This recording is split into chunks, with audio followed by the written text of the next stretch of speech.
Steppenwolf by Hermann Hesse. Harry Holler's Records. For madmen only. The day had gone by just as days go by. I had killed it in accordance with my primitive and retiring way of life. I had worked for an hour or two and perused the pages of old books. I had pains for 2 hours, as elderly people do. I had taken a powder and been very glad when the pains consented to disappear. I had lain in a hot bath and absorbed its kindly warmth. 3 times the post had come with undesired letters and circulars to look through. I had done my breathing exercises, but found it convenient today to omit the thought exercises. I had been for an hour's walk and seen the loveliest feathery cloud patterns penciled against the sky. That was very delightful. So was the reading of the old books. So was the lying in the warm bath. But, taken all in all, it had not been exactly a day of rapture. No, it had not even been a day brightened with happiness and joy. Rather, it had been just one of those days which for a long while now had fallen to my lot, the moderately pleasant. The wholly bearable and tolerable, lukewarm days of a discontented middle-aged man, days without special pains. Without special cares, without particular worry, without despair. Days which put the question quietly of their own accord whether the time has not come to follow the example of Adalbert Stifter and have a fatal accident while shaving. He who has known the other days, the angry ones of gout attacks. Or those with that wicked headache rooted behind the eyeballs that casts a spell on every nerve of eye and ear with a fiendish delight in torture. Or soul-destroying, evil days of inward vacancy and despair, when, on this distracted earth, sucked dry by the vampires of finance, the world of men and of so-called culture grins back at us with the lying, vulgar, brazen glamour of affair and dogs us with the persistence of an emetic. And when all is concentrated and focused to the last pitch of the intolerable upon your own sick self, he who has known these days of hell may be content indeed with normal half-and-half days like today. Thankfully you sit by the warm stove, thankfully you assure yourself as you read your morning paper that another day has come and no war broken out. No new dictatorship has been set up, no peculiarly disgusting scandal been unveiled in the worlds of politics or finance. Thankfully you tune the strings of your moldering lyre to a moderated, to a passably joyful, nay, to an even delighted psalm of thanksgiving, and with it bore your quiet, flabby and slightly muzzy half-and-half god of contentment. And in the thick warm air of a contented boredom and very welcome painlessness the nodding mandarin of a half-and-half god and the nodding middle-aged gentleman who sings his muffled psalm look as like each other as 2 peas. There is much to be said for contentment and painlessness, for these bearable and submissive days, on which neither pain nor pleasure is audible, but pass by whispering and on tiptoe. But the worst of it is that it is just this contentment that I cannot endure. After a short time it fills me with irrepressible hatred and nausea. In desperation I have to escape and throw myself on the road to pleasure, or, if that cannot be, on the road to pain. When I have neither pleasure nor pain and have been breathing for a while the lukewarm insipid air of these so-called good and tolerable days, I feel so bad in my childish soul that I smash my moldering lyre of thanksgiving in the face of the slumbering god of contentment and would rather feel the very devil burn in me than this warmth of a well-heated room. A wild longing for strong emotions and sensation seeds in me, a rage against this toneless, flat, normal and sterile life. I have a mad impulse to smash something, a warehouse, perhaps, or a cathedral, or myself, to commit outrages. To pull off the wigs of a few revered idols, to provide a few rebellious schoolboys with the longed-for ticket to Hamburg. Or to stand 1 or 2 representatives of the established order on their heads. For what I always hated and detested and cursed above all things was this contentment, this healthiness and comfort. This carefully preserved optimism of the middle classes, this fat and prosperous brood of mediocrity. It was in such a mood then that I finished this not intolerable and very ordinary day as dusk set in. I did not end it in a manner becoming a rather ailing man and go to bed tempted by a hot water bottle. Instead I put on my shoes ill-humoredly, discontented and disgusted with the little work I had done, and went out into the dark and foggy streets to drink what men according to an old convention call a glass of wine, at the sign of the steel helmet. In this plight then, I went down the steep stairs from my attic cell among strangers, those smug and well-brushed stairs of a 3-story house, let as 3 flats to highly respectable families. I don't know how it comes about, but I, the homeless Steppenwolf, the solitary, the hater of life's petty conventions, always take up my quarters in just such houses as this. It is an old weakness of mine.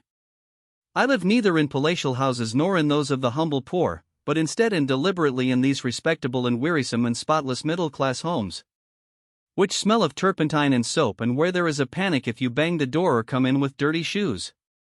The love of this atmosphere comes, no doubt, from the days of my childhood, and a secret yearning I have for something homelike drives me, though with little hope, to follow the same old stupid road. Then again, I like the contrast between my lonely, loveless, hunted, and thoroughly disorderly existence and this middle-class family life. I like to breathe in on the stairs this odor of quiet and order, of cleanliness and respectable domesticity. There is something in it that touches me in spite of my hatred for all it stands for. I like to step across the threshold of my room and leave it suddenly behind, to see, instead, cigar ash and wine bottles among the heaped-up books, and there is nothing but disorder and neglect.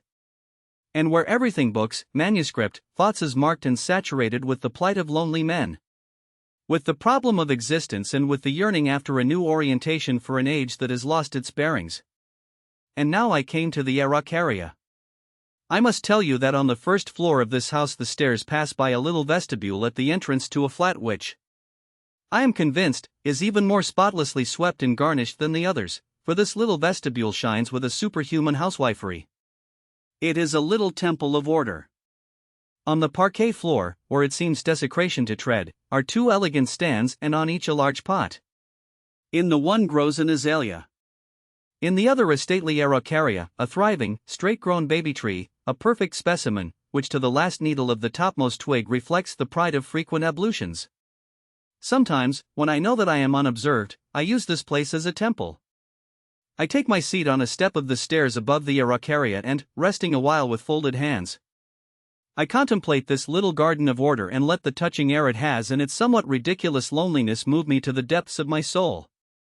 I imagine behind this vestibule, in the sacred shadow, one may say, of the araucaria, a home full of shining mahogany, and a life full of sound respectability, early rising, attention to duty, restrained but cheerful family gatherings, Sunday church going, early to bed. Affecting light-heartedness, I trod the moist pavements of the narrow streets. As though in tears and veiled, the lamps glimmered through the chill gloom and sucked their reflections slowly from the wet ground. The forgotten years of my youth came back to me. How I used to love the dark, sad evenings of late autumn and winter. How eagerly I imbibed their moods of loneliness and melancholy when wrapped in my cloak I strode for half the night through rain and storm, through the leafless winter landscape, lonely enough then too, but full of deep joy, and full of poetry which later I wrote down by candlelight sitting on the edge of my bed. All that was past now. The cup was emptied and would never be filled again. Was that a matter for regret? No, I did not regret the past. My regret was for the present day, for all the countless hours and days that I lost in mere passivity, and that brought me nothing, not even the shocks of awakening. But, thank God, there were exceptions. There were now and then, though rarely, the hours that brought the welcome shock, pulled down the walls and brought me back again from my wanderings to the living heart of the world. Sadly and yet deeply moved, I set myself to recall the last of these experiences. It was at a concert of lovely old music. After 2 or 3 notes of the piano, the door was opened of a sudden to the other world. I sped through heaven and saw God at work. I suffered holy pains. I dropped all my defenses and was afraid of nothing in the world. I accepted all things, and to all things I gave up my heart. It did not last very long, a quarter of an hour perhaps, but it returned to me in a dream at night, and since, through all the barren days, I caught a glimpse of it now and then. Sometimes for a minute or two I saw it clearly, threading my life like a divine and golden track. But nearly always it was blurred in dirt and dust. Then again it gleamed out in golden sparks as though never to be lost again, and yet was soon quite lost once more. Once it happened, as I lay awake at night, that I suddenly spoke in verses so beautiful and strange that I did not venture to think of writing them down. And then in the morning they vanished, and yet they lay hidden within me like the hard kernel within an old brittle husk. Once it came to me while reading a poet, while pondering a thought of Descartes, of Pascal. Again it shone out and drove its gold track far into the sky while I was in the presence of my beloved. Ah, but it is hard to find this track of the divine in the midst of this life we lead, in this besotted humdrum age of spiritual blindness, with its architecture, its business, its politics, its men. How could I fail to be a lone wolf, and an uncouth hermit, as I did not share one of its aims nor understand one of its pleasures. I cannot remain for long in either theatre or picture house. I can scarcely read a paper, seldom a modern book.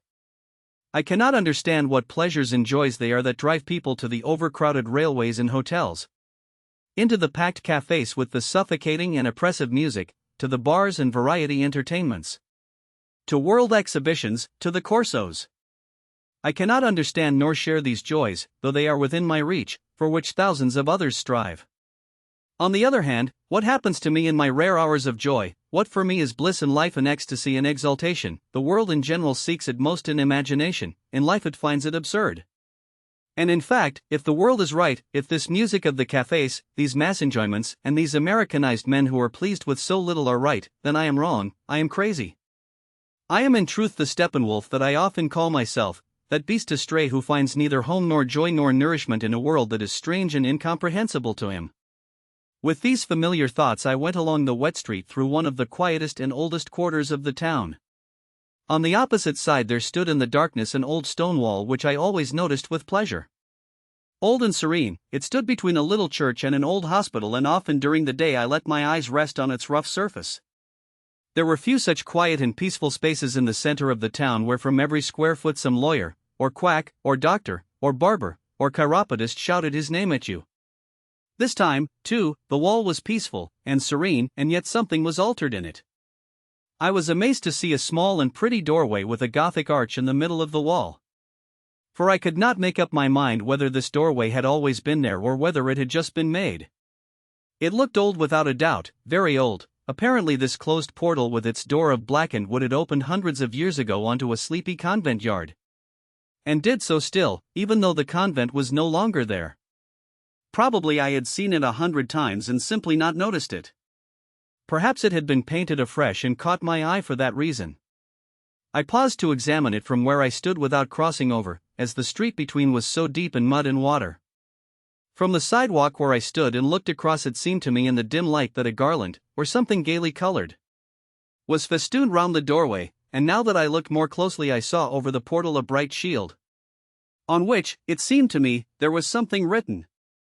I strained my eyes and at last, in spite of the mud and puddles, went across, and there over the door I saw a stain showing up faintly on the grey-green of the wall. And over the stain bright letters dancing and then disappearing, returning and vanishing once more. So that's it, thought I. They've disfigured this good old wall with an electric sign. Meanwhile I deciphered one or two of the letters as they appeared again for an instant, but they were hard to read even by guesswork. For they came with very irregular spaces between them and very faintly, and then abruptly vanished. Whoever hoped for any result from a display like that was not very smart. He was a Steppenwolf, poor fellow. Why have his letters playing on this old wall in the darkest alley of the old town on a wet night with not a soul passing by, and why were they so fleeting, so fitful and illegible? But wait, at last I succeeded in catching several words on end. Magic Theater. Entrance not for everybody. I tried to open the door, but the heavy old latch would not stir. The display too was over. It had suddenly ceased, sadly convinced of its uselessness. I took a few steps back, landing deep into the mud, but no more letters came. The display was over. For a long time I stood waiting in the mud, but in vain. Then, when I had given up and gone back to the alley, a few colored letters were dropped here and there, reflected on the asphalt in front of me. For madmen only. My feet were wet and I was chilled to the bone. Nevertheless, I stood waiting. Nothing more. But while I waited, thinking how prettily the letters had danced in their ghostly fashion over the damp wall and the black sheen of the asphalt, a fragment of my former thoughts came suddenly to my mind, the similarity to the track of shining gold which suddenly vanishes and cannot be found. I was freezing and walked on following that track in my dreams, longing too for that doorway to an enchanted theater, which was for madmen only. Meanwhile I had reached the marketplace, where there is never a lack of evening entertainments. At every other step were placards and posters with their various attractions, ladies' orchestra, variety, cinema, ball. But none of these were for me. They were for everybody, for those normal persons whom I saw crowding every entrance. In spite of that my sadness was a little lightened. I had a greeting from another world, and a few dancing, colored letters had played upon my soul and sounded its secret strings. A glimmer of the golden track had been visible once again. I sought out the little ancient tavern where nothing had altered since my first visit to this town a good 25 years before. Even the landlady was the same as then, and many of the patrons who sat there in those days sat there still at the same places before the same glasses. There I took refuge. True, it was only a refuge, something like the one on the stairs opposite the Araucaria. Here, too, I found neither home nor company, nothing but a seat from which to view a stage where strange people played strange parts. Nonetheless, the quiet of the place was worth something. No crowds, no music, only a few peaceful townsfolk at bare wooden tables, no marble, no enamel, no plush, no brass, and before each his evening glass of good old wine. Perhaps this company of habitués, all of whom I knew by sight, were all regular Philistines and had in their Philistine dwellings their altars of the home dedicated to sheepish idols of contentment. Perhaps, too, they were solitary fellows who had been sidetracked, quiet, thoughtful topers of bankrupt ideals. Lone wolves and poor devils like me. I could not say. Either homesickness or disappointment, or need of change drew them there, the married to recover the atmosphere of his bachelor days, the old official to recall his student years. All of them were silent, and all were drinkers who would rather, like me, sit before a pint of Alsacer than listen to a ladies' orchestra. Here I cast anchor, for an hour, or it might be two. With the first sip of Alsacer I realized that I had eaten nothing that day since my morning roll. It is remarkable, all that men can swallow. For a good 10 minutes I read a newspaper.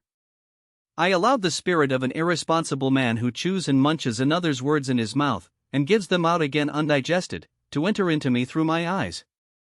I absorbed a whole column of it. And then I devoured a large piece cut from the liver of a slaughtered calf. Odd indeed. The best was the Alsacer. I am not fond, for every day at least, of racy, heady wines that diffuse a potent charm and have their own particular flavor. What I like the best is a clean, light, modest country vintage of no special name. One can carry plenty of it and it has the good and homely flavor of the land, and of earth and sky and woods. A pint of Alsacer and a piece of good bread is the best of all meals. By this time, however, I had already eaten my portion of liver, an unusual indulgence for me, as I seldom eat meat, and the second pint had been set before me. And this too was odd, that somewhere in a green valley vines were tended by good, strong fellows and the wine pressed so that here and there in the world, far away, a few disappointed, quietly drinking townsfolk and feckless Steppenwolfs could sip a little heart and courage from their glasses. For me, at least, the charm worked. As I thought again of that newspaper article and its jumble of words, a refreshing laughter rose in me, and suddenly the forgotten melody of those notes of the piano came back to me again. It soared aloft like a soap bubble, reflecting the whole world in miniature on its rainbow surface, and then softly burst. Could I be altogether lost when that heavenly little melody had been secretly rooted within me and now put forth its lovely bloom with all its tender hues? I might be a beast astray, with no sense of its environment, yet there was some meaning in my foolish life. Something in me gave an answer and was the receiver of those distant calls from worlds far above. Giotto's flock of angels from the blue vaulting of a little church in Padua, and near them walked Hamlet and the garlanded Ophelia. Fair similitudes of all sadness and misunderstanding in the world, and there stood Giannozzo, the aeronaut, in his burning balloon and blew a blast on his horn, Attila carrying his new headgear in his hand, and the Borobudur reared its soaring sculpture in the air. And though all these figures lived in 1,000 other hearts as well, there were 10,000 more unknown pictures and tunes there which had no dwelling place but in me. No eyes to see, no ears to hear them but mine. The old hospital wall with its grey green weathering, its cracks and stains in which 1,000 frescoes could be fancied. Who responded to it, who looked into its soul, who loved it, who found the charm of its colors ever delicately dying away? The old books of the monks, softly illumined with their miniatures, and the books of the German poets of 200 and 100 years ago whom their own folk have forgotten. All the thumbed and damp-stained volumes, and the works in print and manuscripts of the old composers. The stout and yellowing music sheets dreaming their music through a winter sleep who heard their spirited, their roguish and yearning tones, who carried through a world estranged from them a heart full of their spirit and their charm. Who still remembered that slender cypress on a hill over Gubbio, that though split and riven by a fall of stone yet held fast to life and put forth with its last resources a new sparse tufted top? Who read by night above the Rhine the cloud script of the drifting mists? It was the Steppenwolf. And who over the ruins of his life pursued its fleeting, fluttering significance, while he suffered its seeming meaninglessness and lived its seeming madness?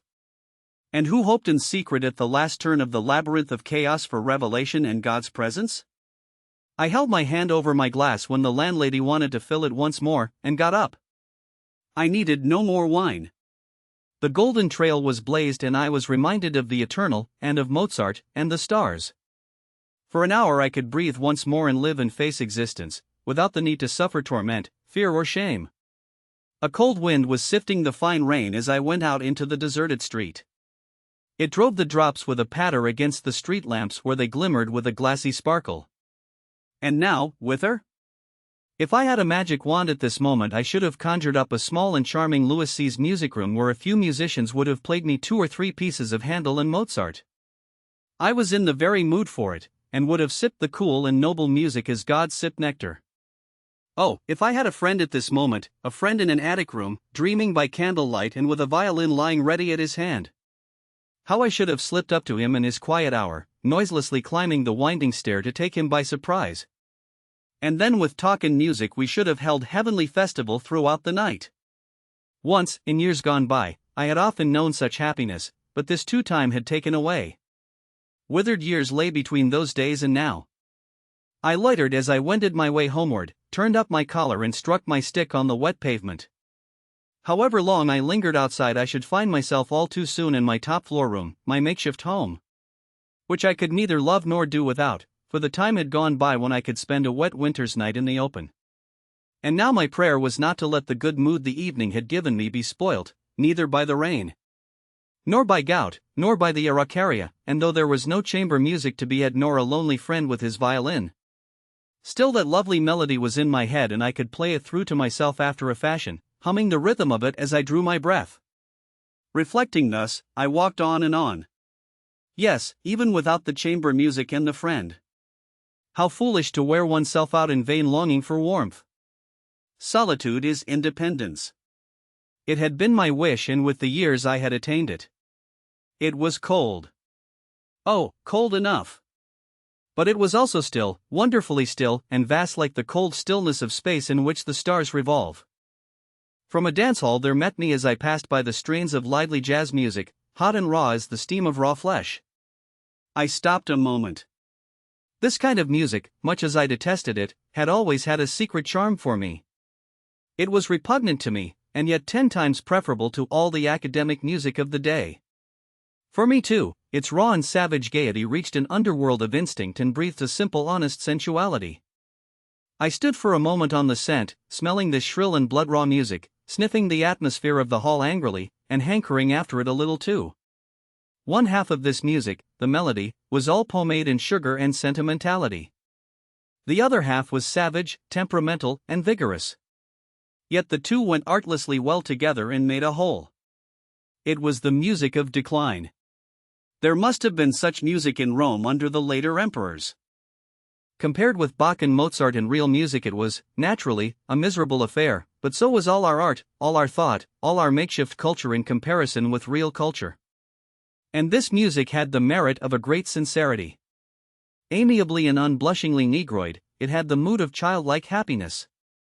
There was something of the nigger in it, something of the American, who with all his strength seems so boyishly fresh and childlike to us Europeans. Was Europe to become the same? Was it on the way already? Were we, the old connoisseurs, the reverers of Europe as it used to be, of genuine music and poetry as once they were?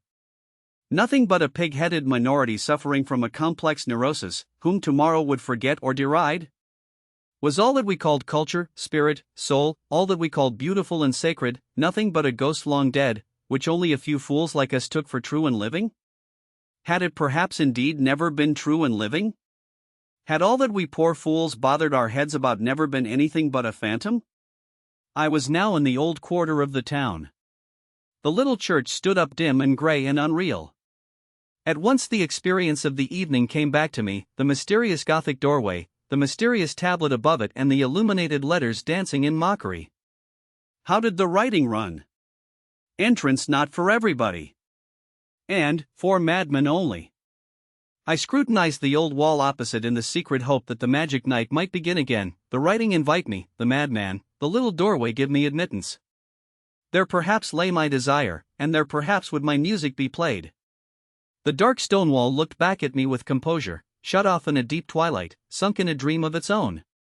And there was no gateway anywhere and no pointed arch, only the dark unbroken masonry. With a smile I went on, giving it a friendly nod. Sleep well. I will not awake you.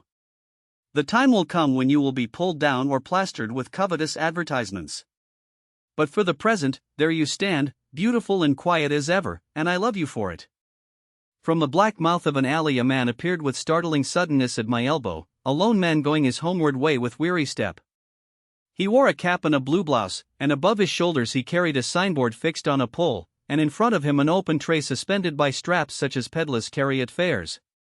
He walked on wearily in front of me without looking round. Otherwise I should have bidden him a good evening and given him a cigar.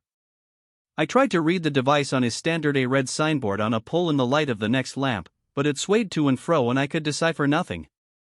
Then I called out and asked him to let me read his placard. He stopped and held his pole a little steadier. Anarchist evening entertainment. Magic theater. Entrance not for everybody. I'd been looking for you, I shouted with delight. What is this evening entertainment? Where is it? When? He was already walking on. Not for everybody, he said dully with a sleepy voice. He had enough.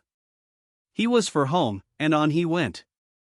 Stop, I cried, and ran after him. What have you got there in your box? I want to buy something from you. Without stopping, the man felt mechanically in his box, pulled out a little book and held it out to me. I took it quickly and put it in my pocket. While I felt for the buttons of my coat to get out some money, he turned in at a doorway, shut the door behind him and disappeared. His heavy steps rang on a flagged yard, then on wooden stairs, and then I heard no more. And suddenly I too felt very tired. It came over me that it must be very late and high time to go home. I walked on faster and, following the road to the suburb, I was soon in my own neighborhood among the well-kept gardens. Where in clean little apartment houses behind lawn and ivy are the dwellings of officialdom and people of modest means. Passing the ivy and the grass and the little fir tree I reached the door of the house, found the keyhole and the switch. Slipped past the glazed doors, and the polished cupboards and the potted plants and unlocked the door of my room. My little pretense of a home, where the armchair and the stove, the ink pot and the paint box, Novelis and Dostoevsky, awaited me just as do the mother, or the wife, the children, maids, dogs and cats in the case of more sensible people. As I threw off my wet coat I came upon the little book, and took it out. It was one of those little books wretchedly printed on wretched paper that are sold at fairs, Were You Born in January? Or, How to Be 20 Years Younger in a Week. However, when I settled myself in my armchair and put on my glasses, it was with great astonishment and a sudden sense of impending fate that I read the title on the cover of this companion volume to fortune-telling booklets. Treatise on the Steppenwolf. Not for everybody. I read the contents at a sitting with an engrossing interest that deepened page by page. Treatise on the Steppenwolf. There was once a man, Harry, called the Steppenwolf.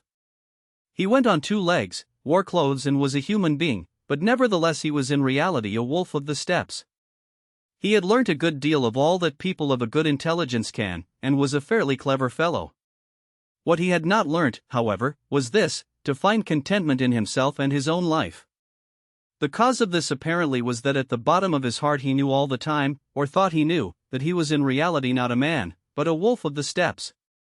Clever men might argue the point whether he truly was a wolf, whether, that is, he had been changed, before birth perhaps, from a wolf into a human being, or had been given the soul of a wolf, though born as a human being, or whether.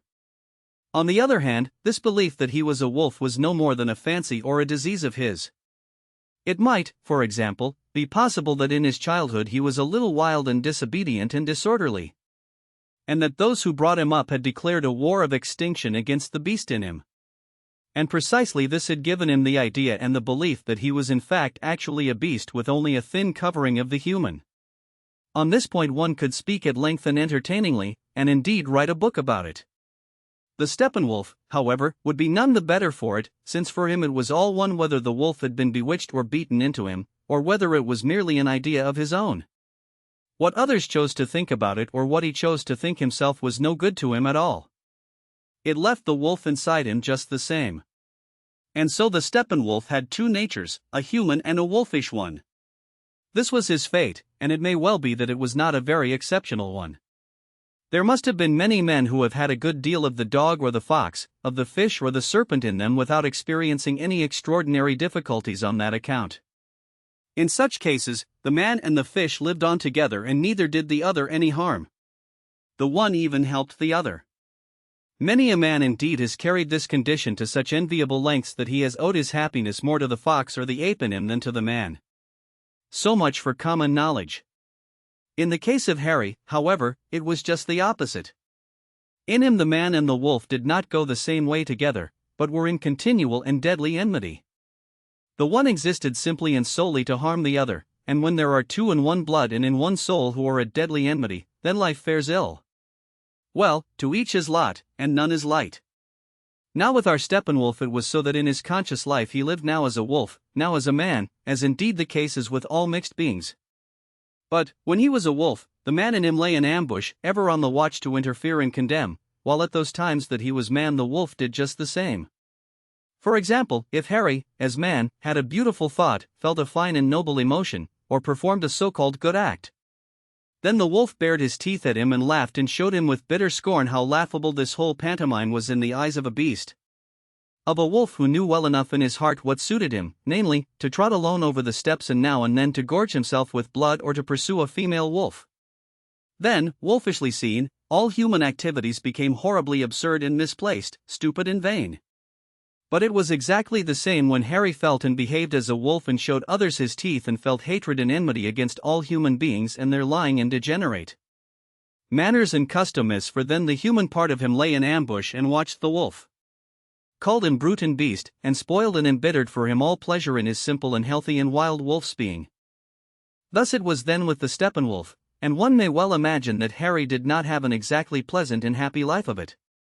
This does not mean, however, that he was unhappy in any extraordinary degree. Although it may have seemed so to himself all the same. Inasmuch as every man takes the sufferings that fall to his share as the greatest. That cannot be said of any man. Even he who has no wolf in him may be none the happier for that. And even the unhappiest life has its sunny moments and its little flowers of happiness between sand and stone. So it was, then, with the Steppenwolf too. It cannot be denied that he was generally very unhappy, and he could make others unhappy also, that is, when he loved them or they him. For all who got to love him saw always only the one side in him. Many loved him as a refined and clever and interesting man, and were horrified and disappointed when they had come upon the wolf in him. And they had to, because Harry wished, as every sentient being does, to be loved as a whole, and therefore it was just with those whose love he most valued that he could least of all conceal and belie the wolf. There were those, however, who loved precisely the wolf in him, the free, the savage, the untamable, the dangerous and strong. And these found it peculiarly disappointing and deplorable when suddenly the wild and wicked wolf was also a man, and had hankerings after goodness and refinement, and wanted to hear Mozart, to read poetry and to cherish human ideals. Usually these were the most disappointed and angry of all. And so it was that the Steppenwolf brought his own dual and divided nature into the destinies of others besides himself whenever he came into contact with them. Now, whoever thinks that he knows the Steppenwolf and that he can imagine to himself his lamentably divided life is nevertheless in error. He does not know all by a long way. He does not know that, as there is no rule without an exception, and as one sinner may under certain circumstances be dearer to God than 99 righteous persons. With Harry too there were now and then exceptions and strokes of good luck, and that he could breathe and think and feel sometimes as the wolf, sometimes as the man, clearly and without confusion of the two, and even on very rare occasions. They made peace and lived for one another in such fashion that not merely did one keep watch whilst the other slept, but each strengthened and confirmed the other. In the life of this man, too, as well as in all things else in the world. Daily use and the accepted and common knowledge seems sometimes to have no other aim than to be arrested now and again for an instant, and broken through, in order to yield the place of honor to the exceptional and miraculous. Now whether these short and occasional hours of happiness balanced and alleviated the lot of the Steppenwolf in such a fashion that in the upshot happiness and suffering held the scales even, or whether perhaps the short but intense happiness of those few hours outweighed all suffering and left a balance over, is again a question over which idle persons may meditate to their heart's content. Even the wolf brooded often thereover, and those were his idle and unprofitable days. In this connection one thing more must be said. There are a good many people of the same kind as Harry. Many artists are of his kind. These persons all have two souls, two beings within them. There is God and the devil in them, the mother's blood and the father's, the capacity for happiness and the capacity for suffering. And in just such a state of enmity and entanglement towards and within each other as were the wolf and man in Harry. And these men, for whom life has no repose, live at times in their rare moments of happiness with such strength and indescribable beauty. The spray of their moment's happiness is flung so high and dazzlingly over the wide sea of suffering, that the light of it, spreading its radiance, touches others too with its enchantment. Thus, like a precious, fleeting foam over the sea of suffering arise all those works of art, in which a single individual lifts himself for an hour so high above his personal destiny that his happiness shines like a star and appears to all who see it as something eternal and as a happiness of their own. All these men, whatever their deeds and works may be, have really no life, that is to say, their lives are not their own and have no form. They are not heroes, artists, or thinkers in the same way that other men are judges, doctors, shoemakers, or schoolmasters. Their life consists of a perpetual tide, unhappy and torn with pain, terrible and meaningless, unless one is ready to see its meaning in just those rare experiences, acts, thoughts, and works that shine out above the chaos of such a life. To such men the desperate and horrible thought has come that perhaps the whole of human life is but a bad joke, a violent and ill-fated abortion of the primal mother, a savage and dismal catastrophe of nature. To them, too, however, the other thought has come that man is perhaps not merely a half-rational animal but a child of the gods and destined to immortality. Men of every kind have their characteristics, their features, their virtues and vices and their deadly sins. It was part of the sign manual of the Steppenwolf that he was a night prowler. The morning was a bad time of day for him. He feared it and it never brought him any good. On no morning of his life has he ever been in good spirits nor done any good before midday, nor ever had a happy idea, nor devised any pleasure for himself or others. By degrees during the afternoon he warmed and became alive, and only towards evening, on his good days, was he productive, active and, sometimes, aglow with joy. With this was bound up his need for loneliness and independence. There was never a man with a deeper and more passionate craving for independence than he.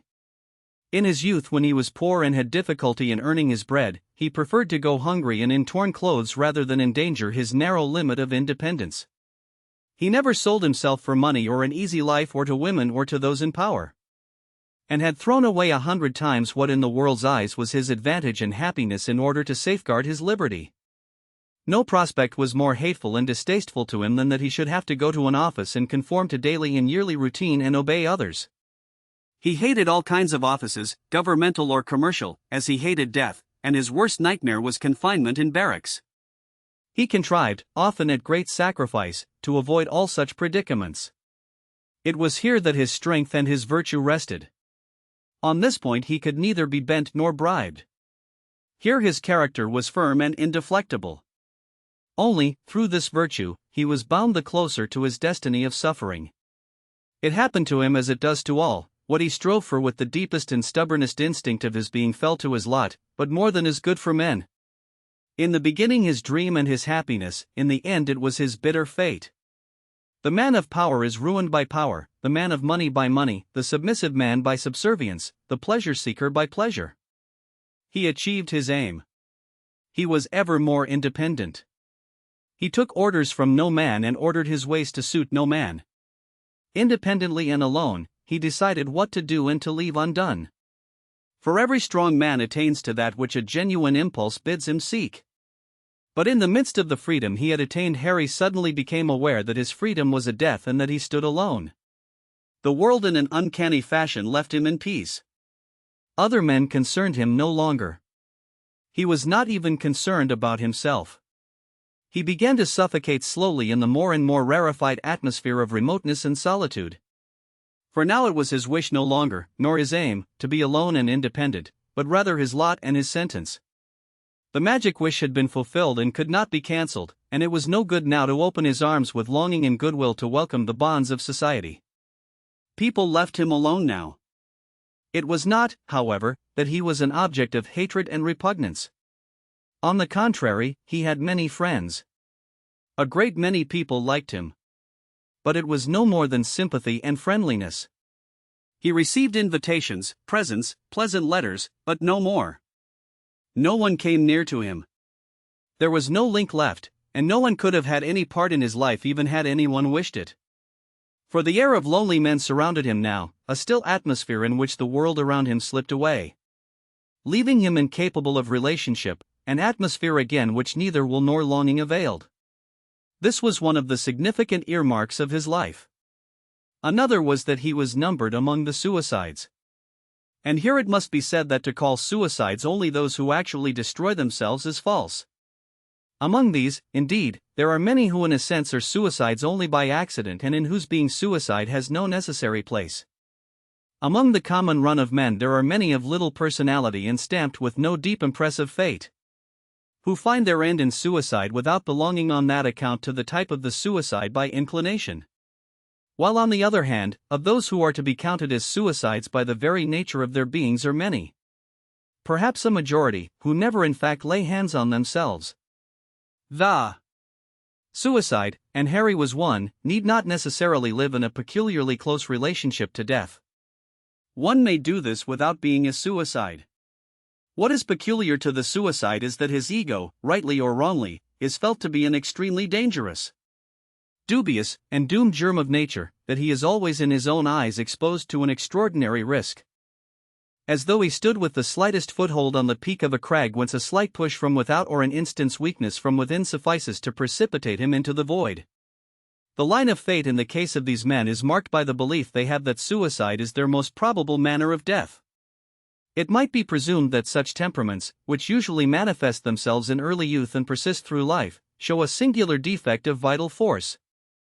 On the contrary, among the suicides, are to be found unusually tenacious and eager and also hardy natures. But just as there are those who at the least indisposition develop a fever, so do those whom we call suicides, and who are always very emotional and sensitive, develop at the least shock the notion of suicide.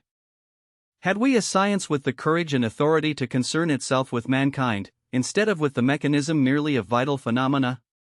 Had we something of the nature of an anthropology, or a psychology, these matters of fact would be familiar to every one. What was said above on the subject of suicides touches obviously nothing but the surface. It is psychology, and, therefore, partly physics. Metaphysically considered, the matter has a different and a much clearer aspect. In this aspect, suicides present themselves as those who are overtaken by the sense of guilt inherent in individuals. Those souls that find the aim of life not in the perfecting and molding of the self, but in liberating themselves by going back to the mother, back to God, back to the all. Many of these natures are wholly incapable of ever having recourse to real suicide, because they have a profound consciousness of the sin of doing so. For us they are suicides nonetheless, for they see death and not life as the releaser. They are ready to cast themselves away in surrender, to be extinguished and to go back to the beginning. As every strength may become a weakness, and under some circumstances must, so, on the contrary, may the typical suicide find a strength and a support in his apparent weakness. Indeed, he does so more often than not. The case of Harry, the Steppenwolf, is one of these. As thousands of his like do, he found consolation and support, and not merely the melancholy play of youthful fancy, in the idea that the way to death was open to him at any moment. It is true that with him, as with all men of his kind, every shock, every pain, every untoward predicament at once called forth the wish to find an escape in death. By degrees, however, he fashioned for himself out of this tendency a philosophy that was actually serviceable to life. He gained strength through familiarity with the thought that the emergency exit stood always open, and became curious, too, to taste his suffering to the dregs. If it went too badly with him, he could feel sometimes with a grim malicious pleasure, I am curious to see all the same just how much a man can endure. If the limit of what is bearable is reached, I have only to open the door to escape. There are a great many suicides to whom this thought imparts an uncommon strength. On the other hand, all suicides have the responsibility of fighting against the temptation of suicide. Every one of them knows very well in some corner of his soul that suicide, though a way out, is rather a mean and shabby one, and that it is nobler and finer to be conquered by life than to fall by one's own hand. Knowing this, with a morbid conscience whose source is much the same as that of the militant conscience of so-called self-contented persons, the majority of suicides are left to a protracted struggle against their temptation. They struggle as the kleptomaniac against his own vice. The Steppenwolf was not unfamiliar with this struggle. He had engaged in it with many a change of weapons. Finally, at the age of 47 or thereabouts, a happy and not unhumorous idea came to him from which he often derived some amusement. He appointed his 50th birthday as the day on which he might allow himself to take his own life. On this day, according to his mood, so he agreed with himself, it should be open to him to employ the emergency exit or not. Let happen to him what might, illness, poverty, suffering and bitterness, there was a time limit. It could not extend beyond these few years, months, days whose number daily diminished. And in fact he bore much adversity, which previously would have cost him severer and longer tortures and shaken him perhaps to the roots of his being, very much more easily. When for any reason it went particularly badly with him, when peculiar pains and penalties were added to the desolateness and loneliness and savagery of his life, he could say to his tormentors, "Only wait 2 years and I am your master." And with this he cherished the thought of the morning of his 50th birthday. Letters of congratulation would arrive, while he, relying on his razor, took leave of all his pains and closed the door behind him. Then gout in the joints, depression of spirits, and all pains of head and body could look for another victim. It still remains to elucidate the Steppenwolf as an isolated phenomenon in his relation, for example, to the bourgeois world, so that his symptoms may be traced to their source. Let us take as a starting point, since it offers itself, his relation to the bourgeoisie. To take his own view of the matter, the Steppenwolf stood entirely outside the world of convention, since he had neither family life nor social ambitions. He felt himself to be single and alone, whether as a queer fellow and a hermit in poor health, or as a person removed from the common run of men by the prerogative of talents that had something of genius in them. Deliberately, he looked down upon the ordinary man and was proud that he was not one. Nevertheless, his life in many aspects was thoroughly ordinary. He had money in the bank and supported poor relations. He was dressed respectably and inconspicuously, even though without particular care. He was glad to live on good terms with the police and the tax collectors and other such powers. Besides this, he was secretly and persistently attracted to the little bourgeois world, to those quiet and respectable homes with tidy gardens, irreproachable staircases and their whole modest air of order and comfort. It pleased him to set himself outside it, with his little vices and extravagances, as a queer fellow or a genius. But he never had his domicile in those provinces of life where the bourgeoisie had ceased to exist. He was not at ease with violent and exceptional persons nor with criminals and outlaws, and he took up his abode always among the middle classes, with whose habits and standards and atmosphere he stood in a constant relation, even though it might be one of contrast and revolt. Moreover, he had been brought up in a provincial and conventional home, and many of the notions and much of the examples of those days had never left him. In theory he had nothing whatever against the servant class, yet in practice it would have been beyond him to take a servant quite seriously as his equal. He was capable of loving the political criminal, the revolutionary or intellectual seducer, the outlaw of state and society, as his brother, but as for theft and robbery, murder and rape, he would not have known how to deplore them otherwise than in a thoroughly bourgeois manner. In this way he was always recognizing and affirming with one half of himself, in thought and act, what with the other half he fought against and denied. Brought up, as he was, in a cultivated home in the approved manner, he never tore part of his soul loose from its conventionalities even after he had long since individualized himself to a degree beyond its scope and freed himself from the substance of its ideals and beliefs. Now what we call bourgeois, when regarded as an element always to be found in human life, is nothing else than the search for a balance. It is the striving after a mean between the countless extremes and opposites that arise in human conduct. If we take any one of these coupled opposites, such as piety and profligacy, the analogy is immediately comprehensible. It is open to a man to give himself up wholly to spiritual views, to seeking after God, to the ideal of saintliness.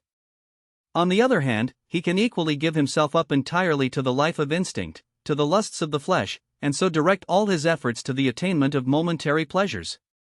The one path leads to the saint, to the martyrdom of the spirit and surrender to God.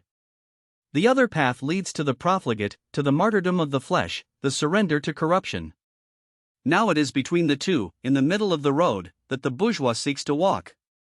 He will never surrender himself either to lust or to asceticism.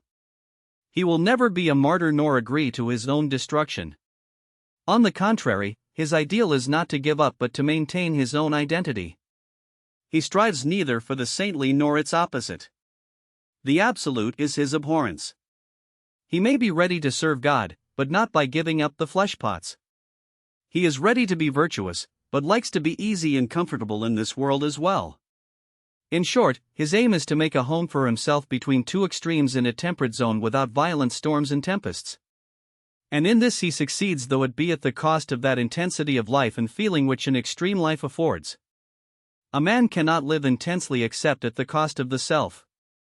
Now the bourgeois treasures nothing more highly than the self, rudimentary as his may be. And so at the cost of intensity he achieves his own preservation and security.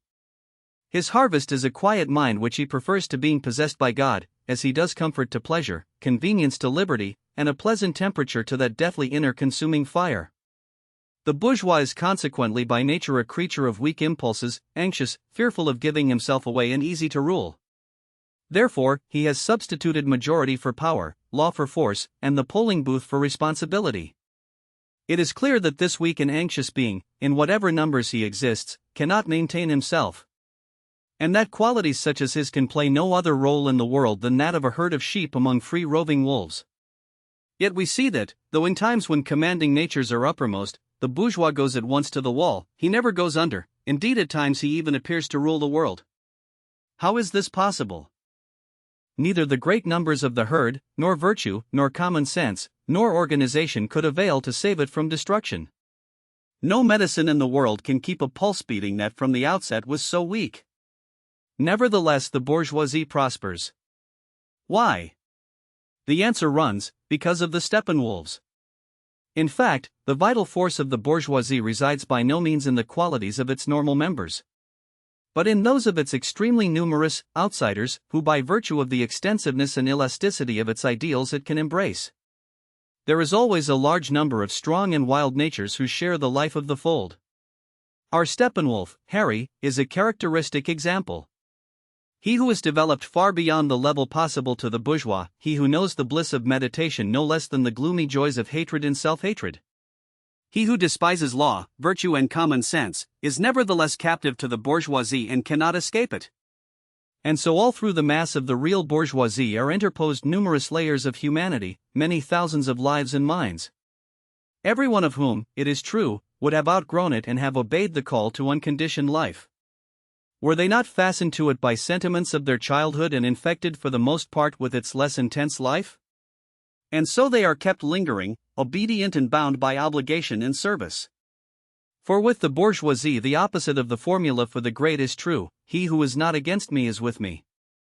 If we now pause to test the soul of the Steppenwolf, we find him distinct from the bourgeois in the higher development of his individuality, for all extensions of the individuality revolve upon the self and tend to destroy it.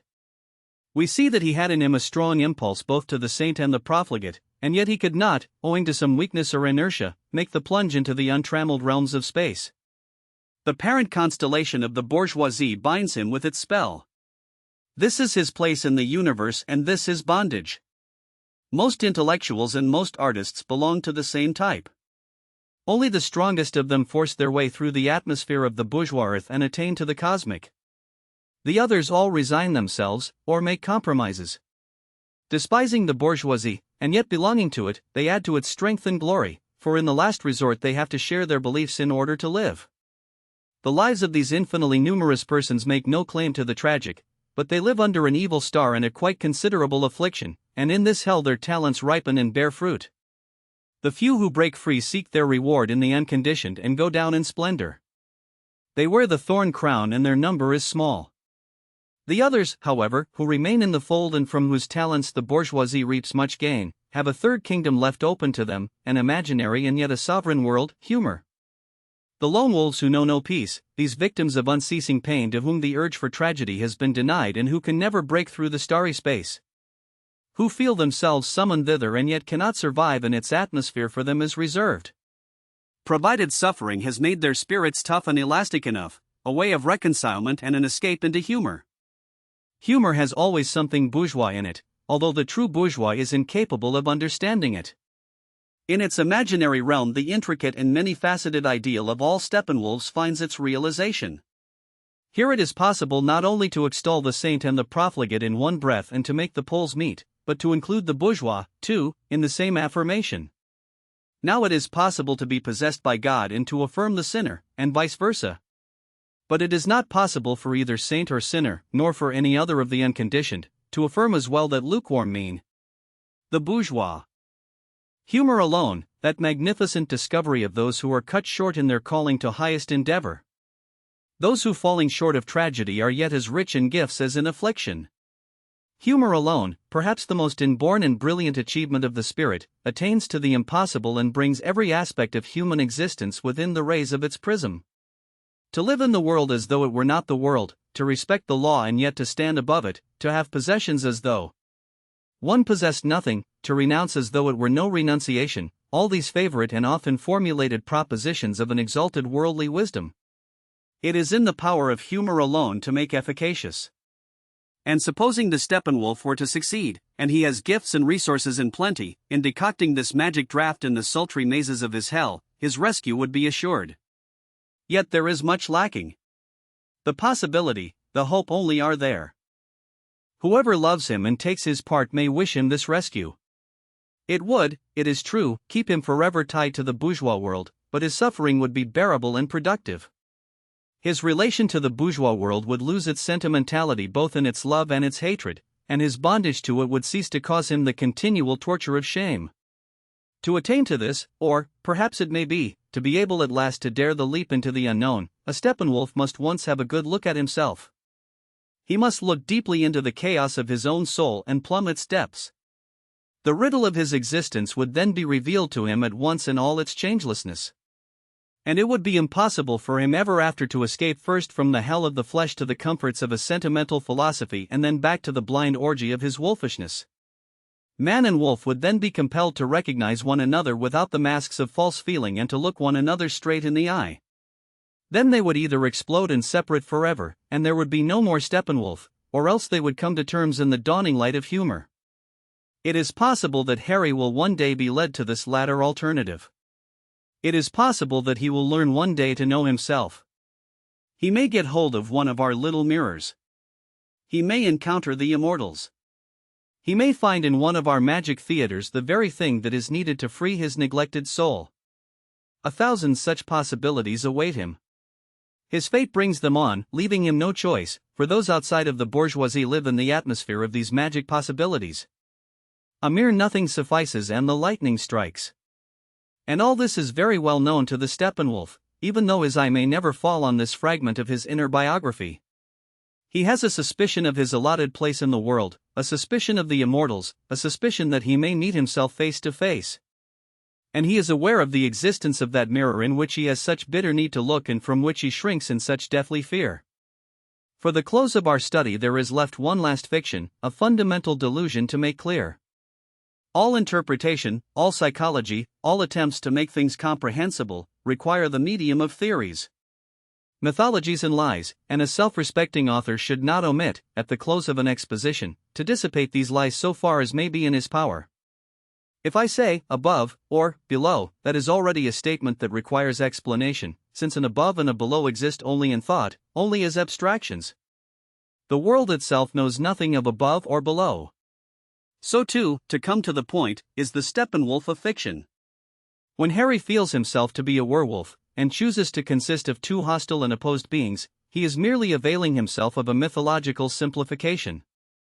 He is no werewolf at all, and if we appeared to accept without scrutiny this lie which he invented for himself and believes in, and tried to regard him literally as a twofold being and a Steppenwolf, and so designated him, it was merely in the hope of being more easily understood with the assistance of a delusion, which we must now endeavor to put in its true light. The division into wolf and man, flesh and spirit, by means of which Harry tries to make his destiny more comprehensible to himself, is a very great simplification. It is a forcing of the truth to suit a plausible, but erroneous, explanation of that contradiction which this man discovers in himself and which appears to himself to be the source of his by no means negligible sufferings. Harry finds in himself a human being, that is to say, a world of thoughts and feelings, of culture and tamed or sublimated nature. And besides this he finds within himself also a wolf, that is to say, a dark world of instinct, of savagery and cruelty, of unsublimated or raw nature. In spite of this apparently clear division of his being between two spheres, hostile to one another, he has known happy moments now and then when the man and the wolf for a short while were reconciled with one another. Suppose that Harry tried to ascertain in any single moment of his life, any single act, what part the man had in it and what part the wolf. He would find himself at once in a dilemma, and his whole beautiful wolf theory would go to pieces. For there is not a single human being, not even the primitive Negro, not even the idiot, who is so conveniently simple that his being can be explained as the sum of 2 or 3 principal elements. And to explain so complex a man as Harry by the artless division into wolf and man is a hopelessly childish attempt. Harry consists of 100 or 1,000 selves, not of 2. His life oscillates, as everyone's does, not merely between 2 poles, such as the body and the spirit, the saint and the sinner, but between thousands and thousands. We need not be surprised that even so intelligent and educated a man as Harry should take himself for a Steppenwolf and reduce the rich and complex organism of his life to a formula so simple, so rudimentary and primitive. Man is not capable of thought in any high degree. And even the most spiritual and highly cultivated of men habitually sees the world and himself through the lenses of delusive formulas and artless simplifications, and most of all himself. For it appears to be an inborn and imperative need of all men to regard the self as a unit. However often and however grievously this illusion is shattered, it always mends again. The judge who sits over the murderer and looks into his face, and at one moment recognizes all the emotions and potentialities and possibilities of the murderer in his own soul and hears the murderer's voice as his own, is at the next moment one and indivisible as the judge, and scuttles back into the shell of his cultivated self and does his duty and condemns the murderer to death. And if ever the suspicion of their manifold being dawns upon men of unusual powers and of unusually delicate perceptions, so that, as all genius must, they break through the illusion of the unity of the personality and perceive that the self is made up of a bundle of selves, they have only to say so, and at once the majority puts them under lock and key, calls science to aid, establishes schizomania, and protects humanity from the necessity of hearing the cry of truth from the lips of these unfortunate persons. Why then waste words, why utter a thing that every thinking man accepts as self-evident, when the mere utterance of it is a breach of taste? A man, therefore, who gets so far as making the supposed unity of the self twofold is already almost a genius, in any case a most exceptional and interesting person. In reality, however, every ego, so far from being a unity, is in the highest degree a manifold world, a constellated heaven, a chaos of forms, of states and stages, of inheritances and potentialities. It appears to be a necessity as imperative as eating and breathing for everyone to be forced to regard this chaos as a unity and to speak of his ego as though it were a onefold and clearly detached and fixed phenomenon. Even the best of us share the delusion. The delusion rests simply upon a false analogy. As a body everyone is single, as a soul never. In literature, too, even in its ultimate achievement, we find this customary concern with apparently whole and single personalities. Of all literature up to our days, the drama has been the most highly prized by writers and critics, and rightly, since it offers, or might offer, the greatest possibilities of representing the ego as a manifold entity. But for the optical illusion which makes us believe that the characters of the play are onefold entities by lodging each one in an undeniable body, singly, separately, and once and for all. An artless aesthetic criticism, then, keeps its highest praise for this so-called character drama in which each character makes his appearance unmistakably as a separate and single entity. Only from afar and by degrees the suspicion dawns here and there that all this is perhaps a cheap and superficial aesthetic philosophy, and that we make a mistake in attributing to our great dramatists those magnificent conceptions of beauty that come to us from antiquity. These conceptions are not native to us, but are merely picked up at second hand, and it is in them, with their common source in the visible body, that the origin of the fiction of an ego, an individual, is really to be found. There is no trace of such a notion in the poems of ancient India. The heroes of the epics of India are not individuals, but whole reels of individualities in a series incarnations. And in modern times there are poems, in which, behind the veil of a concern with individuality and character that is scarcely, indeed, in the author's mind, the motive is to present a manifold activity of soul. Whoever wishes to recognize this must resolve once and for all not to regard the characters of such a poem as separate beings, but as the various facets and aspects of a higher unity, in my opinion, of the poet's soul. If a Faust is treated in this way, Faust, Mephistopheles, Wagner and the rest form a unity and a supreme individuality. And it is in this higher unity alone, not in the several characters, that something of the true nature of the soul is revealed. When Faust, in a line immortalized among schoolmasters and greeted with a shudder of astonishment by the Philistin, says, "Two souls, alas, inhabit in my breast," he has forgotten Mephisto and a whole crowd of other souls that he has in his breast likewise. The Steppenwolf, too, believes that he bears two souls, wolf and man, in his breast, and even so finds his breast disagreeably cramped because of them. The breast and the body are indeed one, but the souls that dwell in it are not two, nor five, but countless in number. Man is an onion made up of 100 integuments, a texture made up of many threads. The ancient Asiatics knew this well enough, and in the Buddhist yoga an exact technique was devised for unmasking the illusion of the personality. The human merry-go-round sees many changes. The illusion that cost India the efforts of thousands of years to unmask is the same illusion that the West has labored just as hard to maintain and strengthen. If we consider the Steppenwolf from this standpoint, it will be clear to us why he suffered so much under his ludicrous dual personality. He believes, like Faust, that two souls are far too many for a single breast and must tear the breast asunder. They are on the contrary far too few, and Harry does shocking violence to his poor soul when he endeavors to apprehend it by means of so primitive an image. Although he is a most cultivated person, he proceeds like a savage that cannot count further than two. He calls himself part wolf, part man, and with that he thinks he has come to an end and exhausted the matter. With the man, he packs in everything spiritual and sublimated or even cultivated to be found in himself, and with the wolf all that is instinctive, savage, and chaotic. But things are not so simple in life as in our thoughts, nor so rough and ready as in our poor idiotic language, and Harry lies about himself twice over when he employs this niggardly wolf theory. He assigns, we fear, whole provinces of his soul to the man, which are a long way from being human, and parts of his being to the wolf that long ago have left the wolf behind. Like all men, Harry believes that he knows very well what man is and yet does not know at all, although in dreams and other states not subject to control he often has his suspicions. If only he might not forget them, but keep them, as far as possible at least, for his own. Man is not by any means of fixed and enduring form. This, in spite of suspicions to the contrary on the part of their wise men, was the ideal of the ancients. He is much more an experiment and a transition. He is nothing else than the narrow and perilous bridge between nature and spirit. His innermost destiny drives him on to the spirit and to God. His innermost longing draws him back to nature, the mother. Between the two forces his life hangs tremulous and irresolute.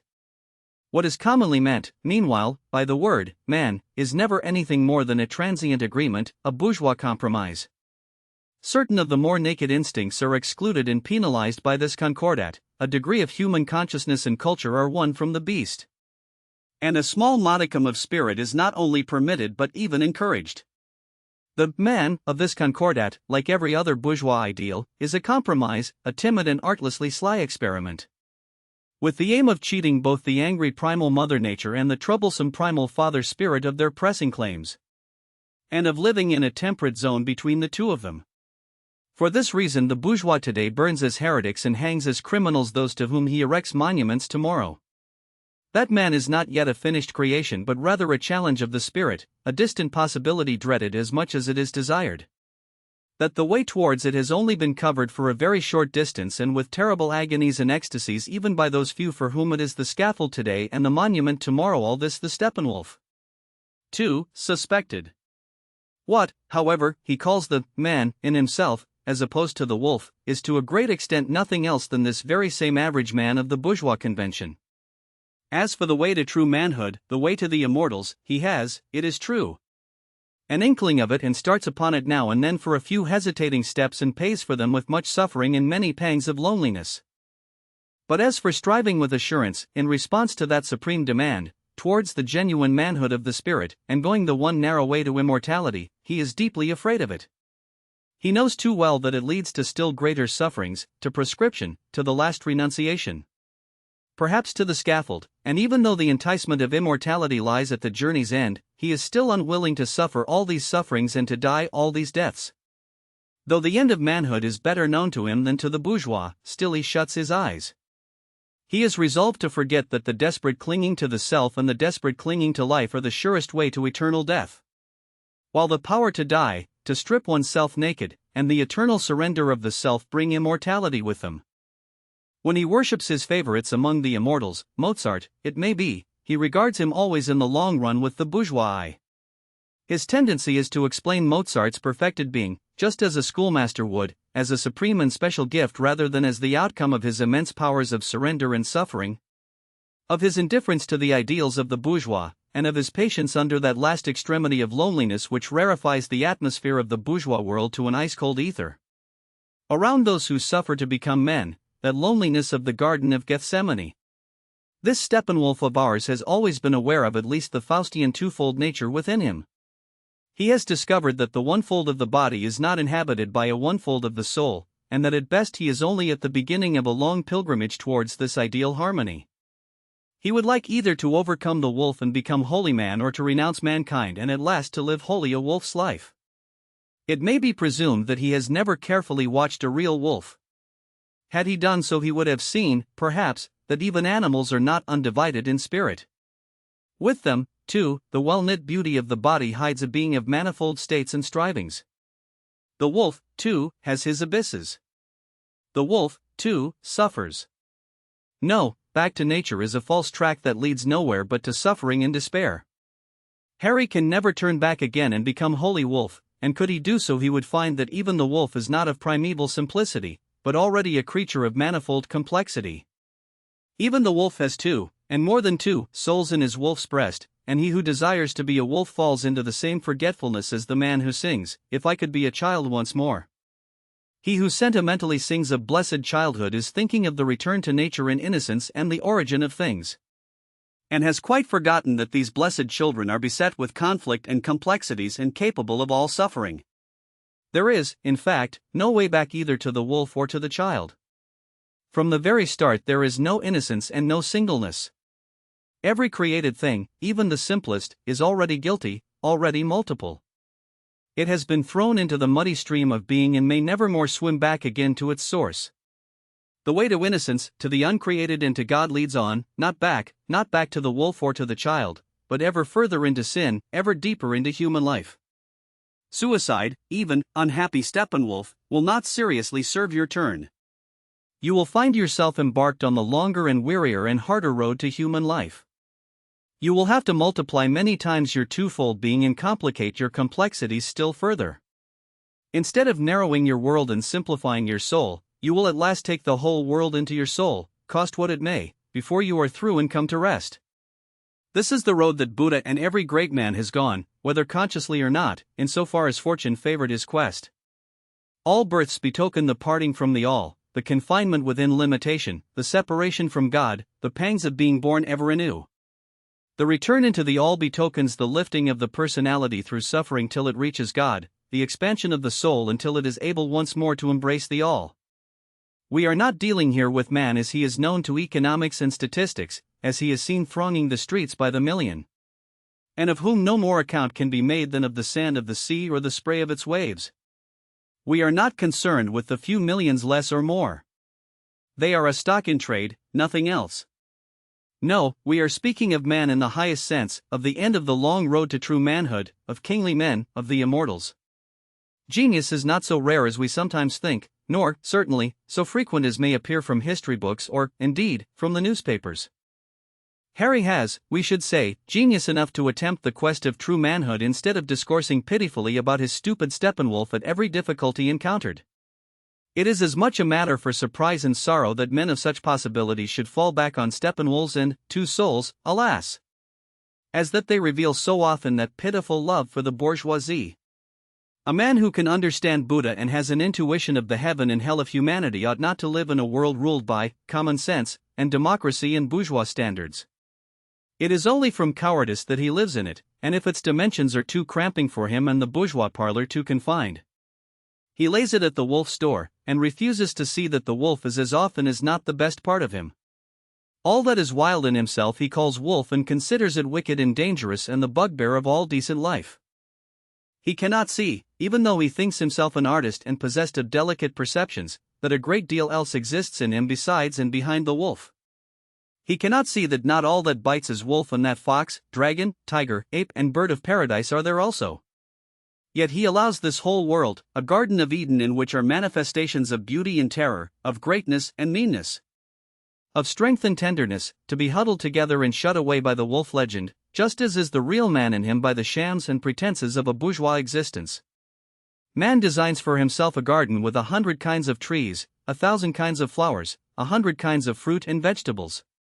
Suppose, then, that the gardener of this garden knew no other distinction than between edible and inedible, 9/10 of this garden would be useless to him. He would pull up the most enchanting flowers and hew down the noblest trees and even regard them with a loathing and envious eye. This is what the Steppenwolf does with the 1,000 flowers of his soul. What does not stand classified as either man or wolf he does not see at all. And consider all that he imputes to man. All that is cowardly and apish, stupid and meanwhile to the wolf, only because he has not succeeded in making himself its master, is set down all that is strong and noble. Now we bid Harry goodbye and leave him to go on his way alone. Were he already among the immortals, were he already there at the goal to which his difficult path seems to be taking him? With what amazement he would look back to all this coming and going, all this indecision and wild zigzag trail. With what a mixture of encouragement and blame, pity and joy, he would smile at this Steppenwolf. When I had read to the end, it came to my mind that some weeks before I had written one night a rather peculiar poem, likewise about the Steppenwolf. The wolf trots to and fro, the world lies deep in snow, the raven from the birch tree flies, but nowhere a hare, nowhere a roe. The roe she is so dear, so sweet, if such a thing I might surprise in my embrace, my teeth would meet, what else is there beneath the skies? The lovely creature I would so treasure, and feast myself deep on her tender thigh, I would drink of her red blood full measure, then howl till the night went by. Even a hare I would not despise, sweet enough its warm flesh in the night. Is everything to be denied that could make life a little bright? The hair on my brush is getting gray. The sight is failing from my eyes. Years ago my dear mate died. And now I trot and dream of a roe. I trot and dream of a hare. I hear the wind of midnight howl. I cool with the snow my burning jowl, and on to the devil my wretched soul I bear. So now I had two portraits of myself before me, one a self-portrait in doggerel verse, as sad and sorry as myself. The other painted with the air of a lofty impartiality by one who stood outside and who knew more and yet less of me than I did myself. And both these pictures of myself, my dispirited and halting poem and the clever study by an unknown hand, equally afflicted me. Both were right. Both gave the unvarnished truth about my shiftless existence. Both showed clearly how unbearable and untenable my situation was. Death was decreed for this Steppenwolf.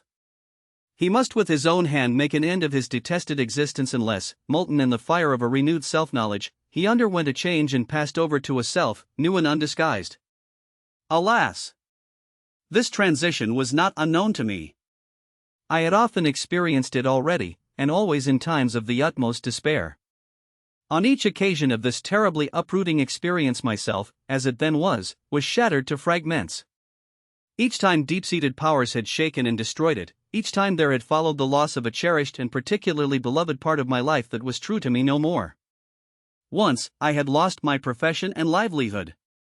I had to forfeit the esteem of those who before had touched their caps to me. Next, my family life fell in ruins overnight, when my wife, whose mind was disordered, drove me from house and home. Love and confidence had changed of a sudden to hate and deadly enmity, and the neighbors saw me go with pitying scorn. It was then that my solitude had its beginning. Years of hardship and bitterness went by. I had built up the ideal of a new life, inspired by the asceticism of the intellect. I had attained a certain serenity and elevation of life once more, submitting myself to the practice of abstract thought and to a rule of austere meditation. But this mold, too, was broken and lost at one blow all its exalted and noble intent. A whirl of travel drove me afresh over the earth, fresh sufferings were heaped up, and fresh guilt. And every occasion when a mask was torn off, an ideal broken, was preceded by this hateful vacancy and stillness. This deathly constriction and loneliness and unrelatedness, this waste and empty hell of lovelessness and despair. Such as I had now to pass through once more. It is true that every time my life was shattered in this way I had in the end gained something, some increase in liberty and in spiritual growth and depth. But with it went an increased loneliness, an increasing chill of severance and estrangement. Looked at with the bourgeois eye, my life had been a continuous descent from one shattering to the next that left me more remote at every step from all that was normal, permissible, and healthful. The passing years had stripped me of my calling, my family, my home. I stood outside all social circles, alone, beloved by none, mistrusted by many, in unceasing and bitter conflict with public opinion and morality. And though I lived in a bourgeois setting, I was all the same an utter stranger to this world in all I thought and felt. Religion, country, family, state all lost their value and meant nothing to me anymore. The pomposity of the sciences, societies, and arts disgusted me. My views and tastes and all that I thought, once the shining adornments of a gifted and sought-after person, had run to seed in neglect and were looked at askance. Granting that I had in the course of all my painful transmutations made some invisible and unaccountable gain, I had to pay dearly for it, and at every turn my life was harsher, more difficult, lonely, and perilous. In truth, I had little cause to wish to continue in that way which led on into ever thinner air, like the smoke in Nietzsche's harvest song. Oh, yes, I had experienced all these changes and transmutations that fate reserves for her difficult children, her ticklish customers. I knew them only too well. I knew them as well as a zealous but unsuccessful sportsman knows the stands at a shoot, as an old gambler on the exchange knows each stage of speculation. The scoop, the weakening market, the break and bankruptcy. Was I really to live through all this again? All this torture, all this pressing need, all these glimpses into the paltriness and worthlessness of my own self, the frightful dread lest I succumb, and the fear of death. Wasn't it better and simpler to prevent a repetition of so many sufferings and to quit the stage? Certainly, it was simpler and better. Whatever the truth of all that was said in the little book on the Steppenwolf about suicides, no one could forbid me the satisfaction of invoking the aid of a gas stove or a razor or revolver. And so sparing myself this repetition of a process whose bitter agony I had to drink often enough, surely. And to the dregs. No, in all conscience, there was no power in the world that could prevail with me to go through the mortal terror of another encounter with myself. To face another reorganization, a new incarnation, when at the end of the road there was no peace or quiet but forever destroying the self. In order to renew the self. Let suicide be as stupid, cowardly, shabby as you please, call it an infamous and ignominious escape. Still, any escape, even the most ignominious, from this treadmill of suffering was the only thing to wish for. No stage was left for the noble and heroic heart. Nothing was left but the simple choice between a slight and swift pang and an unthinkable, a devouring and endless suffering. I had played Don Quixote often enough in my difficult, crazed life, had put honor before comfort, and heroism before reason. There was an end of it. Daylight was dawning through the window panes, the leaden, infernal daylight of a rainy winter's day, when at last I got to bed. I took my resolution to bed with me. At the very last, however, on the last verge of consciousness in the moment of falling asleep, the remarkable passage in the Steppenwolf pamphlet which deals with the immortals flashed through me. With it came the enchanting recollection that several times, the last quite recently, I had felt near enough to the immortals to share in one measure of old music their cool, bright, austere, and yet smiling wisdom. The memory of it soared, shone out, then died away, and heavy as a mountain, sleep descended on my brain. I woke about midday, and at once the situation, as I had disentangled it, came back to me. There lay the little book on my bedside table, and my poem.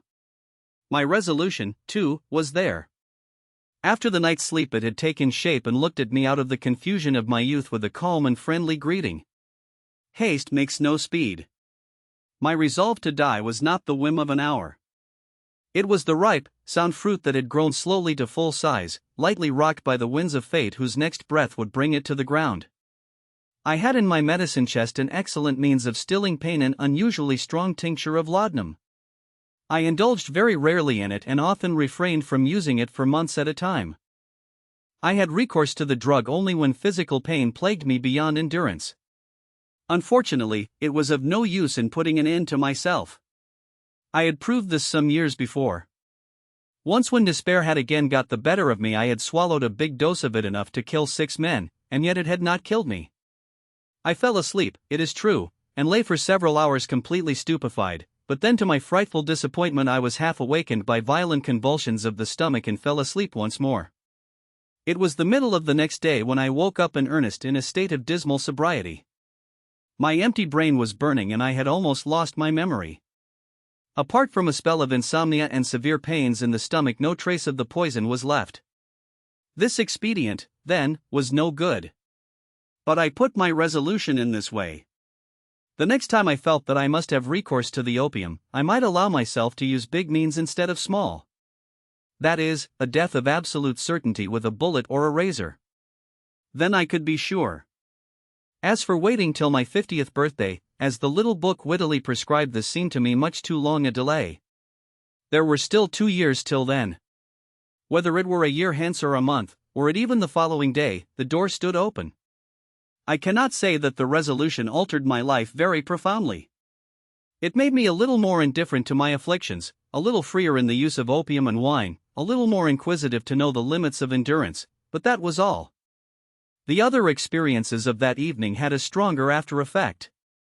I read the Steppenwolf treatise through again many times, now submitting gratefully to an invisible magician because of his wise conduct of my destiny. Now with scorn and contempt for its futility, and the little understanding it showed of my actual disposition and predicament.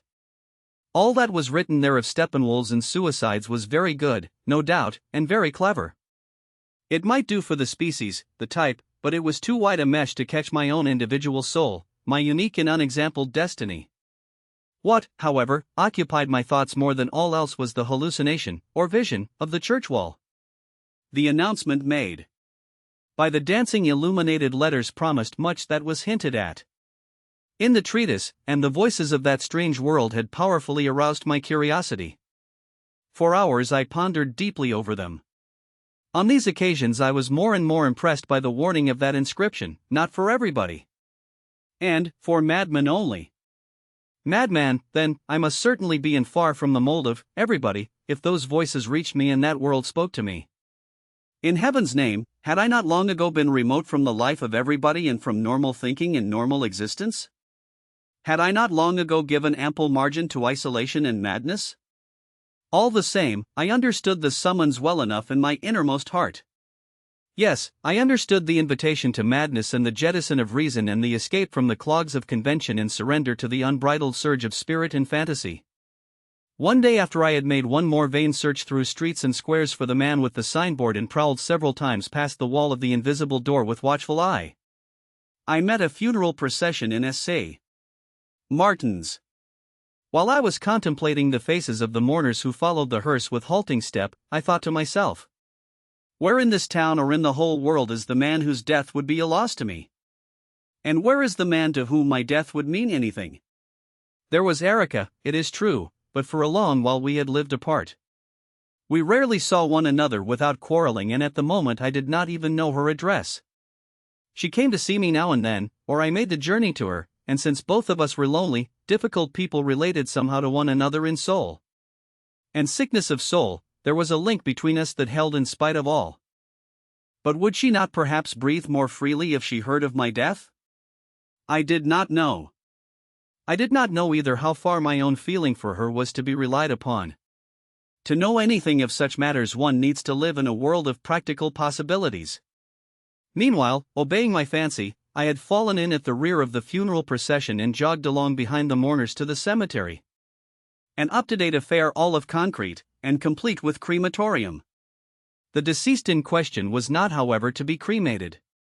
His coffin was set down before a simple hole in the ground, and I saw the clergyman and the other vultures and functionaries of a burial establishment going through their performances, to which they endeavored to give all the appearance of great ceremony and sorrow, and with such effect that they outdid themselves, and from pure play acting they got caught in their own lies and ended by being comic. I saw how their black professional robes fell in folds, and what pains they took to work up the company of mourners and to force them to bend the knee before the majesty of death. It was labor in vain. Nobody wept. The deceased did not appear to have been indispensable. Nor could anyone be talked into a pious frame of mind, and when the clergyman addressed the company repeatedly as, "Dear fellow Christians," all the silent faces of these shop people and master bakers and their wives were turned down in embarrassment and expressed nothing but the wish that this uncomfortable function might soon be over. When the end came, the two foremost of the fellow Christians shook the clergyman's hand, scraped the moist clay in which the dead had been laid from their shoes at the next scraper, and without hesitation their faces again showed their natural expression. And then it was that one of them seemed suddenly familiar. It was, so it seemed to me, the man who had carried the signboard and thrust the little book into my hands. At the moment when I thought I recognized him, he stopped and, stooping down, carefully turned up his black trousers, and then walked away at a smart pace with his umbrella clipped under his arm. I walked after him, but when I overtook him and gave him a nod, he did not appear to recognize me. "Is there no show tonight?" I asked with an attempt at a wink such as two conspirators give each other. But it was long ago that such pantomime was familiar to me.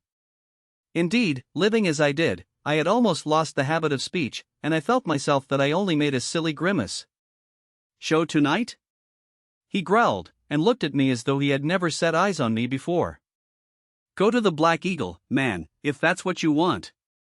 And, in fact, I was no longer certain it was he. I was disappointed in feeling the disappointment. I walked on aimlessly. I had no motives, no incentives to exert myself, no duties. Life tasted horribly bitter. I felt that the long-standing disgust was coming to a crisis, and that life pushed me out and cast me aside. I walked through the grey streets in a rage, and everything smelt of moist earth and burial. I swore that none of these death vultures should stand at my grave, with cassocks and fellow Christianly murmurings. Ah, look where I might and think what I might, there was no cause for rejoicing, and nothing beckoned me. There was nothing to charm me or tempt me. Everything was old, withered, grey, limp and spent, and stank of staleness and decay. Dear God, how was it possible? How had I, with the wings of youth and poetry, come to this? Art and travel and the glow of ideals, and now this. How had this paralysis of hatred against myself and everyone else, this obstruction of all feeling, this mud-hell of an empty heart and despair crept over me so softly and so slowly? Passing by the library, I met a young professor of whom in earlier years I used occasionally to see a good deal. When I last stayed in the town, some years before, I had even been several times to his house to talk Oriental mythology, a study in which I was then very much interested. He came in my direction walking stiffly and with a short-sighted air, and only recognized me at the last moment as I was passing by. In my lamentable state, I was half thankful for the cordiality with which he threw himself on me. His pleasure in seeing me became quite lively as he recalled the talks we had together, and assured me that he owed a great deal to the stimulus they had given him, and that he often thought of me.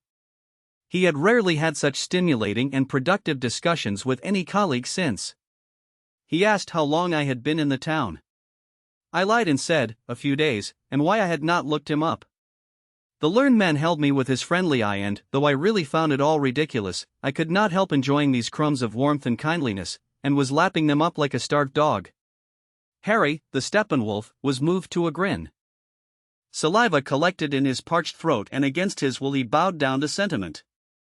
Yes, zealously piling lie upon lie, I said that I was only here in passing, for the purpose of research, and should of course have paid him a visit, but that I had not been feeling very fit. And when he went on to invite me very heartily to spend the evening with him, I accepted with thanks and sent my greetings to his wife. Until my cheeks fairly ached with the unaccustomed efforts of all these forced smiles and speeches. And while I, Harry Holler, stood there in the street, flattered and surprised and studiously polite and smiling into the good fellow's kindly short-sighted face, there stood the other Harry, too, at my elbow and grinned likewise. He stood there and grinned as he thought what a funny, crazy, dishonest fellow I was to show my teeth in rage and curse the whole world one moment and the next, to be falling all over myself in the eagerness of my response to the first amiable greeting of the first good honest fellow who came my way. To be wallowing like a suckling pig in the luxury of a little pleasant feeling in friendly esteem. Thus stood the two Harrys, neither playing a very pretty part, over against the worthy professor, mocking one another, watching one another, and spitting at one another, while as always in such predicaments, the eternal question presented itself whether all this was simple stupidity and human frailty, a common depravity, or whether this sentimental egoism and perversity, this slovenliness and two-facedness of feeling was merely a personal idiosyncrasy of the Steppenwolfs. And if this nastiness was common to men in general, I could rebound from it with renewed energy into hatred of all the world. But if it was a personal frailty, it was good occasion for an orgy of hatred of myself. While my two selves were thus locked in conflict, the professor was almost forgotten, and when the oppressiveness of his presence came suddenly back to me, I made haste to be relieved of it.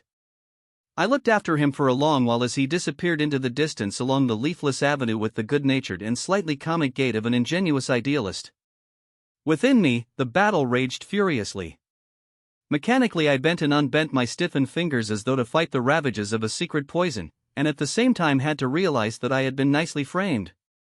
Round my neck was the invitation for 8:30, with all its obligations of politeness, of talking shop and of contemplating another's domestic bliss. And so home in wrath.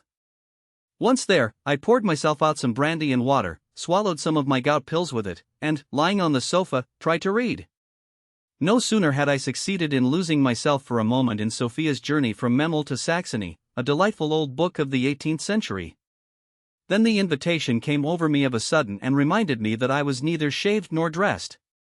Why, in heaven's name, had I brought all this on myself? Well, get up, so I told myself, lather yourself, scrape your chin till it bleeds, dress, and show an amiable disposition towards your fellowmen. And while I lathered my face, I thought of that sordid hole in the clay of the cemetery into which some unknown person had been lowered that day. I thought of the pinched faces of the bored fellow Christians and I could not even laugh. There in that sordid hole in the clay, I thought, to the accompaniment of stupid and insincere ministrations and the no less stupid and insincere demeanor of the group of mourners. In the discomforting sight of all the metal crosses and marble slabs and artificial flowers of wire and glass. Ended not only that unknown man, and, tomorrow or the day after, myself as well, buried in the soil with a hypocritical show of sorrow.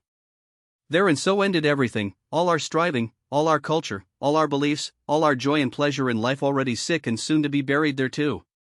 Our whole civilization was a cemetery where Jesus Christ and Socrates, Mozart and Haydn, Dante and Goethe were but the indecipherable names on moldering stones. And the mourners who stood round affecting a pretense of sorrow would give much to believe in these inscriptions which once were holy. Or at least to utter one heartfelt word of grief and despair about this world that is no more.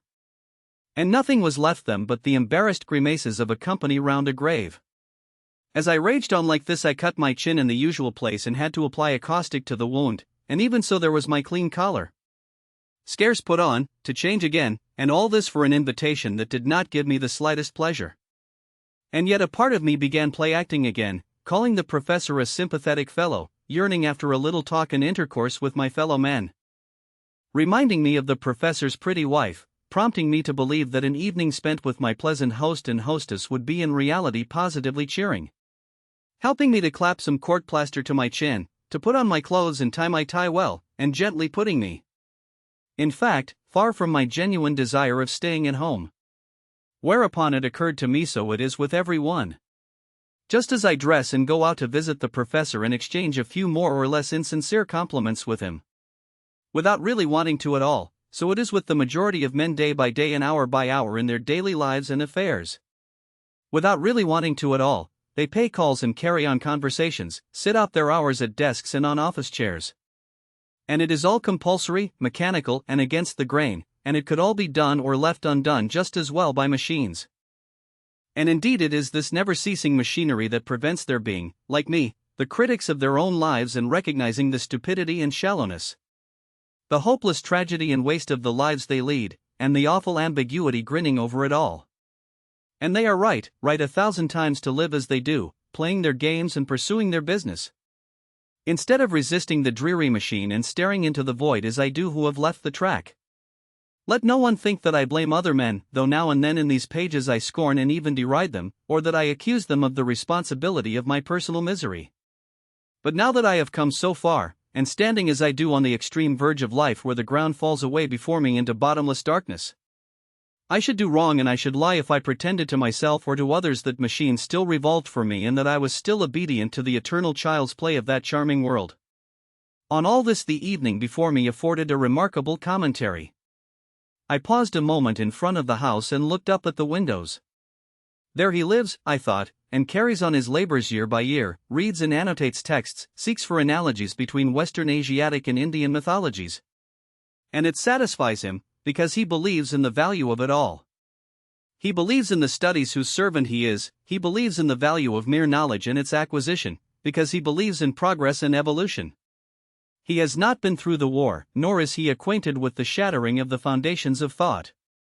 By Einstein, that, thinks he, only concerns the mathematicians. He sees nothing of the preparations for the next war that are going on all round him. He hates Jews and communists. He is a good, unthinking, happy child, who takes himself seriously, and, in fact, he is much to be envied. And so, pulling myself together, I entered the house. A maid in cap and apron opened the door. Warned by some premonition, I noticed with care where she laid my hat and coat, and was then shown into a warm and well-lighted room and requested to wait. Instead of saying a prayer or taking a nap, I followed a wayward impulse and picked up the first thing I saw. It chanced to be a small picture in a frame that stood on the round table leaning back on its pasteboard support. It was an engraving and it represented the poet Goethe as an old man full of character, with a finely chiseled face and a genius mane. Neither the renowned fire of his eyes nor the lonely and tragic expression beneath the courtly whitewash was lacking. To this the artist had given special care, and he had succeeded in combining the elemental force of the old man with a somewhat professional makeup of self-discipline and righteousness, without prejudice to his profundity, and had made of him, all in all, a really charming old gentleman, fit to adorn any drawing room. No doubt this portrait was no worse than others of its description. It was much the same as all those representations, by careful craftsmen of saviors, apostles, heroes, thinkers and statesmen. Perhaps I found it exasperating only because of a certain pretentious virtuosity. In any case, and whatever the cause, this empty and self-satisfied presentation of the aged Goethe shrieked at me at once as a fatal discord, exasperated and oppressed as I was already. It told me that I ought never to have come. Here fine old masters and the nation's great ones were at home, not Steppenwolfs. If only the master of the house had come in now, I might have had the luck to find some favorable opportunity for finding my way out. As it was, his wife came in, and I surrendered to fate though I scented danger. We shook hands and to the first discord there succeeded nothing but new ones. The lady complimented me on my looks, though I knew only too well how sadly the years had aged me since our last meeting. The clasp of her hand on my gouty fingers had reminded me of it already. Then she went on to ask after my dear wife, and I had to say that my wife had left me and that we were divorced. We were glad enough when the professor came in. He too gave me a hearty welcome and the awkward comedy came to a beautiful climax. He was holding a newspaper to which he subscribed, an organ of the militarist and jingoist party. And after shaking hands he pointed to it and commented on a paragraph about a namesake of mine, a publicist called Holler. A bad fellow and a rotten patriot who had been making fun of the Kaiser and expressing the view that his own country was no less responsible for the outbreak of war than the enemy nations. There was a man for you. The editor had given him his deserts and put him in the pillory. However, when the professor saw that I was not interested, we passed to other topics. And the possibility that this horrid fellow might be sitting in front of them did not even remotely occur to either of them. Yet so it was, I myself was that horrid fellow. Well, why make a fuss and upset people? I laughed to myself, but gave up all hope now of a pleasant evening. I have a clear recollection of the moment when the professor spoke of Holler as a traitor to his country. It was then that the horrid feeling of depression and despair which had been mounting in me and growing stronger and stronger ever since the burial scene condensed to a dreary dejection. It rose to the pitch of a bodily anguish, arousing within me a dread and suffocating foreboding.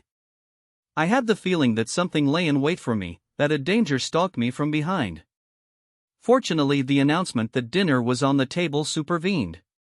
We went into the dining room, and while I racked my brains again and again for something harmless to say, I ate more than I was accustomed to do and felt myself growing more wretched with every moment. Good heavens, I thought all the while, why do we put ourselves to such exertions? I felt distinctly that my hosts were not at their ease either and that their liveliness was forced. Whether it was that I had a paralyzing effect on them or because of some other and domestic embarrassment, there was not a question they put to me that I could answer frankly, and I was soon fairly entangled in my lies and wrestling with my nausea at every word. At last, for the sake of changing the subject, I began to tell them of the funeral which I had witnessed earlier in the day. But I could not hit the right note. My efforts at humor fell entirely flat and we were more than ever at odds. Within me the Steppenwolf bared his teeth in a grin. By the time we had reached dessert, silence had descended on all three of us. We went back to the room we had come from to invoke the aid of coffee and cognac. There, however, my eye fell once more on the magnate of poetry, although he had been put on a chest of drawers at one side of the room. Unable to get away from him, I took him once more in my hands, though warning voices were plainly audible, and proceeded to attack him.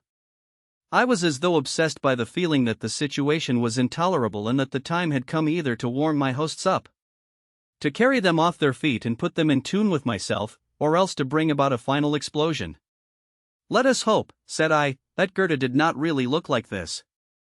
This conceited air of nobility, the great man ogling the distinguished company, and beneath the manly exterior what a world of charming sentimentality. Certainly, there is much to be said against him. I have a good deal against his venerable pomposity myself. But to represent him like this, no, that is going too far. The lady of the house finished pouring out the coffee with a deeply wounded expression and then hurriedly left the room. And her husband explained to me with mingled embarrassment and reproach that the picture of Goethe belonged to his wife and was one of her dearest possessions. And even if, objectively speaking, you are right, though I don't agree with you, you need not have been so outspoken. There you are right, I admitted. Unfortunately it is a habit, a vice of mine, always to speak my mind as much as possible, as indeed Goethe did, too, in his better moments. In this chaste drawing-room Goethe would certainly never have allowed himself to use an outrageous, a genuine and unqualified expression. I sincerely beg your wife's pardon and your own. Tell her, please, that I am a schizomaniac. And now, if you will allow me, I will take my leave. To this he made objections in spite of his perplexity. He even went back to the subject of our former discussions and said once more how interesting and stimulating they had been and how deep an impression my theories about Mithras and Krishna had made on him at the time. He had hoped that the present occasion would have been an opportunity to renew these discussions. I thanked him for speaking as he did. Unfortunately, my interest in Krishna had vanished and also my pleasure in learned discussions. Further, I had told him several lies that day. For example, I had been many months in the town, and not a few days, as I had said. I lived, however, quite by myself, and was no longer fit for decent society, for in the first place, I was nearly always in a bad temper and afflicted with the gout. And in the second place, usually drunk. Lastly, to make a clean slate, and not to go away, at least, as a liar, it was my duty to inform him that he had grievously insulted me that evening. He had endorsed the attitude taken up by a reactionary paper towards Holler's opinions, a stupid bull-necked paper, fit for an officer on half-pay, not for a man of learning. This bad fellow and rotten patriot, Holler, however, and myself were one and the same person, and it would be better for our country and the world in general if at least the few people who were capable of thought stood for reason and the love of peace instead of heading wildly with a blind obsession for a new war. And so I would bid him goodbye. With that I got up and took leave of Goethe and of the professor. I seized my hat and coat from the rack outside and left the house. Loud in my soul the wolf howled his glee, and between my two selves there opened an immense field of operations. For it was at once clear to me that this disagreeable evening had much more significance for me than for the indignant professor. For him, it was a disillusionment and a petty outrage. For me, it was a final failure and flight. It was my leave-taking from the respectable, moral and learned world, and a complete triumph for the Steppenwolf. I was sent flying and beaten from the field, bankrupt in my own eyes, dismissed without a shred of credit or a ray of humor to comfort me. I had taken leave of the world in which I had once found a home, the world of convention and culture, in the manner of the man with a weak stomach who has given up pork. In a rage I went on my way beneath the street lamps, in a rage and sick unto death. What a hideous day of shame and wretchedness it had been from morning to night, from the cemetery to the scene with the professor. For what? And why? Was there any sense in taking up the burden of more such days as this, or of sitting out any more such suppers? There was not. This very night I would make an end of the comedy, go home and cut my throat. No more tarrying. I paced the streets in all directions, driven on by wretchedness. Naturally it was stupid of me to bespatter the drawing-room ornaments of the worthy folk, stupid and ill-mannered, but I could not help it, and even now I could not help it. I could not bear this tame, lying, well-mannered life any longer. And since it appeared that I could not bear my loneliness any longer either, since my own company had become so unspeakably hateful and nauseous, since I struggled for breath in a vacuum and suffocated in hell, what way out was left me? There was none. I thought of my father and mother, of the sacred flame of my youth long extinct, of the thousand joys and labors and aims of my life. Nothing of them all was left me, not even repentance, nothing but agony and nausea. Never had the clinging to mere life seemed so grievous as now.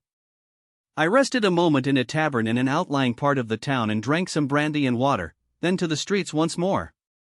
With the devil at my heels, up and down the steep and winding streets of the old town, along the avenues, across the station square. The thought of going somewhere took me into the station. I scanned the timetables on the walls, drank some wine and tried to come to my senses. Then the spectre that I went in dread of came nearer, till I saw it plain. It was the dread of returning to my room and coming to a halt there, faced by my despair. There was no escape from this moment though I walked the streets for hours. Sooner or later I should be at my door, at the table with my books, on the sofa with the photograph of Erica above it. Sooner or later the moment would come to take out my razor and cut my throat. More and more plainly the picture rose before me. More and more plainly, with a wildly beating heart, I felt the dread of all dreads, the fear of death. Yes, I was horribly afraid of death. Although I saw no other way out, although nausea, agony and despair threatened to engulf me, although life had no allurement and nothing to give me either of joy or hope, I shuddered all the same with an unspeakable horror of a gaping wound in a condemned man's flesh. I saw no other way of escape from this dreadful spectre. Suppose that today cowardice won a victory over despair, tomorrow and each succeeding day I would again face despair heightened by self-contempt. It was merely taking up and throwing down the knife till at last it was done. Better today then. I reasoned with myself as though with a frightened child. But the child would not listen. It ran away. It wanted to live. I renewed my fitful wanderings through the town, making many detours not to return to the house which I had always in my mind and always deferred. Here and there I came to a stop and lingered, drinking a glass or two, and then, as if pursued, ran around in a circle whose center had the razor as a goal, and meant death. Sometimes from utter weariness I sat on a bench, on a fountain's rim, or a curbstone and wiped the sweat from my forehead and listened to the beating of my heart. Then on again in mortal dread and an intense yearning for life. Thus it was I found myself late at night in a distant and unfamiliar part of the town, and there I went into a public house from which there came the lively sound of dance music. Over the entrance as I went in I read, "The Black Eagle," on the old signboard. Within I found it was a free night, crowds, smoke, the smell of wine, and the clamor of voices, with dancing in a room at the back, whence issued the frenzy of music. I stayed in the nearer room where there were none but simple folk, some of them poorly dressed, whereas behind in the dance hall smart people were also to be seen. Carried forward by the crowd, I soon found myself near the bar, wedged against a table at which sat a pale and pretty girl against the wall. She wore a thin dance frock cut very low and a withered flower in her hair. She gave me a friendly and observant look as I came up and with a smile moved to one side to make room for me. "May I?" I asked, and sat down beside her. "Of course, you may," she said. "But who are you?" "Thanks," I replied. "I cannot possibly go home, cannot. I'll stay here with you if you'll let me." "No, I can't go back home." She nodded as though to humor me, and as she nodded I observed the curl that fell from her temple to her ear, and I saw that the withered flower was a camellia. From within crashed the music, and at the buffet the waitresses hurriedly shouted their orders. "Well, stay here then," she said with a voice that comforted me. "Why can't you go home?" "I can't. There's something waiting for me there." "No, I can't, it's too frightful." "Let it wait then and stay here. First wipe your glasses. You can see nothing like that. Give me your handkerchief. What shall we drink? Burgundy?" While she wiped my glasses, I had the first clear impression of her pale, firm face, with its clear gray eyes and smooth forehead, and the short, tight curl in front of her ear. Good-naturedly and with a touch of mockery she began to take me in hand. She ordered the wine, and as she clinked her glass with mine, her eyes fell on my shoes.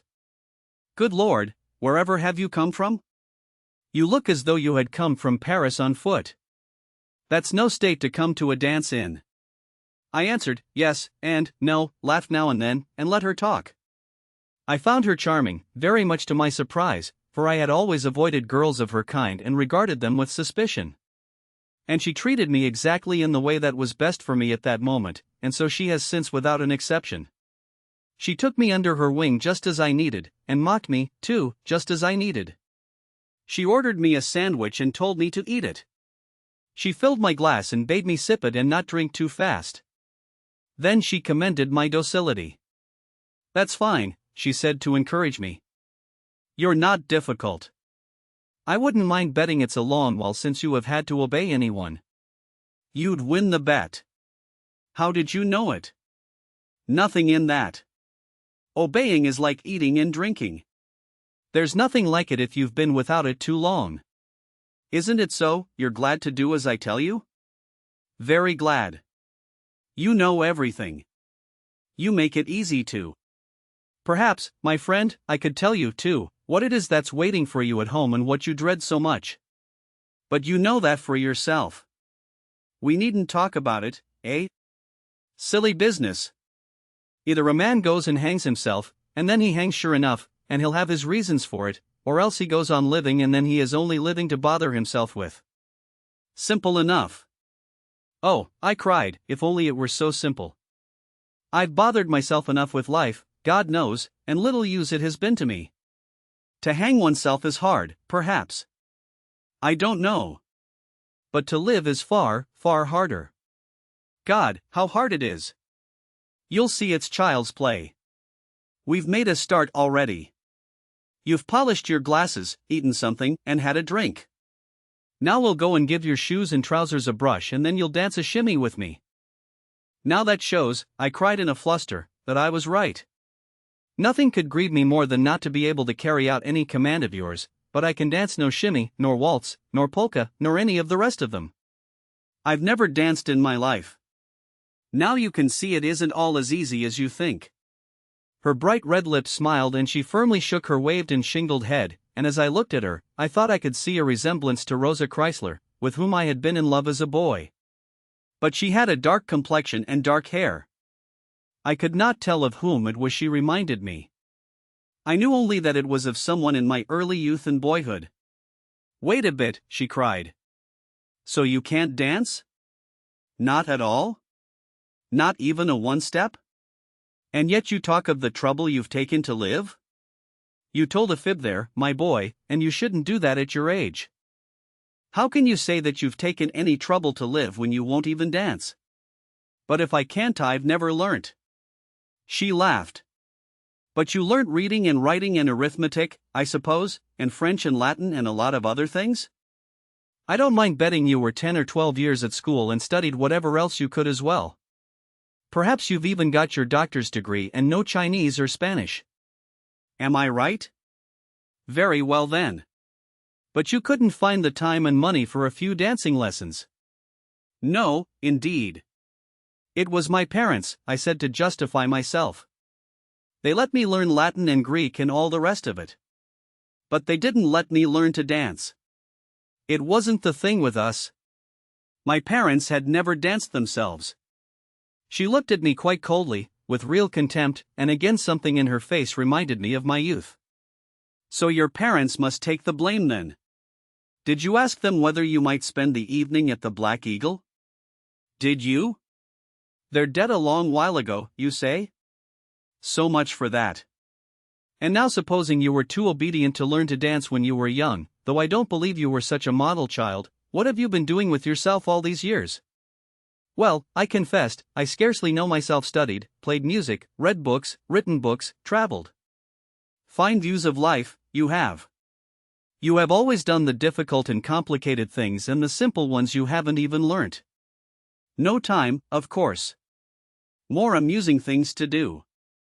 Well, thank God, I'm not your mother. But to do as you do and then say you've tested life to the bottom and found nothing in it is going a bit too far. Don't scold me, I implored. It isn't as if I didn't know I was mad. Oh, don't make a song of your sufferings.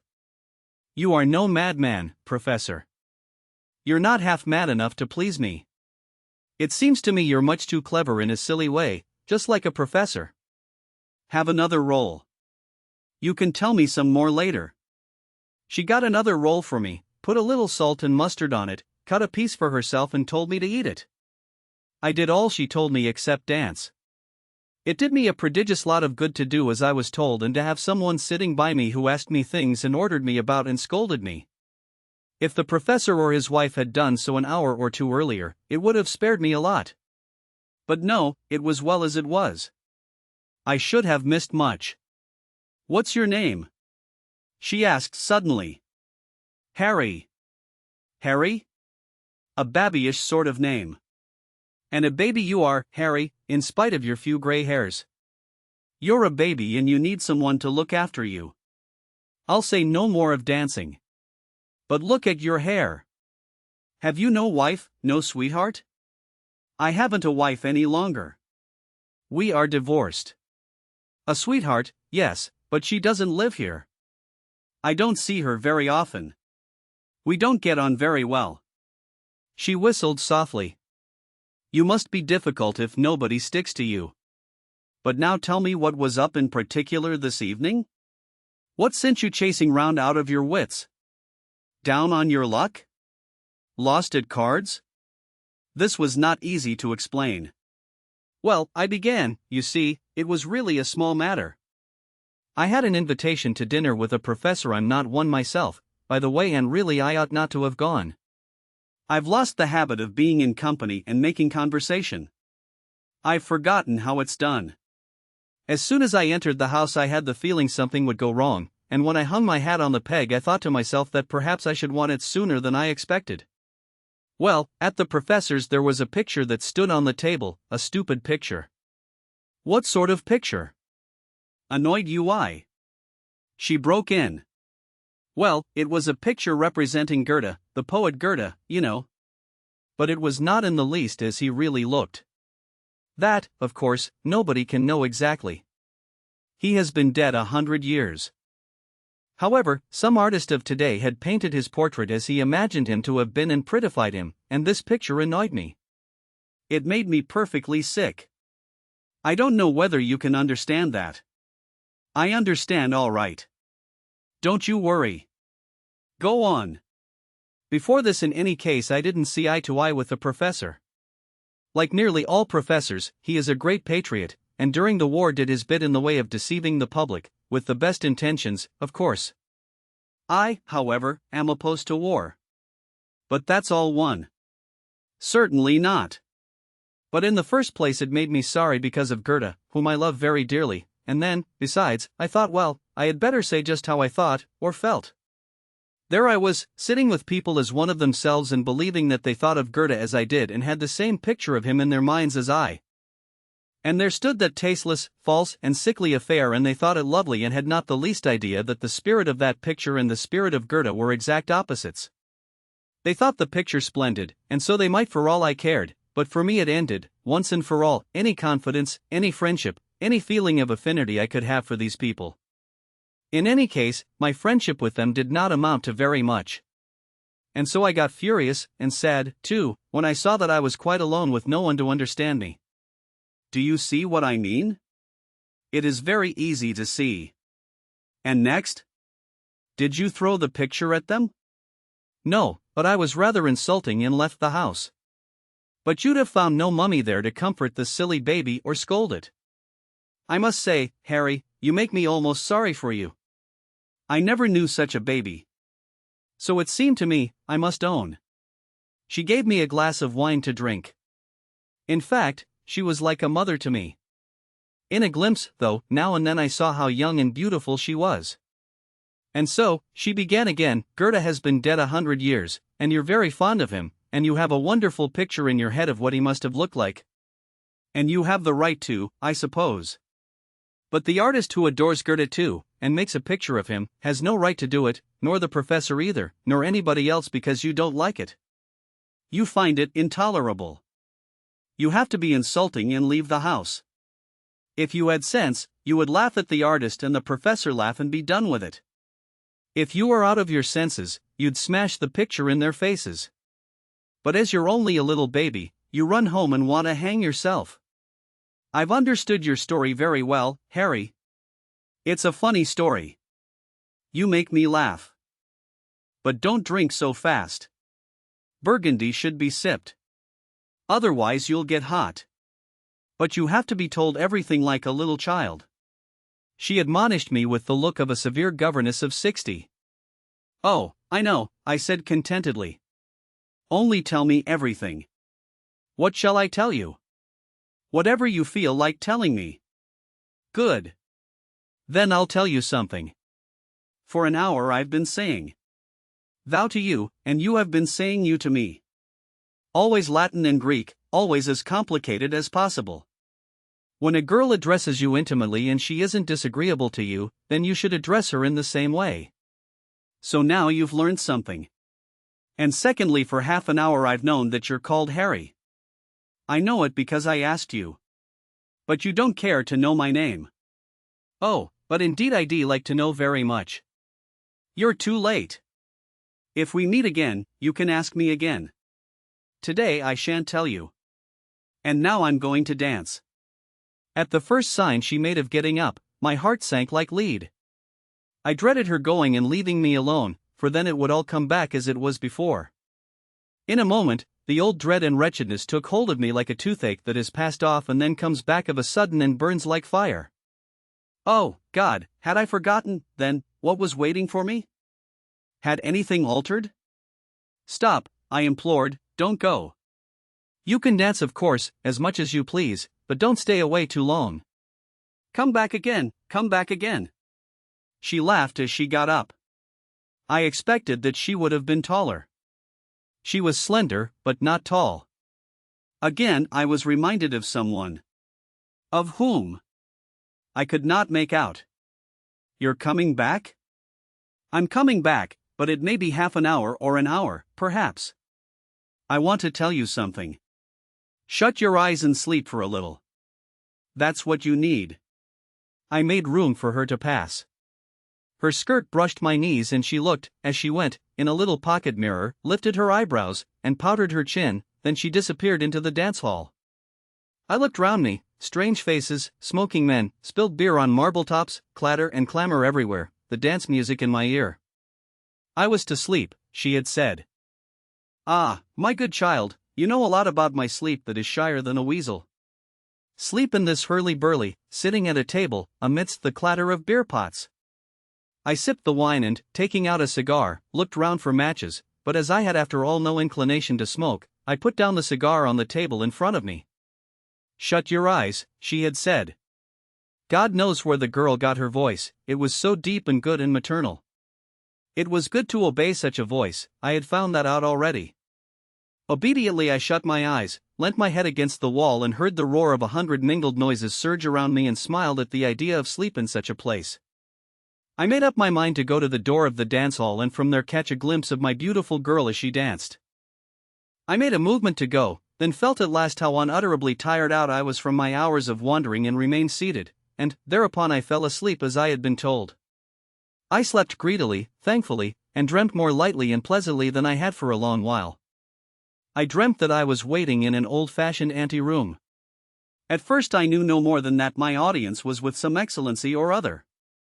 Then it came to me that it was Goethe who was to receive me. Unfortunately, I was not there quite on a personal call. I was a reporter, and this worried me a great deal, and I could not understand how the devil I had got into such a fix.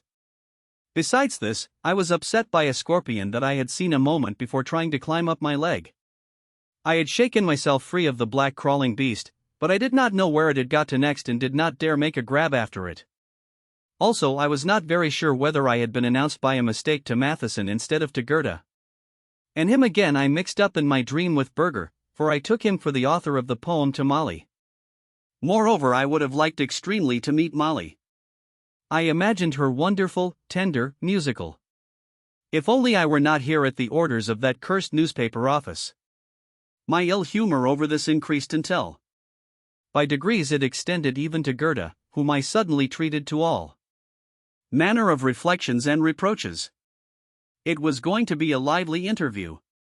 The scorpion, however, dangerous though he was and hidden no doubt somewhere within an inch of me, was all the same not so bad perhaps. Possibly he might even betoken something friendly. It seemed to me extremely likely that he had something to do with Molly. He might be a kind of messenger from her or an heraldic beast, dangerously and beautifully emblematic of woman and sin. Might not his name perhaps be Vulpius? But at that moment a flunky threw open the door. I rose and went in. There stood old Goethe, short and very erect, and on his classic breast, sure enough, was the corpulent star of some order. Not for a moment did he relax his commanding attitude, his air of giving audience, and of controlling the world from that museum of his at Weimar. Indeed, he had scarcely looked at me before with a nod and a jerk like an old raven he began pompously, "Now, you young people have, I believe, very little appreciation of us and our efforts." "You are quite right," said I, chilled by his ministerial glance. "We young people have, indeed, very little appreciation of you. You are too pompous for us, Excellency, too vain and pompous, and not outright enough. That is, no doubt, at the bottom of it not outright enough." The little old man bent his erect head forward, and as his hard mouth with its official folds relaxed in a little smile and became enchantingly alive, my heart gave a sudden bound, for all at once the poem came to my mind, "The Dusk with Folding Wing." And I remembered that it was from the lips of this man that the poem came. Indeed, at this moment I was entirely disarmed and overwhelmed and would have chosen of all things to kneel before him. But I held myself erect and heard him say with a smile, "Oh, so you accuse me of not being outright? What a thing to say! Will you explain yourself a little more fully?" I was very glad indeed to do so. Like all great spirits, Herr von Goethe, you have clearly recognized and felt the riddle and the hopelessness of human life, with its moments of transcendence that sink again to wretchedness, and the impossibility of rising to one fair peak of feeling except at the cost of many days' enslavement to the daily round. And, then, the ardent longing for the realm of the spirit in eternal and deadly war with the equally ardent and holy love of the lost innocence of nature. The whole frightful suspense and vacancy and uncertainty, this condemnation to the transient that can never be valid, that is ever experimental and dilettantish, in short, the utter lack of purpose to which the human state is condemned to its consuming despair. You have known all this, yes, and said as much over and over again, yet you gave up your whole life to preaching its opposite, giving utterance to faith and optimism and spreading before yourself and others the illusion that our spiritual strivings mean something and endure. You have lent a deaf ear to those that plumbed the depths and suppressed the voices that told the truth of despair, and not in yourself only, but also in Kleist and Beethoven. Year after year you lived on at Weimar accumulating knowledge and collecting objects, writing letters and gathering them in, as though in your old age you had found the real way to discover the eternal in the momentary, though you could only mummify it, and to spiritualize nature though you could only hide it with a pretty mask. This is why we reproach you with insincerity. The old bigwig kept his eyes musingly on mine, smiling as before. Then to my surprise, he asked, "You must have a strong objection, then, to the magic flute of Mozart?" And before I could protest, he went on. "The magic flute presents life to us as a wondrous song. It honors our feelings, transient as they are, as something eternal and divine. It agrees neither with her von Kleist nor with her Beethoven. It preaches optimism and faith." I know, I cried in a rage. God knows why you hit of all things on the magic flute that is dearer to me than anything else in the world. But Mozart did not live to be 82. He did not make pretensions in his own life to the enduring and the orderly and to exalted dignity as you did. He did not think himself so important. He sang his divine melodies and died. I lost my breath. 1,000 things ought to have been said in 10 words. My forehead began to sweat. Goethe, however, said very amiably, "It may be unforgivable that I live to be 82.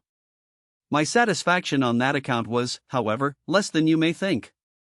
You are right that a great longing for survival possessed me continually. I was in continual fear of death and continually struggling with it. I believe that the struggle against death, the unconditional and self-willed determination to live, is the motive power behind the lives and activities of all outstanding men. My 82 years showed just as conclusively that we must all die in the end as if I had died as a schoolboy. If it helps to justify me, I should like to say this too: there was much of the child in my nature, curiosity and love of wasting time and play. Well, and so it went on, till I saw that sooner or later there must be enough of play." As he said this, his smile was quite cunning, a downright roguish leer. He had grown taller and his erect bearing and the constrained dignity of his face had disappeared. The air, too, around us was now ringing with melodies, all of them songs of Goethe's. I heard Mozart's violets and Schubert's again, now Feist break and veil, quite distinctly. And Goethe's face was rosy and youthful, and he laughed, and now he resembled Mozart like a brother, now Schubert, and the star on his breast was composed entirely of wild flowers. A yellow primrose blossomed luxuriantly in the middle of it. It did not altogether suit me to have the old gentleman avoid my questions and accusations in this sportive manner, and I looked at him reproachfully. At that he bent forward and brought his mouth, which had now become quite like a child's, close to my ear and whispered softly into it, "You take the old Goethe much too seriously, my young friend. You should not take old people who are already dead seriously. It does them injustice. We immortals do not like things to be taken seriously. We like joking. Seriousness, young man, is an accident of time. It consists, I don't mind telling you in confidence, in putting too high a value on time. I, too, once put too high a value on time. For that reason I wished to be 100 years old. In eternity, however, there is no time, you see. Eternity is a mere moment, just long enough for a joke." And indeed there was no saying another serious word to the man. He capered joyfully and nimbly up and down and made the primrose shoot out from his star like a rocket, and then he made it shrink and disappear. While he flickered to and fro with his dance steps and figures, it was borne in upon me that he at least had not neglected learning to dance. He could do it wonderfully. Then I remembered the scorpion, or Molly, rather, and I called out to Goethe, "Tell me, is Molly there?" Goethe laughed aloud. He went to his table and opened a drawer, took out a handsome leather or velvet box, and held it open under my eyes. There, small, faultless, and gleaming, lay a diminutive effigy of a woman's leg on the dark velvet, an enchanting leg, with the knee a little bent and the foot pointing downwards to end in the daintiest of toes. I stretched out my hand, for I had quite fallen in love with the little leg and I wanted to have it, but just as I was going to take hold of it with my finger and thumb, the little toy seemed to move with a tiny start, and it occurred to me suddenly that this might be the scorpion. Goethe seemed to read my thought, and even to have wanted to cause this deep timidity, this hectic struggle between desire and dread. He held the provoking little scorpion close to my face and watched me start forward with desire, then start back with dread, and this seemed to divert him exceedingly. While he was teasing me with the charming, dangerous thing, he became quite old once more, very, very old. 1,000 years old, with hair as white as snow, and his withered greybeard's face laughed a still and soundless laughter that shook him to the depths with abysmal old man's humor. When I woke I had forgotten the dream, it did not come back to me till later. I had slept for nearly an hour, as I never thought I could possibly have done at a café table with the music and the bustle all round me. The dear girl stood in front of me with one hand on my shoulder. "Give me 2 or 3 marks," she said. "I've spent something in there." I gave her my purse. She took it and was soon back again. "Well, now I can sit with you for a little and then I have to go. I have an engagement." I was alarmed. "With whom?" I asked quickly. "With a man, my dear Harry." He has invited me to the Odeon bar. Oh. I didn't think you would leave me alone. Then you should have invited me yourself. Someone has got in before you. Well, there's good money saved. Do you know the Odeon? Nothing but champagne after midnight. Armchairs like at a club, nigger band, jolly fine. I had never considered all this. But let me invite you, I entreated her. I thought it was an understood thing, now that we've made friends. Invite yourself wherever you like. Do, please, I beg you. That is nice of you. But, you see, a promise is a promise, and I've given my word and I shall keep it and go. Don't worry any more over that. Have another drink of wine. There's still some in the bottle. Drink it up and then go comfortably home and sleep. Promise me. No, you know that's just what I can't do, go home. Oh, you with your tales. Will you never be done with your Goethe? The dream about Goethe came back to me at that moment. But if you really can't go home, stay here. There are bedrooms, shall I see about one for you? I was satisfied with that and asked where I could find her again. Where did she live? She would not tell me. I should find her in one place or another if I looked. Mayn't I invite you somewhere? Where? Where and when you like. Good. Tuesday for dinner at the Old Franciscan. First floor. Goodbye. She gave me her hand. I noticed for the first time how well it matched her voice, a beautiful hand, firm and intelligent and good-natured. She laughed at me when I kissed it. Then at the last moment she turned once more and said, I'll tell you something else about Goethe. What you felt about him and finding the picture of him more than you could put up with, I often feel about the saints. The saints? Are you so religious? No, I'm not religious, I'm sorry to say. But I was once and shall be again. There is no time now to be religious. No time. Does it need time to be religious? Oh, yes. To be religious you must have time and, even more, independence of time.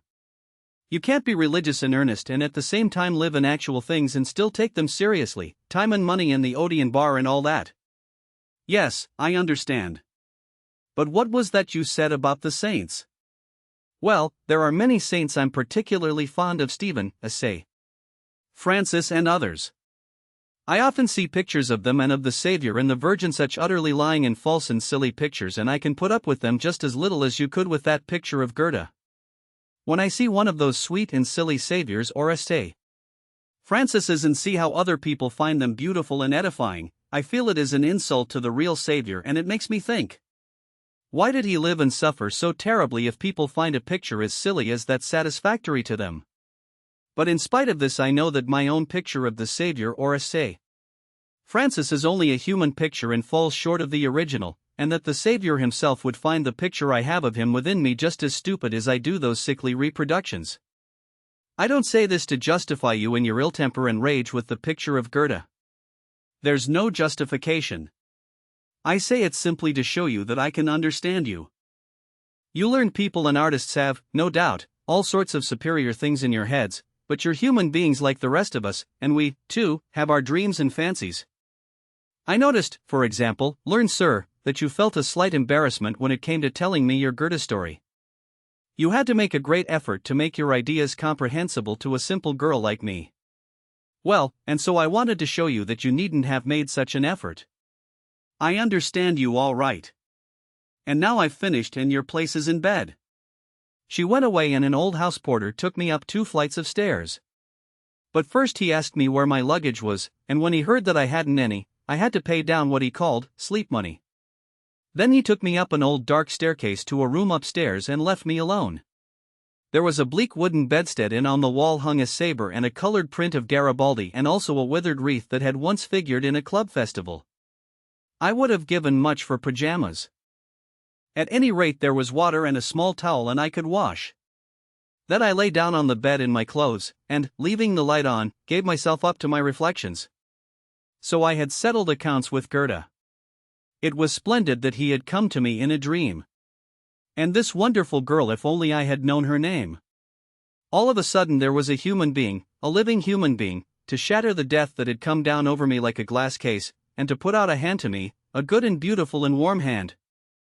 All of a sudden there were things that concerned me again, which I could think of with joy and eagerness. All of a sudden a door was thrown open through which life came in.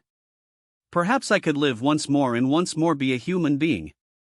My soul that had fallen asleep in the cold and nearly frozen breathed once more, and sleepily spread its weak and tiny wings.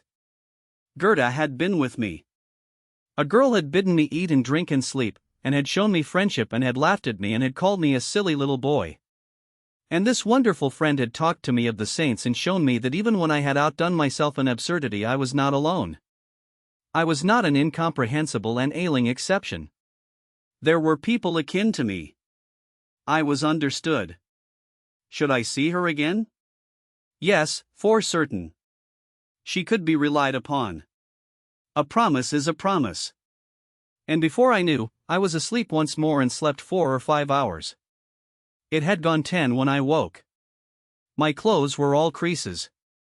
I felt utterly exhausted. And in my head was the memory of yesterday's half-forgotten horror, but I had life, hope, and happy thoughts. As I returned to my room I experienced nothing of that terror that this return had for me the day before. On the stairs above the Araucaria I met the aunt, my landlady. I saw her seldom, but her kindly nature always delighted me. The meeting was not very propitious, for I was still unkempt and uncombed after my night out, and I had not shaved. I greeted her and would have passed on. As a rule, she always respected my desire to live alone and unobserved. Today, however, as it turned out, a veil between me and the outer world seemed to be torn aside, a barrier fallen. She laughed and stopped. "You have been on a spree, Mr. Holler. You were not in bed last night. You must be pretty tired." "Yes," I said, and was forced to laugh too. "There was something lively going on last night, and as I did not like to shock you, I slept at an hotel. My respect for the repose and dignity of your house is great. I sometimes feel like a foreign body in it." "You are poking fun, Mr. Holler." "Only at myself. You ought not to do that even. You ought not to feel like a foreign body in my house. You should live as best pleases you and do as best you can. I have had before now many exceedingly respectable tenants, jewels of respectability, but not one has been quieter or disturbed us less than you. And now would you like some tea?" I did not refuse. Tea was brought me in her drawing room with the old-fashioned pictures and furniture, and we had a little talk. In her friendly way she elicited this and that about my life and thoughts without actually asking questions and listened attentively to my confessions, while at the same time she did not give them more importance than an intelligent and motherly woman should to the peccadillos of men. We talked, too, of her nephew, and she showed me in a neighboring room his latest hobby, a wireless set. There the industrious young man spent his evenings, fitting together the apparatus, a victim to the charms of wireless, and kneeling on pious knees before the God of applied science whose might had made it possible to discover after thousands of years a fact which every thinker has always known and put to better use than in this recent and very imperfect development. We spoke about this, for the aunt had a slight leaning to piety and religious topics were not unwelcome to her. I told her that the omnipresence of all forces and facts was well known to ancient India, and that science had merely brought a small fraction of this fact into general use by devising for it, that is, for sound waves, a receiver and transmitter which were still in their first stages and miserably defective. The principal fact known to that ancient knowledge was, I said, the unreality of time. This science had not yet observed. Finally, it would, of course, make this discovery, also, and then the inventors would get busy over it. The discovery would be made, and perhaps very soon, that there were floating round us not only the pictures and events of the transient present in the same way that music from Paris or Berlin was now heard in Frankfurt or Zurich, but that all that had ever happened in the past could be registered and brought back likewise. We might well look for the day when, with wires or without, with or without the disturbance of other sounds, we should hear King Solomon speaking, or Walter von der Vogelweide.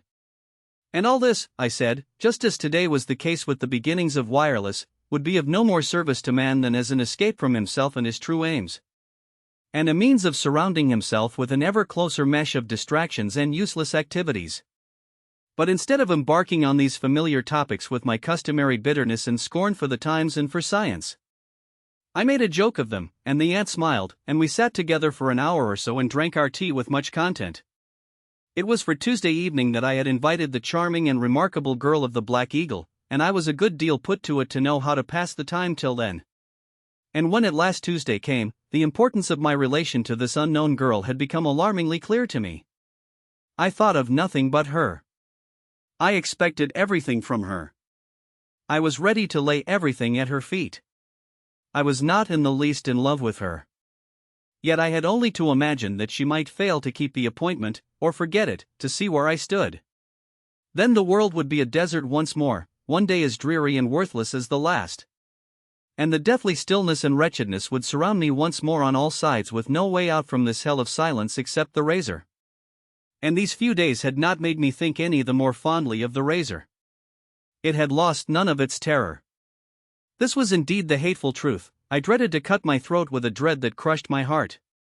My fear was as wild and obstinate as though I were the healthiest of men and my life a paradise.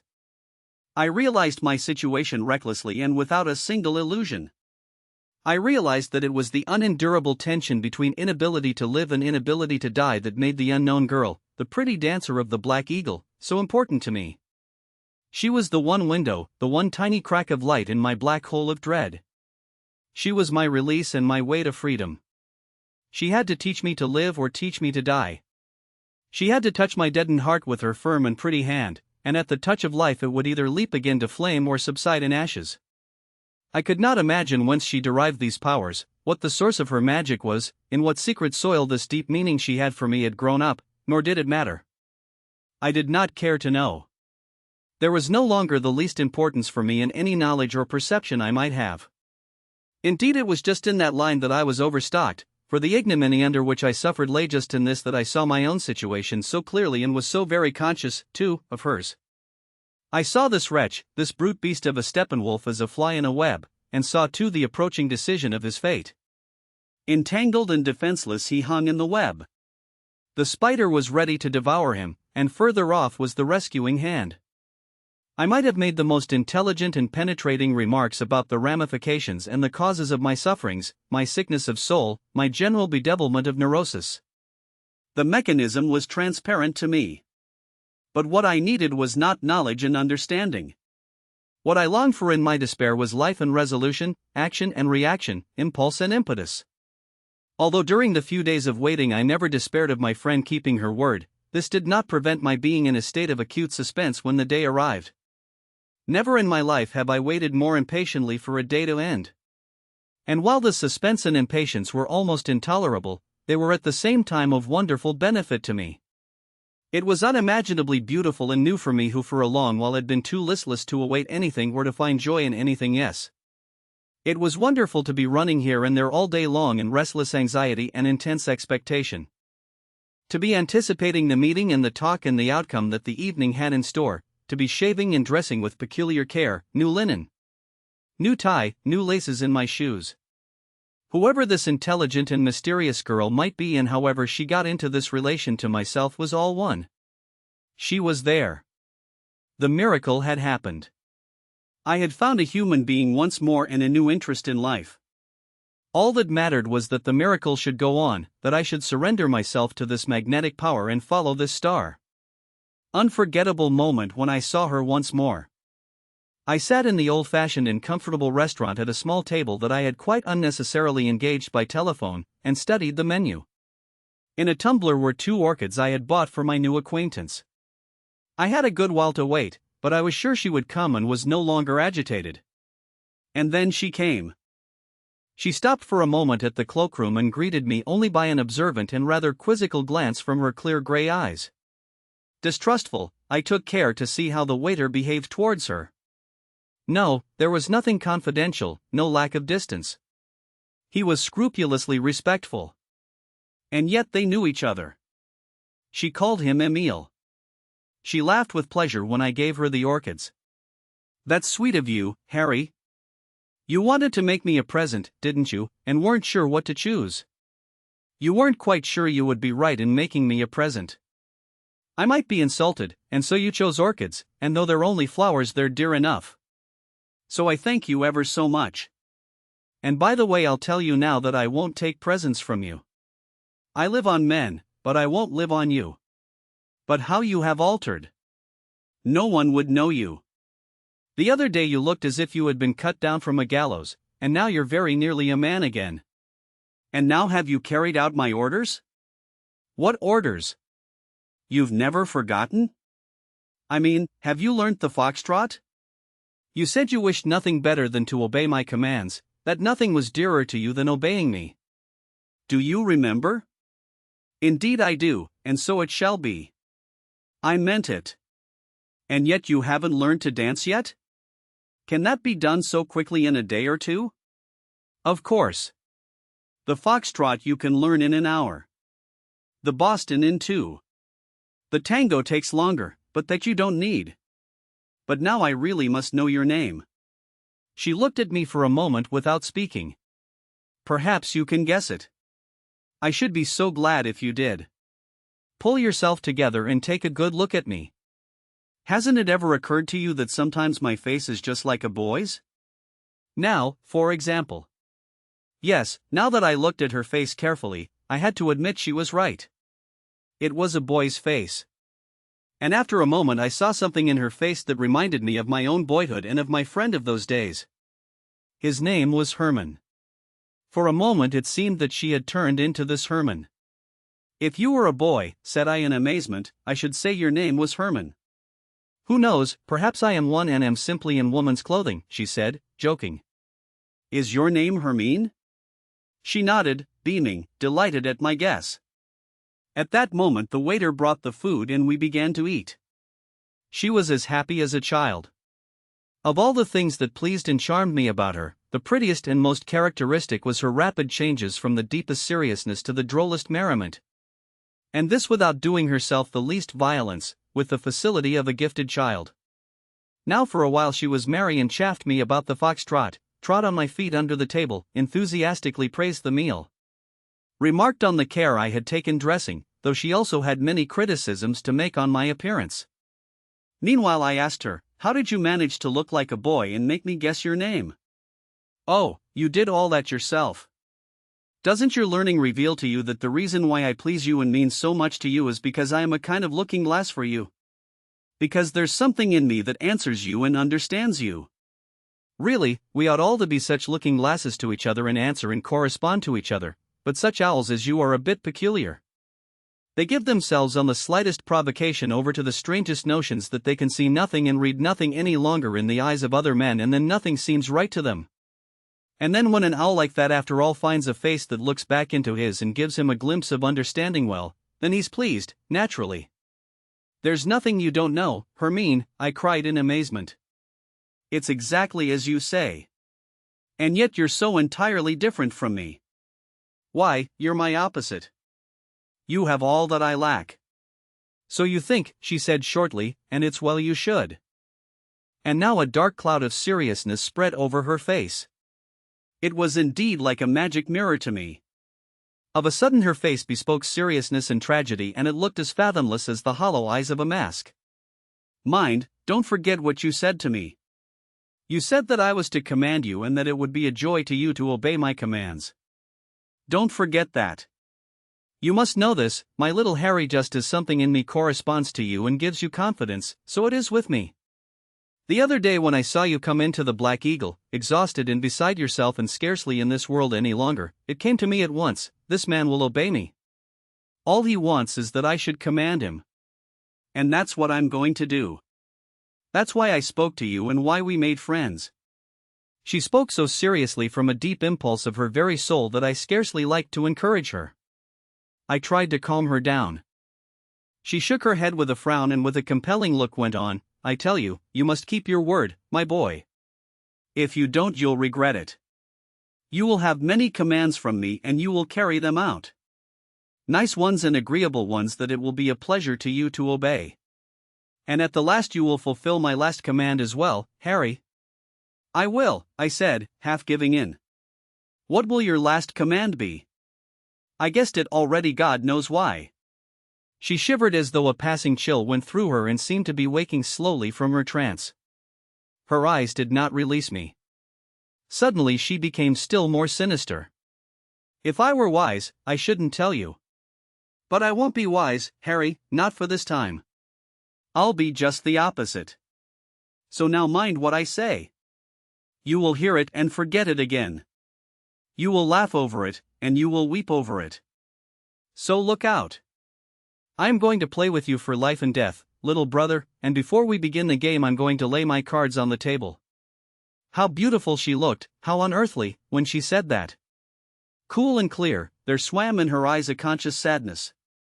These eyes of hers seemed to have suffered all imaginable suffering and to have acquiesced in it. Her lips spoke with difficulty and as though something hindered them, as though a keen frost had numbed her face.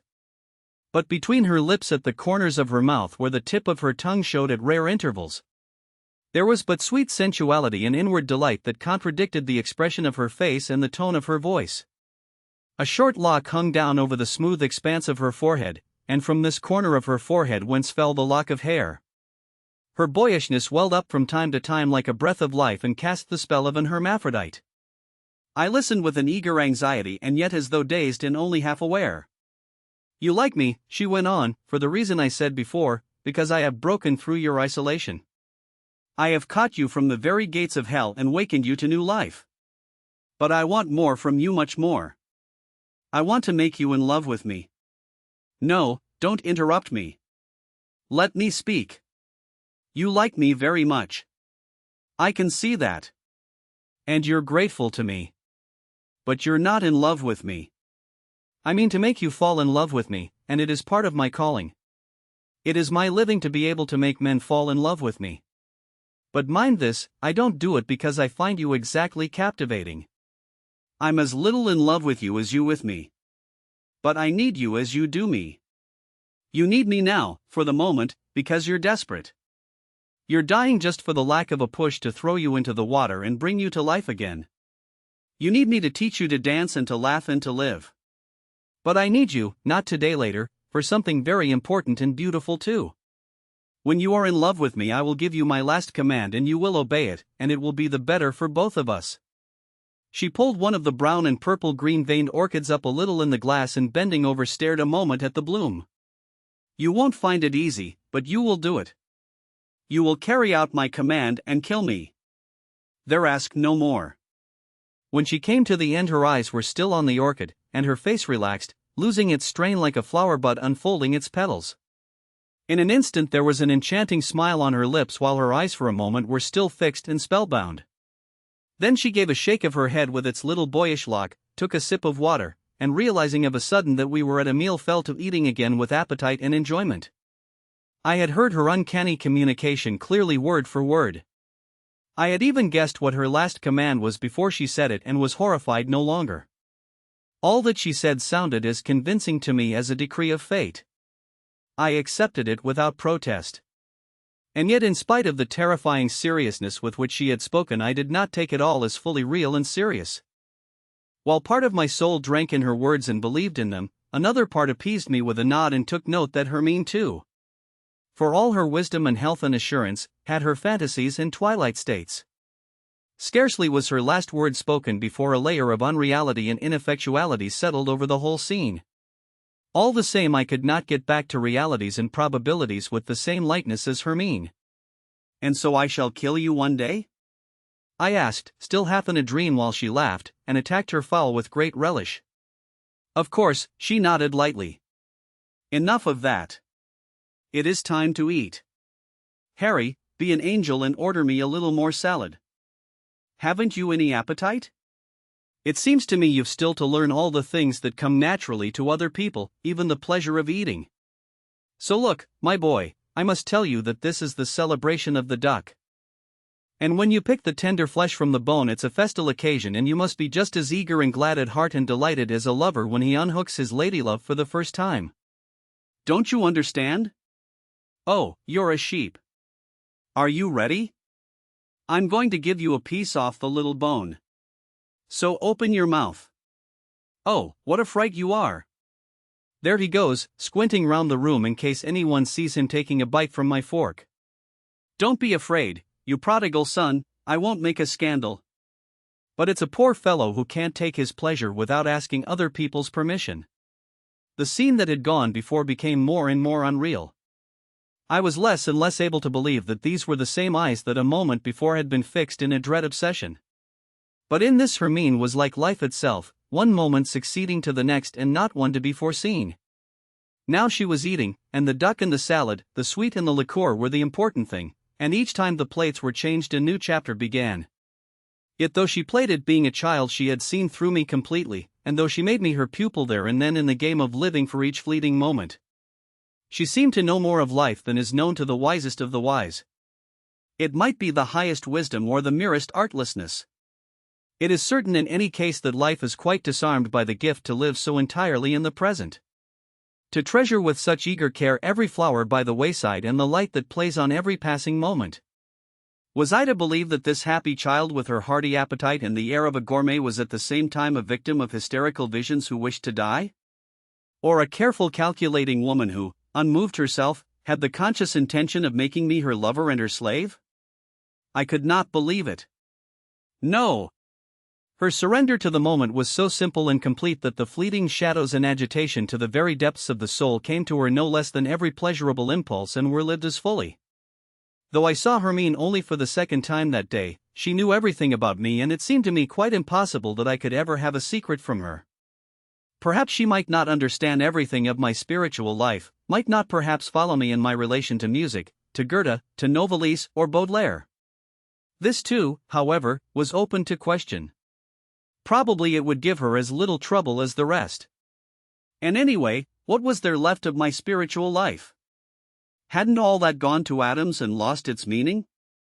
As for the rest, my more personal problems and concerns, I had no doubt that she would understand them all. I should very soon be talking to her about the Steppenwolf and the Treatise and all the rest of it, though till now it had existed for myself alone and never been mentioned to a single soul. Indeed, I could not resist the temptation of beginning forthwith. Hermine, I said, an extraordinary thing happened to me the other day. An unknown man gave me a little book, the sort of thing you'd buy at a fair, and inside I found my whole story and everything about me. Rather remarkable, don't you think? What was it called? She asked lightly. Treatise on the Steppenwolf. Oh, Steppenwolf is magnificent. And are you the Steppenwolf? Is that meant for you? Yes, it's me. I am one who is half wolf and half man, or thinks himself so at least. She made no answer. She gave me a searching look in the eyes, then looked at my hands, and for a moment her face and expression had the deep seriousness and sinister passion of a few minutes before. Making a guess at her thoughts, I felt she was wondering whether I were wolf enough to carry out her last command. That is, of course, your own fanciful idea, she said, becoming serene once more, or a poetical one, if you like. But there's something in it. You're no wolf today, but the other day when you came in as if you had fallen from the moon there was really something of the beast about you. It is just what struck me at the time. She broke off as though surprised by a sudden idea. How absurd those words are, such as beast and beast of prey. One should not speak of animals in that way. They may be terrible sometimes, but they're much more right than men. How do you mean right? Well, look at an animal, a cat, a dog, or a bird, or one of those beautiful great beasts in the zoo, a puma or a giraffe. You can't help seeing that all of them are right. They're never in any embarrassment. They always know what to do and how to behave themselves. They don't flatter and they don't intrude. They don't pretend. They are as they are, like stones or flowers or stars in the sky. Don't you agree?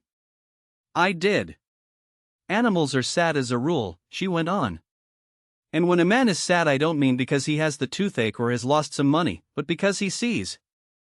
For once in a way, how it all is with life and everything, and is sad in earnest he always looks a little like an animal. He looks not only sad, but more right and more beautiful than usual.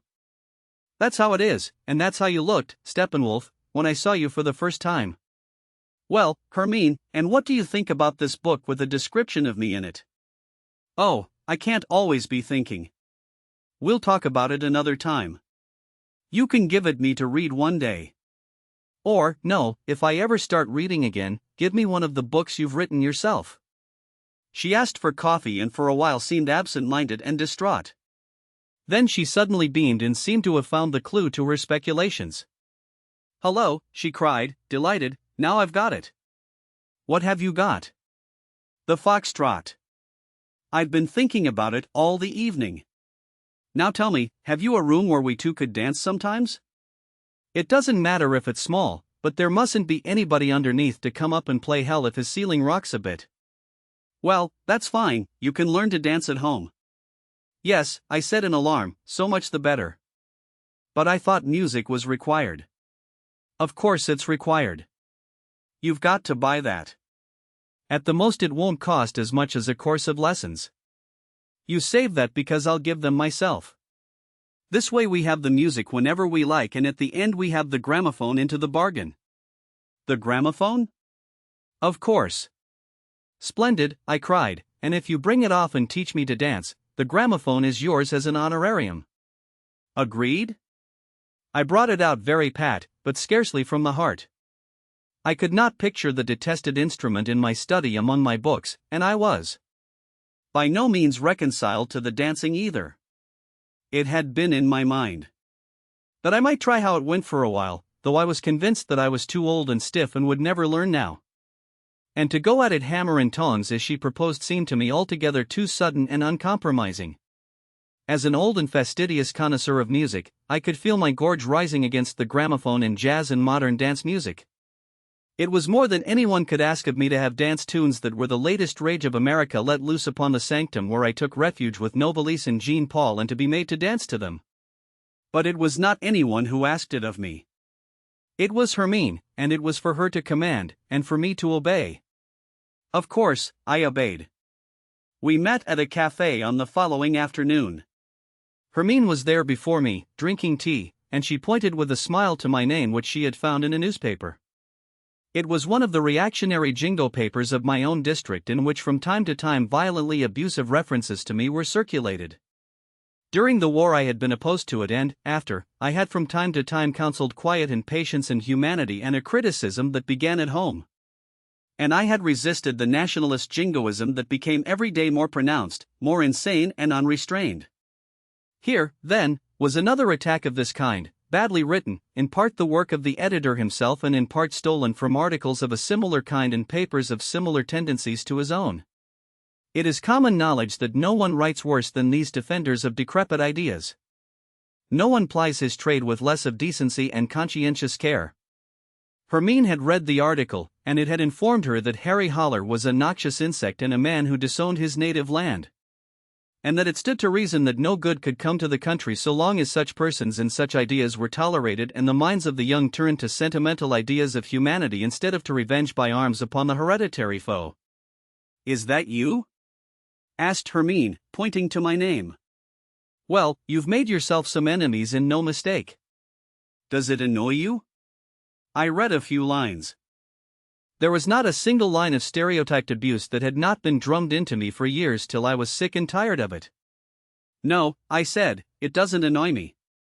I was used to it long ago. Now and again I have expressed the opinion that every nation, and even every person, would do better. Instead of rocking himself to sleep with political catchwords about war guilt, to ask himself how far his own faults and negligences and evil tendencies are guilty of the war and all the other wrongs of the world. And that there lies the only possible means of avoiding the next war.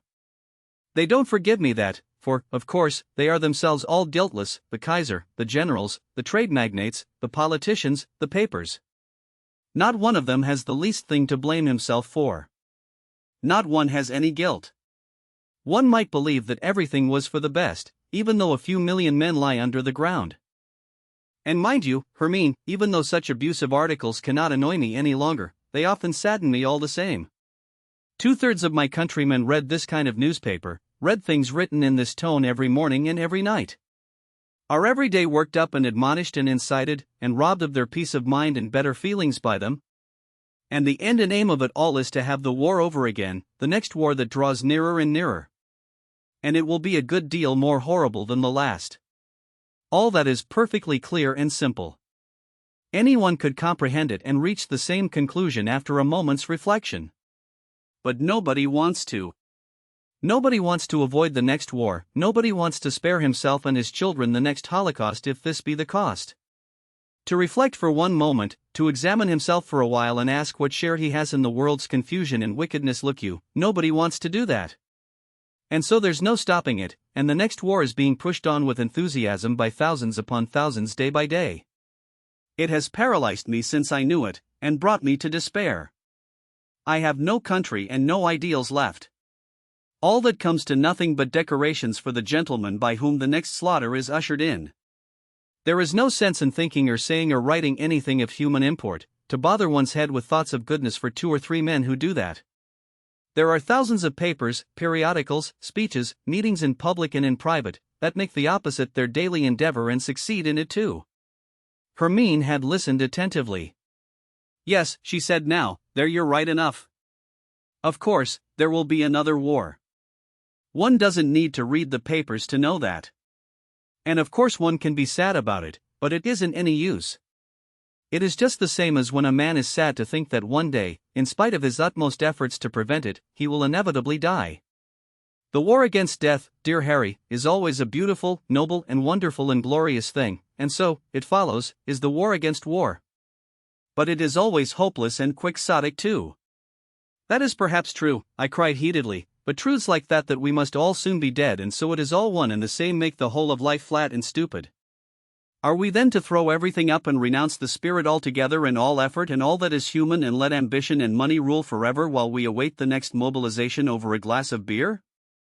Remarkable the look that Hermine now gave me, a look full of amusement, full of irony and roguishness and fellow feeling, and at the same time so grave, so wise, so unfathomably serious. You shan't do that, she said in a voice that was quite maternal. Your life will not be flat and dull even though you know that your war will never be victorious. It is far flatter, Harry, to fight for something good and ideal and to know all the time that you are bound to attain it. Are ideals attainable? Do we live to abolish death? No, we live to fear it and then again to love it, and just for death's sake it is that our spark of life glows for an hour now and then so brightly. You're a child, Harry. Now, do as I tell you and come along. We've a lot to get done today. I am not going to bother myself any more today about the war or the papers either. What about you? Oh, no, I had no wish to. We went together. It was our first walk in the town to a music shop and looked at gramophones. We turned them on and off and heard them play, and when we had found one that was very suitable and nice and cheap I wanted to buy it. Hermine, however, was not for such rapid transactions. She pulled me back and I had to go off with her in search of another shop and there, too, look at and listen to gramophones of every shape and size. From the dearest to the cheapest, before she finally agreed to return to the first shop and buy the machine we first thought of. You see, I said, it would have been as simple to have taken it at once. Think so? And then perhaps tomorrow we should have seen the very same one in a shop window at 20 francs less. And besides, it's fun buying things and you have to pay for your fun. You've a lot to learn yet. We got a porter to carry the purchase home. Hermine made a careful inspection of my room. She commended the stove and the sofa, tried the chairs, picked up the books, stood a long while in front of the photograph of Erica. We had put the gramophone on a chest of drawers among piles of books. And now my instruction began. Hermine turned on a foxtrot and, after showing me the first steps, began to take me in hand. I trotted obediently round with her, colliding with chairs, hearing her directions and failing to understand them, treading on her toes, and being as clumsy as I was conscientious. After the second dance she threw herself on the sofa and laughed like a child. Oh! How stiff you are! Just go straight ahead as if you were walking. There's not the least need to exert yourself. Why, I should think you have made yourself positively hot, haven't you? No, let's rest 5 minutes. Dancing, don't you see, is every bit as easy as thinking, when you can do it, and much easier to learn. Now you can understand why people won't get the habit of thinking and prefer calling her Holler a traitor to his country and waiting quietly for the next war to come along. In an hour she was gone, assuring me that it would go better next time. I had my own thoughts about that, and I was sorely disappointed over my stupidity and clumsiness. It did not seem to me that I had learnt anything whatever, and I did not believe that it would go better next time. No, one had to bring certain qualities to dancing that I was entirely without: gaiety, innocence, frivolity, elasticity. Well, I had always thought so. But there, the next time it did in fact go better. I even got some fun out of it, and at the end of the lesson Hermine announced that I was now proficient in the foxtrot. But when she followed it up by saying that I had to dance with her the next day at a restaurant, I was thrown into a panic and resisted the idea with vehemence. She reminded me coolly of my oath of obedience and arranged a meeting for tea on the following day at the Balance Hotel. That evening I sat in my room and tried to read, but I could not. I was in dread of the morrow. It was a most horrible thought that I, an elderly, shy, touchy crank, was to frequent one of those modern deserts of jazz music. The dancant, and a far more horrible thought that I was to figure there as a dancer, though I did not in the least know how to dance. And I own I laughed at myself and felt shame in my own eyes when, alone in the quiet of my studious room, I turned on the machine and softly in stocking feet went through the steps of my dance. A small orchestra played every other day at the Balance Hotel, and tea and whiskey were served. I made an attempt at bribing Hermine. I put cakes before her and proposed a bottle of good wine, but she was inflexible. "You're not here for your amusement today. It is a dancing lesson." I had to dance with her 2 or 3 times, and during an interval she introduced me to the saxophone player. A dark and good-looking youth of Spanish or South American origin, who, she told me, could play on all instruments and talk every language in the world. This senor appeared to know Hermine well and to be on excellent terms with her. He had 2 saxophones of different sizes in front of him which he played on by turns, while his darkly gleaming eyes scrutinized the dancers and beamed with pleasure. I was surprised to feel something like jealousy of this agreeable and charming musician, not a lover's jealousy. For there was no question of love between Hermine and me, but a subtler jealousy of their friendship. For he did not seem to me so eminently worthy of the interest, and even reverence, with which she so conspicuously distinguished him. I apparently was to meet some queer people, I thought to myself in ill humor. Then Hermine was asked to dance again, and I was left alone to drink tea and listen to the music, a kind of music that I had never till that day known how to endure. Good God, I thought, so now I am to be initiated, and made to feel at home in this world of idlers and pleasure seekers. A world that is utterly strange and repugnant to me, and that to this day I have always carefully avoided and utterly despised. A smooth and stereotyped world of marble-top tables, jazz music, cocottes, and commercial travelers. Sadly, I swallowed my tea and stared at the crowd of second-rate elegance. 2 beautiful girls caught my eye. They were both good dancers. I followed their movements with admiration and envy. How elastic, how beautiful and gay and certain their steps. Soon Hermine appeared once more. She was not pleased with me. She scolded me and said that I was not there to wear such a face and sit idling at tea tables. I was to pull myself together, please, and dance. What, I knew no one? That was not necessary. Were there, then, no girls there who met with my approval? I pointed out one of the 2, and the more attractive, who happened at the moment to be standing near us. She looked enchanting in her pretty velvet dress with her short luxuriant blonde hair and her rounded womanly air. Miss Hermine insisted that I should go up to her forthwith and ask her to dance. I shrank back in despair. Indeed, I cannot do it, I said in my misery. Of course, if I were young and good-looking, but for a stiff old hack like me who can't dance for the life of him, she would laugh at me. Hermine looked at me contemptuously. And that I should laugh at you, of course, doesn't matter. What a coward you are. Everyone risks being laughed at when he addresses a girl. That's always at stake. So take the risk, Harry, and if the worst come to the worst, let yourself be laughed at. Otherwise it's all up with my belief in your obedience. She was obdurate. I got up automatically and approached the young beauty just as the music began again. As a matter of fact, I'm engaged for this one, she said and looked me up and down with her large clear eyes, but my partner seems to have got stranded at the bar over there, so come along. I grasped her and performed the first steps, still in amazement that she had not sent me about my business. She was not long in taking my measure and in taking charge of me. She danced wonderfully and I caught the infection. I forgot for the moment all the rules I had conscientiously learnt and simply floated along. I felt my partner's taut hips, her quick and pliant knees, and looking in her young and radiant face I owned to her that this was the first time in my life that I had ever really danced. She smiled encouragement and replied to my enchanted gaze in flattering words with a wonderful compliance. Not of words, but of movements whose soft enchantment brought us more closely and delightfully in touch. My right hand held her waist firmly and I followed every movement of her feet and arms and shoulders with eager happiness. Not once, to my astonishment, did I step on her feet, and when the music stopped, we both stood where we were and clapped till the dance was played again. And then with all a lover's zeal I devoutly performed the rite once more. When, too soon, the dance came to an end, my beautiful partner in velvet disappeared and I suddenly saw Hermine standing near me. She had been watching us. "Now do you see?" She laughed approvingly. "Have you made the discovery that women's legs are not table legs? Well, bravo! You know the foxtrot now, thank the Lord." We had taken seats for the interval when the charming young Herr Pablo, with a friendly nod, sat down beside Hermine. He seemed to be very intimate with her. As for myself, I must own that I was not by any means delighted with the gentleman at this first encounter.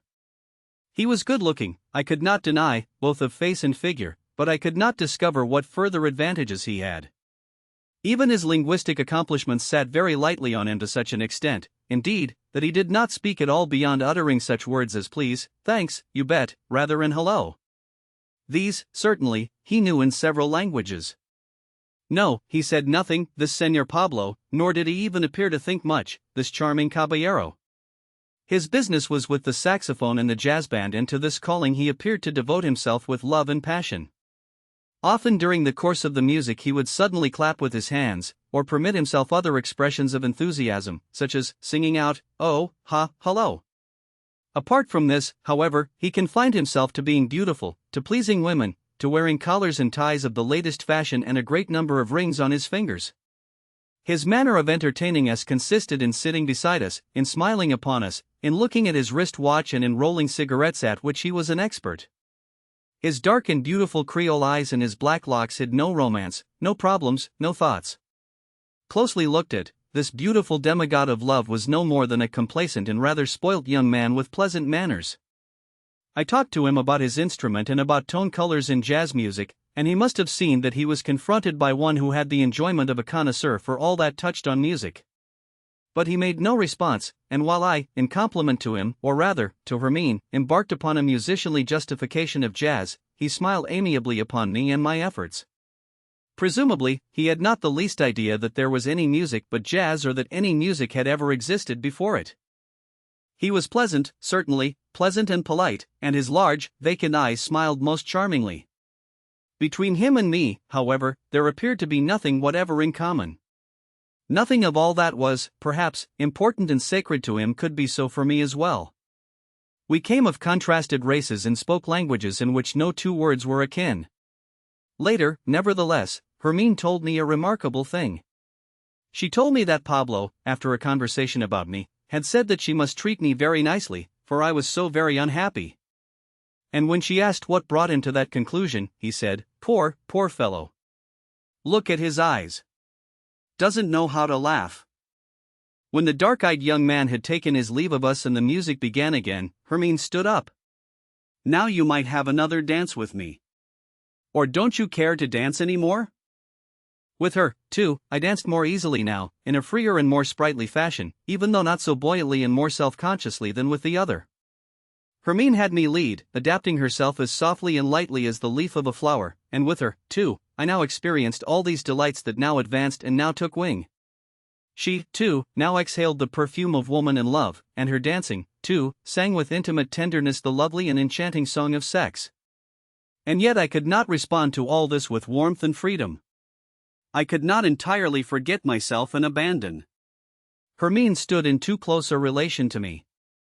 She was my comrade and sister, my double, almost, in her resemblance not to me only, but to Hermann, my boyhood friend.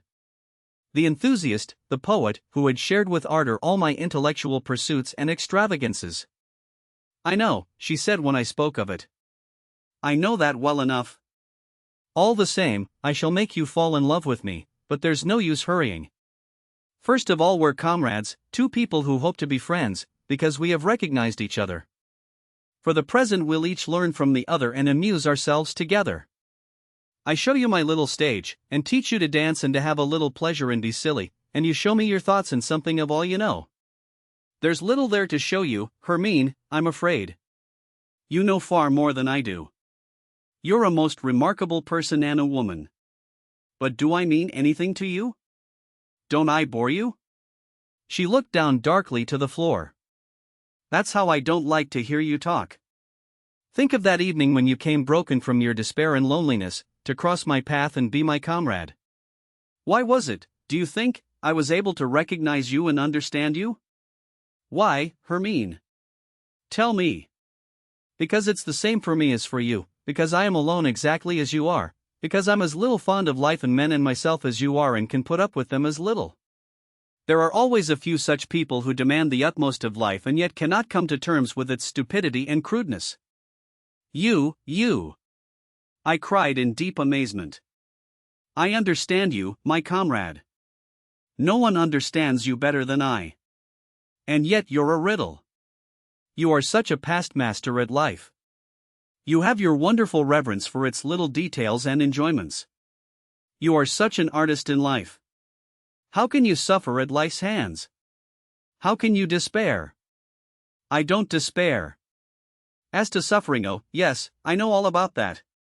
You are surprised that I should be unhappy when I can dance and am so sure of myself in the superficial things of life.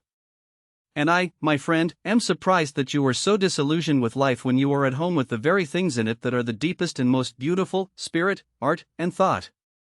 That is why we were drawn to one another and why we are brother and sister.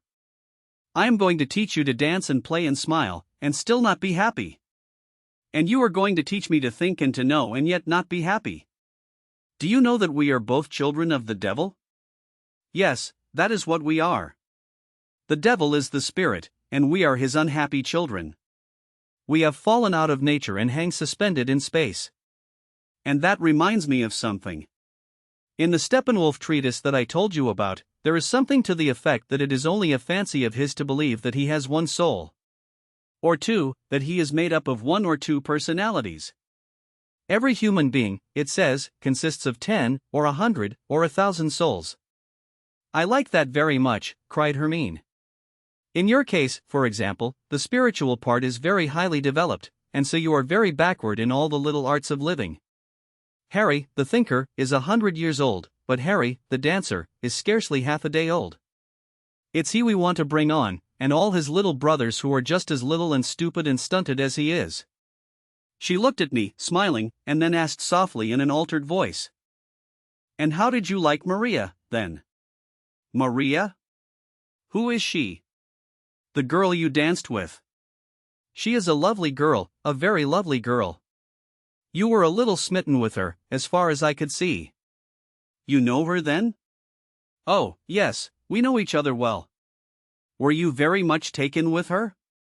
I liked her very much, and I was delighted that she was so indulgent about my dancing. As if that were the whole story. You ought to make love to her a little, Harry. She is very pretty and such a good dancer, and you are in love with her already, I know very well. You'll succeed with her, I'm sure. Believe me, I have no such aspiration. There you're lying a little. Of course, I know that you have an attachment. There is a girl somewhere or other whom you see once or twice a year in order to have a quarrel with her. Of course, it's very charming of you to wish to be true to this estimable friend of yours, but you must permit me not to take it so very seriously. I suspect you of taking love frightfully seriously. That is your own affair. You can love as much as you like in your ideal fashion for all I care. All I have to worry about is that you should learn to know a little more of the little arts and lighter sides of life. In this sphere, I am your teacher, and I shall be a better one than your ideal love ever was, you may be sure of that. It's high time you slept with a pretty girl again, Steppenwolf. Hermine, I cried in torment, you have only to look at me, I am an old man. You're a child. You were too lazy to learn to dance till it was nearly too late, and in the same way you were too lazy to learn to love. As for ideal and tragic love, that, I don't doubt, you can do marvelously and all honor to you. Now you will learn to love a little in an ordinary human way. We have made a start. You will soon be fit to go to a ball, but you must know the Boston first, and we'll begin on that tomorrow. I'll come at 3. How did you like the music, by the way? Very much indeed. Well, there's another step forward, you see. Up to now you couldn't stand all this dance and jazz music. It was too superficial and frivolous for you. Now you have seen that there's no need to take it seriously and that it can all the same be very agreeable and delightful. And, by the way, the whole orchestra would be nothing without Pablo. He conducts it and puts fire into it.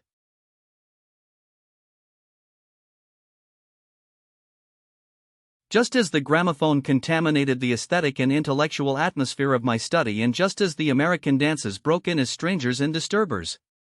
Yes, and as destroyers, into my carefully tended garden of music, so, too, from all sides there broke in new and dreaded and disintegrating influences upon my life that, till now, had been so sharply marked off and so deeply secluded. The Steppenwolf Treatise, and Hermine too, were right in their doctrine of the 1,000 souls. Every day new souls kept springing up beside the host of old ones, making clamorous demands and creating confusion. And now I saw as clearly as in a picture what an illusion my former personality had been. The few capacities and pursuits in which I had happened to be strong had occupied all my attention. And I had painted a picture of myself as a person who was in fact nothing more than a most refined and educated specialist in poetry, music and philosophy, and as such I had lived, leaving all the rest of me to be a chaos of potentialities, instincts and impulses which I found an encumbrance and gave the label of Steppenwolf. Meanwhile, though cured of an illusion, I found this disintegration of the personality by no means a pleasant and amusing adventure. On the contrary, it was often exceedingly painful, often almost intolerable. Often the sound of the gramophone was truly fiendish to my ears in the midst of surroundings where everything was tuned to so very different a key. And many a time, when I danced my one step in a stylish restaurant among pleasure-seekers and elegant rakes, I felt that I was a traitor to all that I was bound to hold most sacred. Had Hermine left me for 1 week alone, I should have fled at once from this wearisome and laughable trafficking with the world of pleasure. Hermine, however, was always there. Though I might not see her every day, I was all the same continually under her eye, guided, guarded and counseled besides. She read all my mad thoughts of rebellion and escape in my face, and smiled at them. As the destruction of all that I had called my personality went on, I began to understand, too, why it was that I had feared death so horribly in spite of all my despair. I began to perceive that this ignoble horror in the face of death was a part of my old conventional and lying existence. The late Herr Holler, gifted writer, student of Mozart and Goethe, author of essays upon the metaphysics of art, upon genius and tragedy and humanity, the melancholy hermit in a cell encumbered with books, was given over bit by bit to self-criticism and at every point was found wanting. This gifted and interesting Herr Holler had, to be sure, preached reason and humanity and had protested against the barbarity of the war. But he had not let himself be stood against a wall and shot, as the proper consequence of his way of thinking would have been. He had found some way of accommodating himself, one, of course, that was outwardly reputable and noble, but still a compromise and no more. He was, further, opposed to the power of capital, and yet he had industrial securities lying at his bank and spent the interest from them without a pang of conscience. And so it was all through. Harry Holler had, to be sure, rigged himself out finely as an idealist and contemner of the world, as a melancholy hermit and growling prophet. At bottom, however, he was a bourgeois who took exception to a life like Hermine's and fretted himself over the nights thrown away in a restaurant and the money squandered there, and had them on his conscience. Instead of longing to be freed and completed, he longed, on the contrary, most earnestly to get back to those happy times when his intellectual trifling had been his diversion and brought him fame. Just so those newspaper readers whom he despised and scorned longed to get back to the ideal time before the war, because it was so much more comfortable than taking a lesson from those who had gone through it. Oh, the devil, he made one sick, this Herr Holler. And yet I clung to him all the same, or to the mask of him that was already falling away, clung to his coquetting with the spiritual, to his bourgeois horror of the disorderly and accidental, to which death, too, belonged, and compared the new Harry the somewhat timid and ludicrous dilettante of the dance-room scornfully and enviously with the old one in whose ideal and lying portrait he had since discovered all those fatal characteristics which had upset him that night so grievously in the professor's print of Goethe. He himself, the old Harry, had been just such a bourgeois idealization of Goethe, a spiritual champion whose all too noble gaze shone with the unction of elevated thought and humanity. Until he was almost overcome by his own nobleness of mind. The devil! Now, at last, this fine picture stood badly in need of repairs. The ideal Herr Holler had been lamentably dismantled. He looked like a dignitary who had fallen among thieves with his tattered breeches, and he would have shown sense if he had studied now the role that his rags appointed him, instead of wearing them with an air of respectability and carrying on a whining pretense to lost repute. I was constantly finding myself in the company of Pablo, the musician, and my estimate of him had to be revised if only because Hermine liked him so much and was so eager for his company. Pablo had left on me the impression of a pretty nonentity, a little beau, and somewhat empty at that.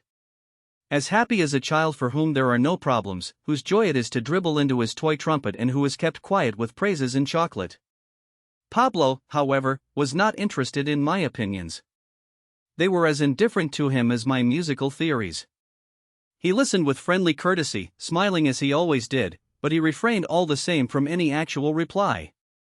On the other hand, in spite of this, it seemed that I had aroused his interest. It was clear that he put himself out to please me and to show me goodwill.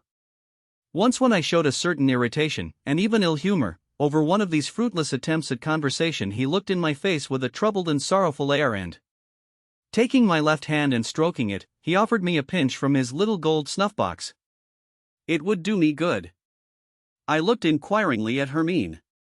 She nodded and I took a pinch. The almost immediate effect was that I became clearer in the head and more cheerful. No doubt there was cocaine in the powder. Hermine told me that Pablo had many such drugs, and that he procured them through secret channels. He offered them to his friends now and then and was a master in the mixing and prescribing of them. He had drugs for stilling pain, for inducing sleep, for begetting beautiful dreams, lively spirits, and the passion of love. One day I met him in the street near the quay and he turned at once to accompany me. This time I succeeded at last in making him talk. "For Pablo," I said to him as he played with his slender ebony and silver walking stick, "you are a friend of Hermine's and that is why I take an interest in you. But I can't say you make it easy to get on with you. Several times I have attempted to talk about music with you.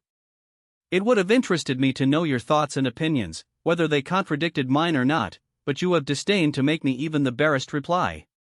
He gave me a most amiable smile and this time a reply was accorded me. "Well," he said with equanimity, "you see, in my opinion there is no point at all in talking about music. I never talk about music." What reply, then, was I to make to your very able and just remarks? You were perfectly right in all you said. But, you see, I am a musician, not a professor, and I don't believe that, as regards music, there is the least point in being right. Music does not depend on being right, on having good taste and education and all that. Indeed. Then what does it depend on? On making music, Herr Holler, on making music as well and as much as possible and with all the intensity of which one is capable. That is the point, monsieur. Though I carried the complete works of Bach and Haydn in my head and could say the cleverest things about them, not a soul would be the better for it. But when I take hold of my mouthpiece and play a lively shimmy, whether the shimmy be good or bad, it will give people pleasure. It gets into their legs and into their blood. That's the point and that alone.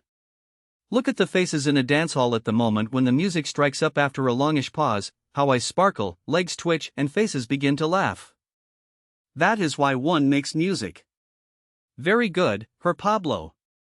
But there is not only sensual music. There is spiritual also. Besides the music that is actually played at the moment, there is the immortal music that lives on even when it is not actually being played.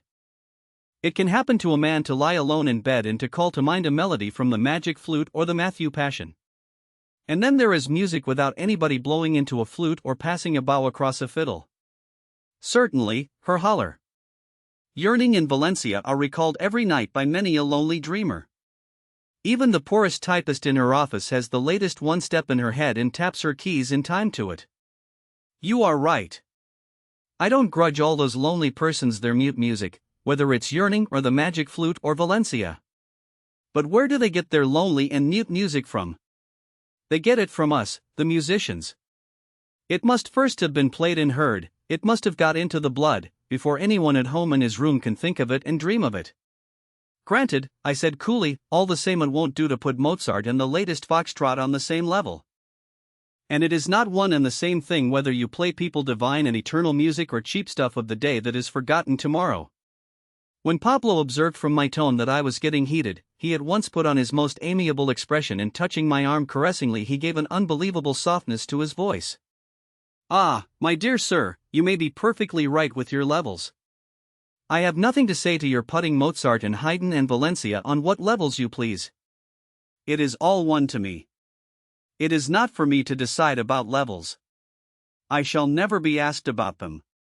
Mozart, perhaps, will still be played in 100 years and Valencia in 2 will be played no more. We can well leave that, I think, in God's hands. God is good and has the span of all our days in his hands and that of every waltz and foxtrot too. He is sure to do what is right. We musicians, however, we must play our parts according to our duties and our gifts. We have to play what is actually in demand, and we have to play it as well and as beautifully and as expressively as ever we can." With a sigh I gave it up. There was no getting past the fellow. At many moments the old and the new, pain and pleasure, fear and joy were quite oddly mixed with one another. Now I was in heaven, now in hell, generally in both at once. The old Harry and the new lived at one moment in bitter strife, at the next in peace.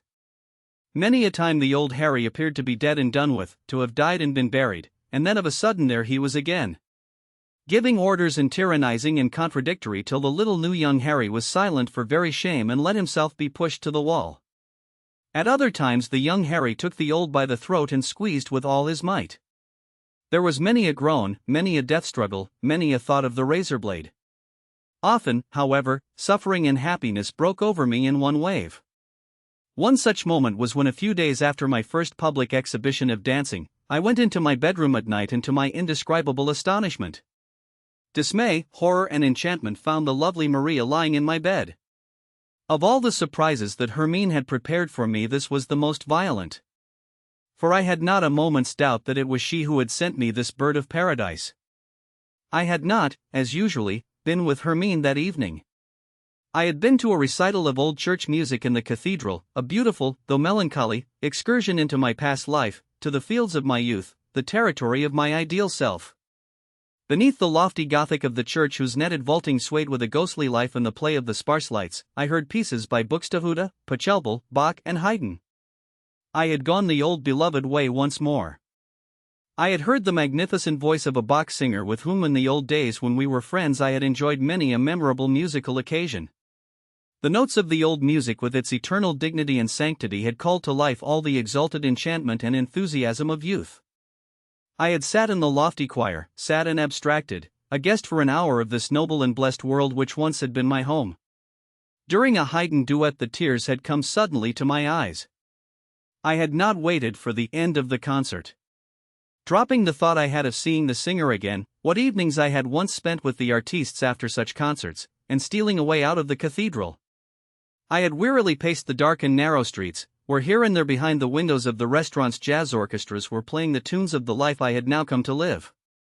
Oh, what a dull maze of error I had made of my life!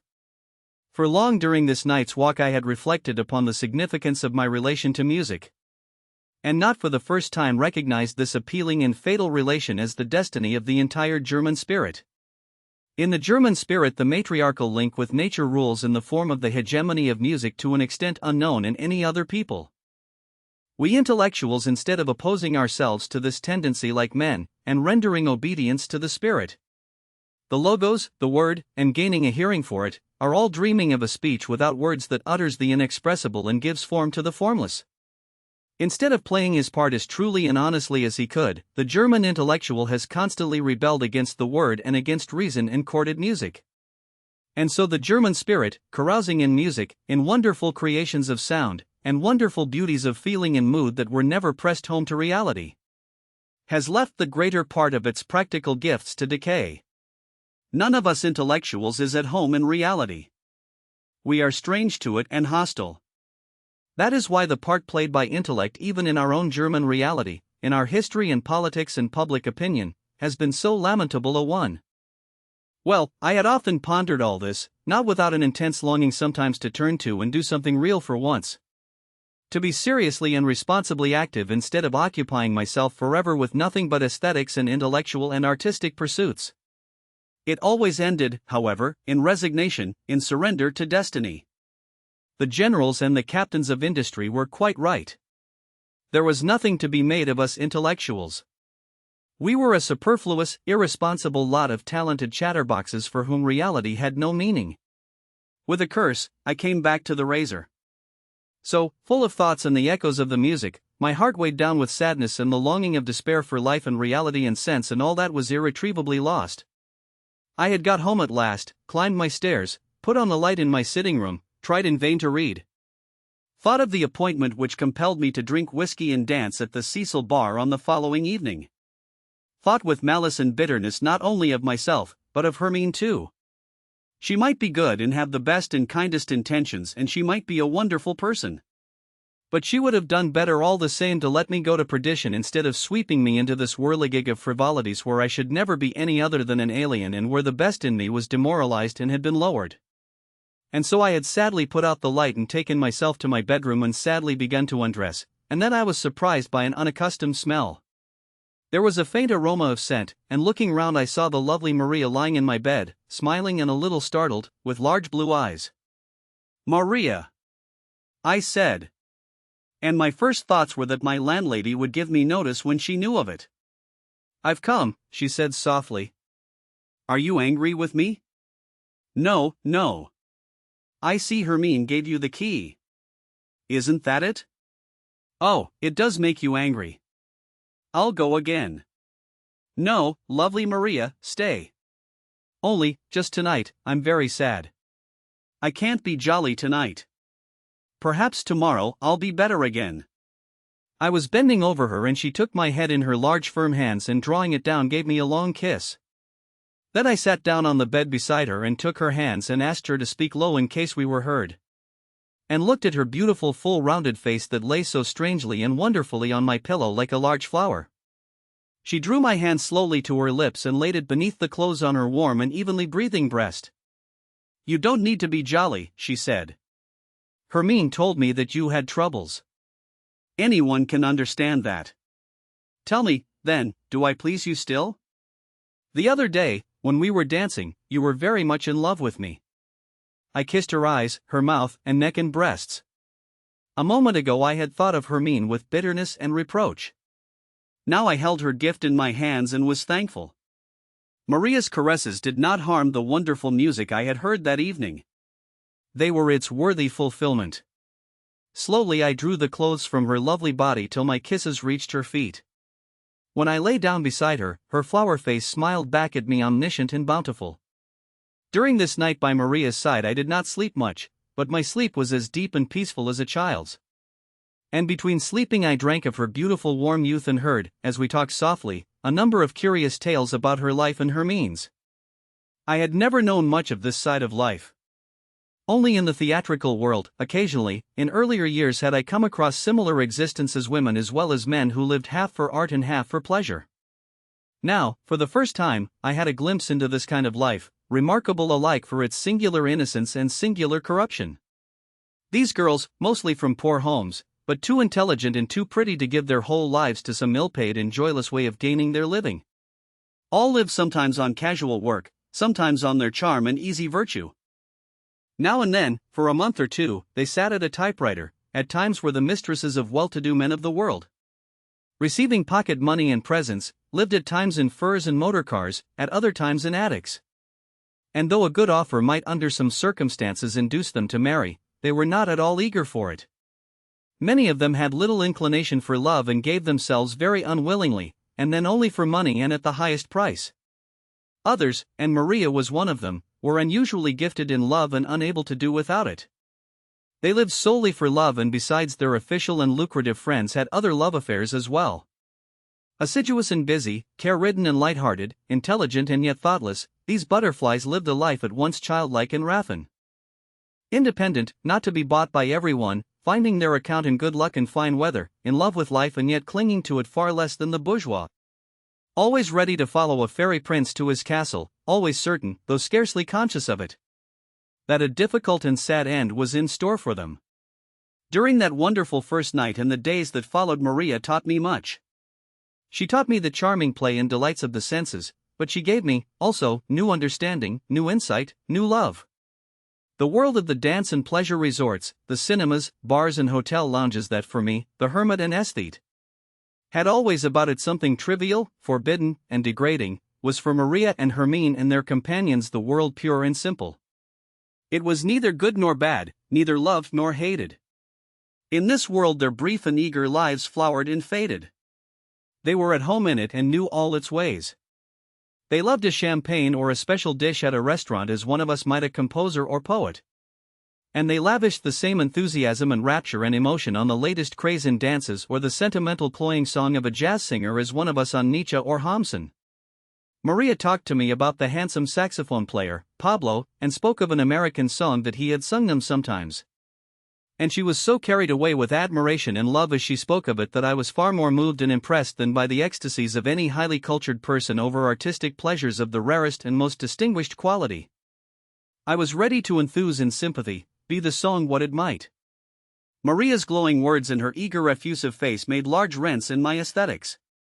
There was to be sure a beauty, one and indivisible, small and select, that seemed to me, with Mozart at the top, to be above all dispute and doubt, but where was the limit? Hadn't we all as connoisseurs and critics in our youth been consumed with love for works of art and for artists that today we regarded with doubt and dismay? Hadn't that happened to us with Liszt and Wagner, and, to many of us, even with Beethoven?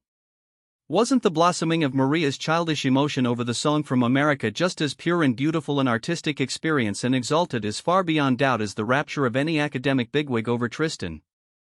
Or the ecstasy of a conductor over the Ninth Symphony? And didn't this agree remarkably well with the views of her Pablo and prove him right? Maria too appeared to love the beautiful Pablo extremely. He certainly is a beauty, said I like him very much too. But tell me, Maria, how can you have a fondness for me as well, a tiresome old fellow with no looks, who even has gray hairs and doesn't play a saxophone and doesn't sing any English love songs? Don't talk so horribly, she scolded. It is quite natural. I like you too. You, too, have something nice about you that endears you and marks you out. I wouldn't have you different. One oughtn't to talk of these things and want them accounted for. Listen, when you kiss my neck or my ear, I feel that I please you, that you like me. You have a way of kissing as though you were shy, and that tells me you please him. He is grateful to you for being pretty. That gives me great pleasure. And then again with another man it's just the opposite that pleases me, that he kisses me as though he thought little of me and conferred a favor. Again we fell asleep and again I woke to find my arms still about her, my beautiful, beautiful flower. And this beautiful flower, strange to say, continued to be none the less the gift that Hermine had made me. Hermine continued to stand in front of her and to hide her with a mask. Then suddenly the thought of Erica intervened, my distant, angry love, my poor friend. She was hardly less pretty than Maria, even though not so blooming, and she was more constrained, and not so richly endowed in the little arts of making love. She stood a moment before my eyes, clearly and painfully, loved and deeply woven into my destiny, then fell away again in a deep oblivion, at a half-regretted distance. And so in the tender beauty of the night many pictures of my life rose before me who for so long had lived in a poor pictureless vacancy. Now, at the magic touch of Eros, the source of them was opened up and flowed in plenty. For moments together my heart stood still between delight and sorrow to find how rich was the gallery of my life. And how thronged the soul of the wretched Steppenwolf with high eternal stars and constellations. My childhood and my mother showed in a tender transfiguration like a distant glimpse over mountains into the fathomless blue.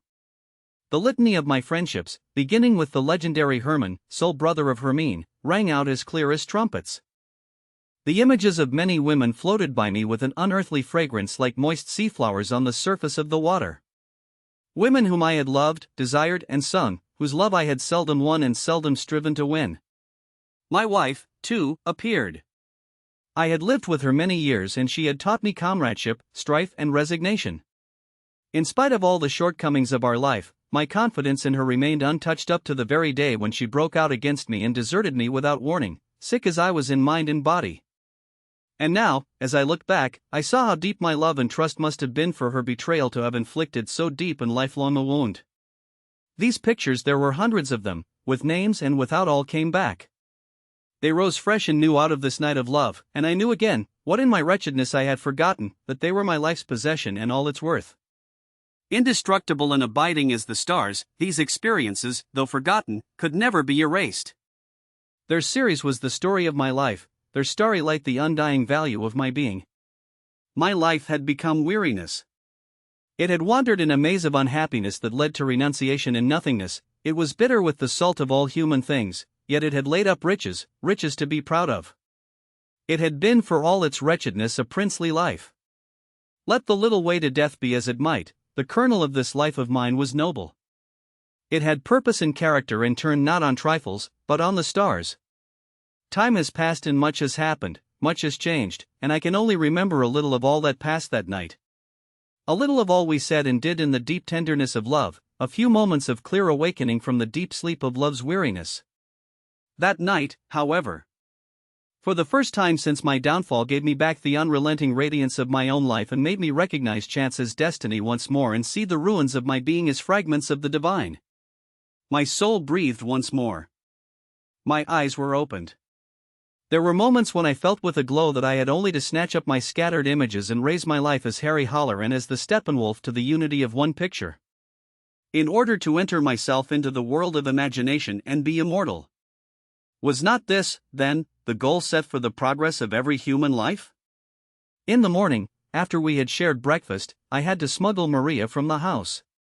Later in the same day I took a little room in a neighboring quarter which was designed solely for our meetings. True to her duties, Hermine, my dancing mistress, appeared and I had to learn the Boston. She was firm and inexorable and would not release me from a single lesson, for it was decided that I was to attend the fancy dress ball in her company. She had asked me for money for her costume, but she refused to tell me anything about it. To visit her, or even to know where she lived, was still forbidden me. This time, about 3 weeks before the fancy dress ball, was remarkable for its wonderful happiness. Maria seemed to me to be the first woman I had ever really loved. I had always wanted mind and culture in the women I had loved, and I had never remarked that even the most intellectual and, comparatively speaking, educated woman never gave any response to the logos in me, but rather constantly opposed it. I took my problems and my thoughts with me to the company of women, and it would have seemed to me utterly impossible to love a girl for more than an hour who had scarcely read a book, scarcely knew what reading was, and could not have distinguished Tchaikovsky from Beethoven. Maria had no education. She had no need of these circuitous substitutes. Her problems all sprang directly from the senses.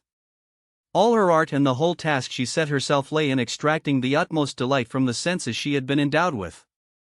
And from her particular figure, her color, her hair, her voice, her skin, her temperament, and in employing every faculty, every curve and line and every softest modeling of her body to find responsive perceptions in her lovers and to conjure up in them an answering quickness of delight. The first shy dance I had with her had already told me this much. I had caught the scent and the charm of a brilliant and carefully cultivated sensibility and had been enchanted by it. Certainly, too, it was no accident that Hermine, the all-knowing, introduced me to this Maria. She had the scent and the very significance of summer and of roses. It was not my fortune to be Maria's only lover, nor even her favorite one. I was one of many. Often she had no time for me, often only an hour at midday, seldom a night. She took no money from me. Hermine saw to that. She was glad of presents, however, and when I gave her, perhaps, a new little purse of red lacquered leather, there might be 2 or 3 gold pieces inside it. As a matter of fact, she laughed at me over the red purse. It was charming, but a bargain, and no longer in fashion. In these matters, about which up to that time I was as little learned as in any language of the Eskimo, I learned a great deal from Maria. Before all else I learned that these playthings were not mere idle trifles invented by manufacturers and dealers for the purposes of gain.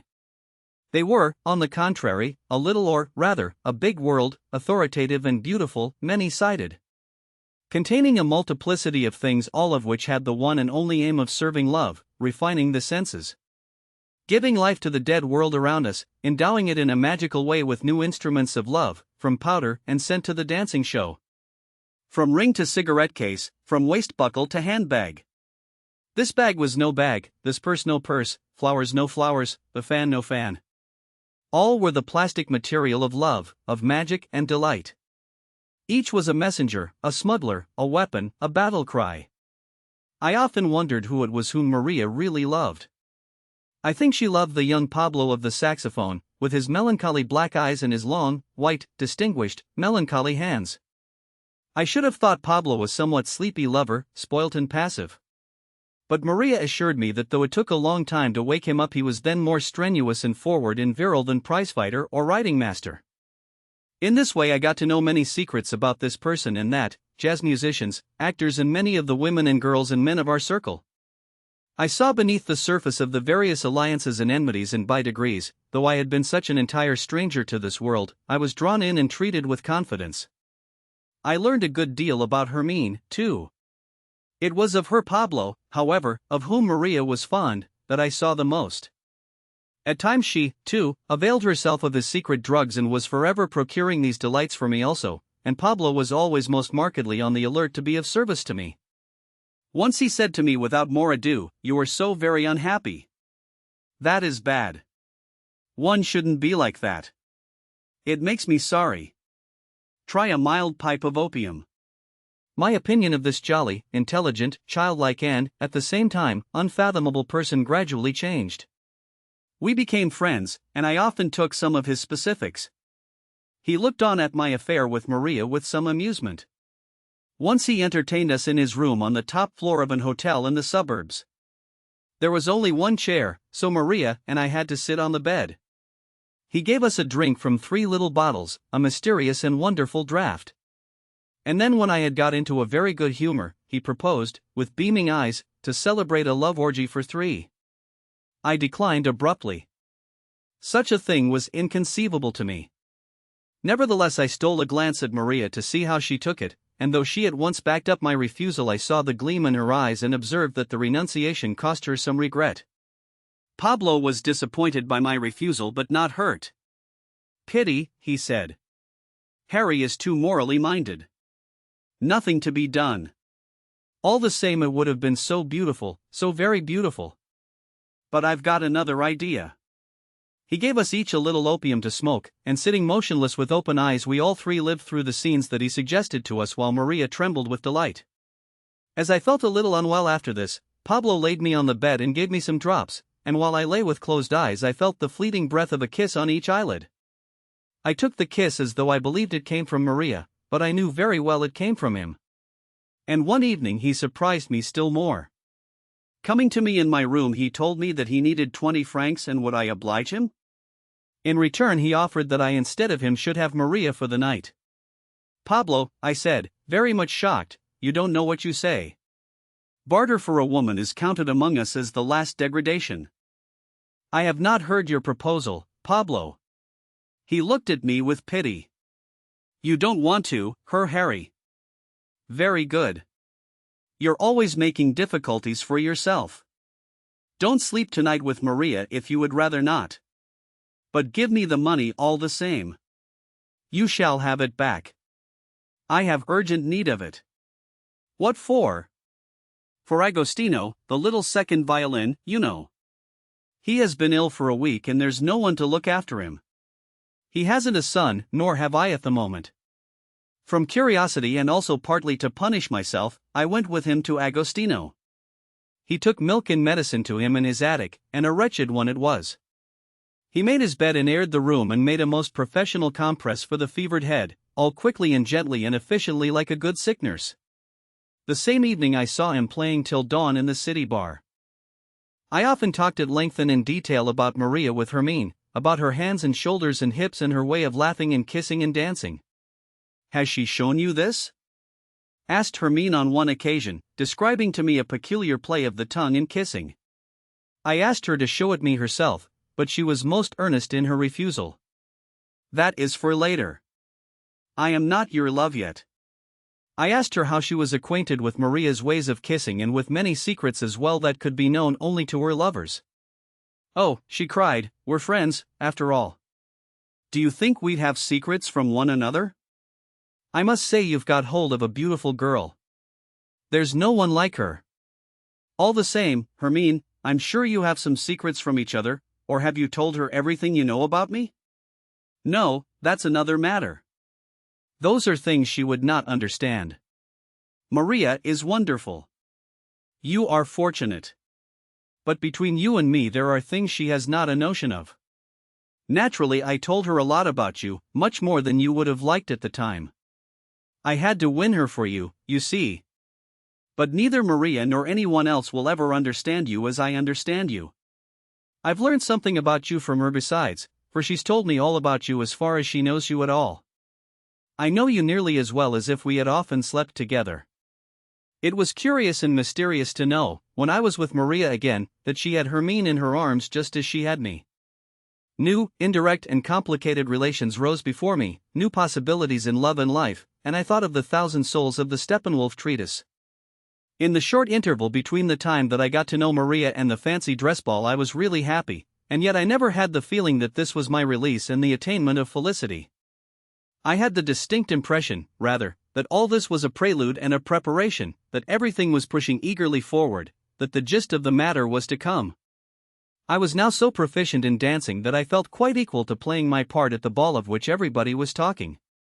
Hermine had a secret. She took the greatest care not to let out what her costume was to be. I would recognize her soon enough, she said, and should I fail to do so, she would help me, but beforehand I was to know nothing. She was not in the least inquisitive to know my plans for a fancy dress, and I decided that I should not wear a costume at all. Maria, when I asked her to go with me as my partner, explained that she had a cavalier already and a ticket too. In fact, and I saw with some disappointment that I should have to attend the festivity alone. During these days I saw little of Hermine, but the day before the ball she paid me a brief visit. She came for her ticket, which I had got for her, and sat quietly with me for a while in my room. We fell into a conversation so remarkable that it made a deep impression on me. "You're really doing splendidly," she said. "Dancing suits you. Anyone who hadn't seen you for the last 4 weeks would scarcely know you." "Yes," I agreed. "Things haven't gone so well with me for years." "That's all you're doing, Hermine?" "Oh, not the beautiful Maria's? Number she is a present from you like all the rest. She is wonderful. She is just the girl you need, Steppenwolf, pretty, young, light-hearted, and expert in love and not to be had every day. If you hadn't to share her with others, if she weren't always merely a fleeting guest, it would be another matter." Yes, I had to concede this too. "And so have you really got everything you want now?" "No, Hermine. It is not like that.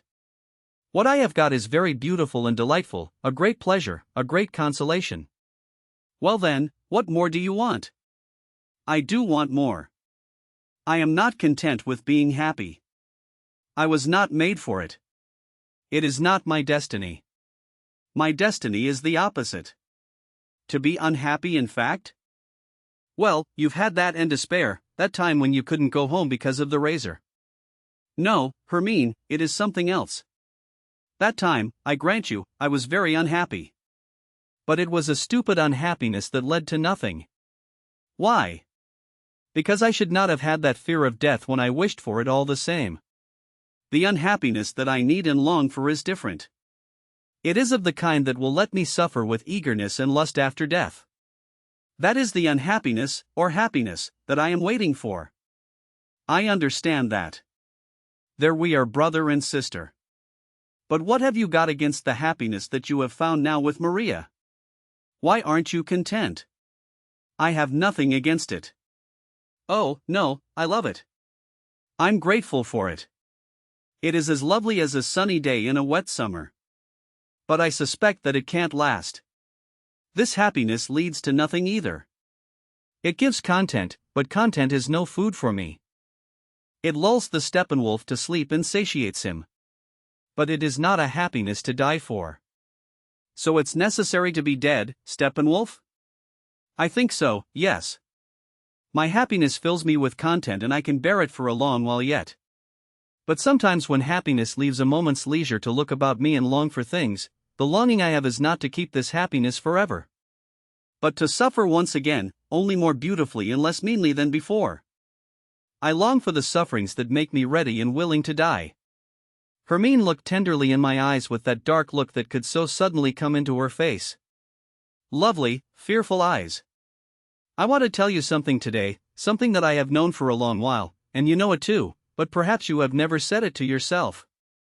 I am going to tell you now what it is that I know about you and me and our fate. You, Harry, have been an artist and a thinker, a man full of joy and faith, always on the track of what is great and eternal, never content with the trivial and petty. But the more life has awakened you and brought you back to yourself, the greater has your need been and the deeper the sufferings and dread and despair that have overtaken you. Till you were up to the neck in them. And all that you once knew and loved and revered as beautiful and sacred, all the belief you once had in mankind and our high destiny, has been of no avail and has lost its worth and gone to pieces. Your faith found no more air to breathe. And suffocation is a hard death. Is that true, Harry? Is that your fate? I nodded again and again. You have a picture of life within you, a faith, a challenge, and you were ready for deeds and sufferings and sacrifices. And then you became aware by degrees that the world asked no deeds and no sacrifices of you whatever. And that life is no poem of heroism with heroic parts to play and so on, but a comfortable room where people are quite content with eating and drinking. Coffee and knitting, cards and wireless. And whoever wants more and has got it in him the heroic and the beautiful, and the reverence for the great poets or for the saints is a fool and a Don Quixote. Good. And it has been just the same for me, my friend. I was a gifted girl. I was meant to live up to a high standard, to expect much of myself and do great things. I could have played a great part. I could have been the wife of a king, the beloved of a revolutionary, the sister of a genius, the mother of a martyr. And life has allowed me just this, to be a courtesan of fairly good taste, and even that has been hard enough. That is how things have gone with me. For a while I was inconsolable and for a long time I put the blame on myself.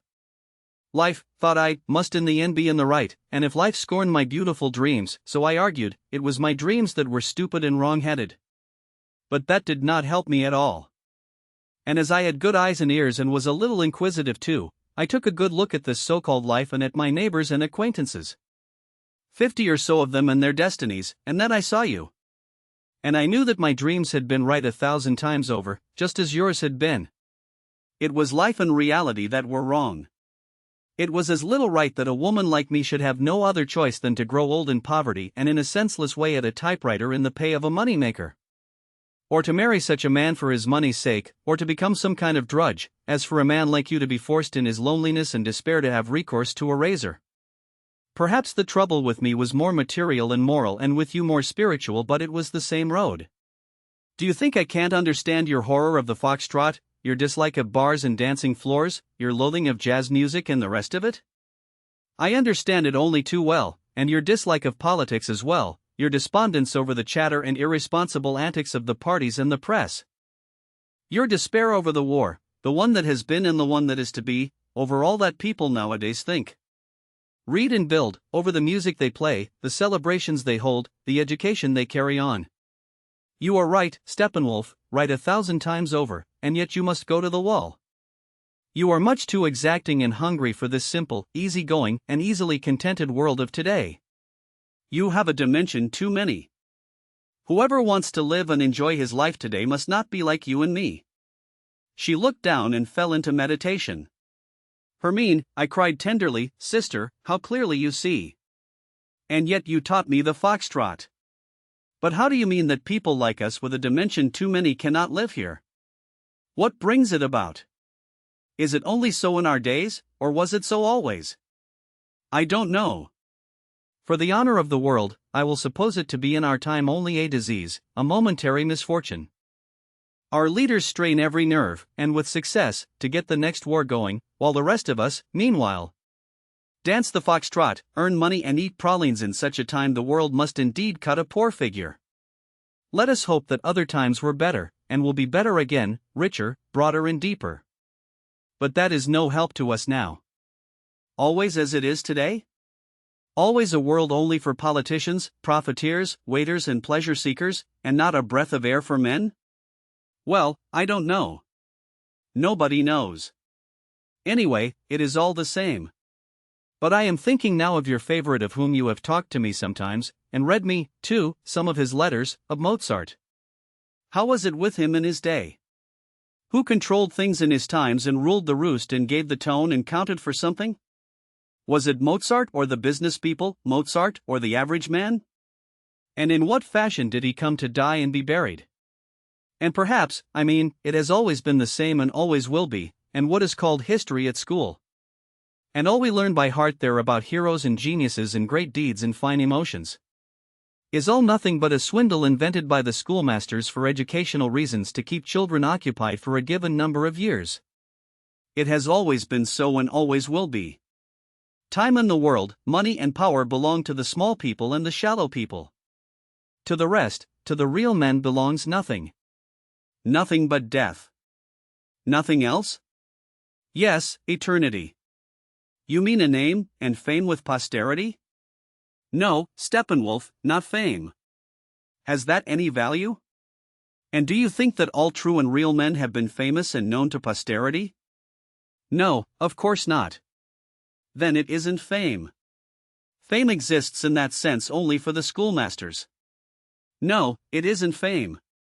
It is what I call eternity. The pious call it the kingdom of God. I say to myself, all we who ask too much and have a dimension too many could not contrive to live at all if there were not another air to breathe outside the air of this world. If there were not eternity at the back of time, and this is the kingdom of truth. The music of Mozart belongs there and the poetry of your great poets. The saints, too, belong there, who have worked wonders and suffered martyrdom and given a great example to men.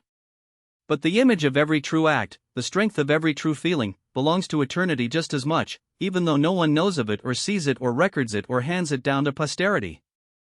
In eternity there is no posterity. You are right. The pious, she went on meditatively, after all know most about this. That is why they set up the saints and what they call the communion of the saints. The saints, that is to say, the true men, the younger brothers of the Savior. We are with them all our lives long in every good deed, in every brave thought, in every love. The communion of the saints, in earlier times it was set by painters in a golden heaven, shining, beautiful and full of peace. And it is nothing else but what I meant a moment ago when I called it eternity. It is the kingdom on the other side of time and appearances. It is there we belong. There is our home. It is that which our heart strives for. And for that reason, Steppenwolf, we long for death. There you will find your Goethe again and Novalis and Mozart, and I my saints, Christopher, Philip of Neri and all. There are many saints who at first were sinners. Even sin can be a way to saintliness, sin and vice. You will laugh at me, but I often think that even my friend Pablo might be a saint in hiding. Ah, Harry, we have to stumble through so much dirt and humbug before we reach home. And we have no one to guide us. Our only guide is our homesickness. With the last words her voice had sunk again and now there was a stillness of peace in the room. The sun was setting, it lit up the gilt lettering on the back of my books. I took Hermine's head in my hands and kissed her on the forehead and lent my cheek to hers as though she were my sister, and so we stayed for a moment. And so I should have liked best to stay and to have gone out no more that day. But Maria had promised me this night, the last before the great ball. But on my way to join Maria I thought, not of her, but of what Hermine had said. It seemed to me that it was not, perhaps, her own thoughts but mine. She had read them like a clairvoyant, breathed them in and given them back, so that they had a form of their own and came to me as something new. I was particularly thankful to her for having expressed the thought of eternity just at this time. I needed it, for without it I could not live and neither could I die. The sacred sense of beyond, of timelessness, of a world which had an eternal value and the substance of which was divine had been given back to me today by this friend of mine who taught me dancing. I was forced to recall my dream of Goethe and that vision of the old wiseacre when he laughed so inhumanly and played his joke on me in the fashion of the immortals. For the first time I understood Goethe's laughter, the laughter of the immortals. It was a laughter without an object. It was simply light and lucidity. It was that which is left over when a true man has passed through all the sufferings, vices, mistakes, passions and misunderstandings of men and got through to eternity in the world of space. And eternity was nothing else than the redemption of time, its return to innocence, so to say, and its transformation again into space. I went to meet Maria at the place where we usually dined. However, she had not arrived, and while I sat waiting at the table in the quiet and secluded restaurant, my thoughts still ran on the conversation I had with Hermine. All these thoughts that had arisen between her and me seemed so intimate and well-known, fashioned from a mythology and an imagery so entirely my own. The immortals, living their life in timeless space, enraptured, refashioned and immersed in a crystalline eternity like ether. And the cool starry brightness and radiant serenity of this world outside the earth, whence was all this so intimately known? As I reflected, passages of Mozart's Cassations, of Bach's well-tempered clavier came to my mind, and it seemed to me that all through this music there was the radiance of this cool starry brightness and the quivering of this clearness of ether. Yes, it was there. In this music there was a feeling as of time frozen into space, and above it there quivered a never-ending and superhuman serenity, an eternal, divine laughter. Yes, and how well the aged Goethe of my dreams fitted in too. And suddenly I heard this fathomless laughter around me. I heard the immortals laughing. I sat entranced. Entranced, I felt for a pencil in my waistcoat pocket, and looking for paper saw the wine card lying on the table. I turned it over and wrote on the back. I wrote verses and forgot about them till one day I discovered them in my pocket. The immortals. Ever reeking from the valleys of earth ascends to us life's fevered surge, wealth, success, the rage of dearth. Smoke of death meals on the gallows verge, greed without end, imprisoned air, murderers' hands, usurers' hands. Hands of prayer, exhales in foetid breath, the human swarm whipped on by fear and lust, blood raw, blood warm. Breathing blessedness in savage heats, eating itself and spewing what it eats, hatching war and lovely art. Decking out with idiot craze body houses while they blaze, through the childish fair time mart weltering to its own decay in the glare of pleasure's way. Rising for each newborn and then sinking for each to dust again. But we above you evermore residing in the ether's star translumined ice know not day nor night nor times dividing, where nor age nor sex for our device. All your sins and anguish self-affrighting, your murders and lascivious delighting are to us but as a show like the suns that circling go changing not our day for night.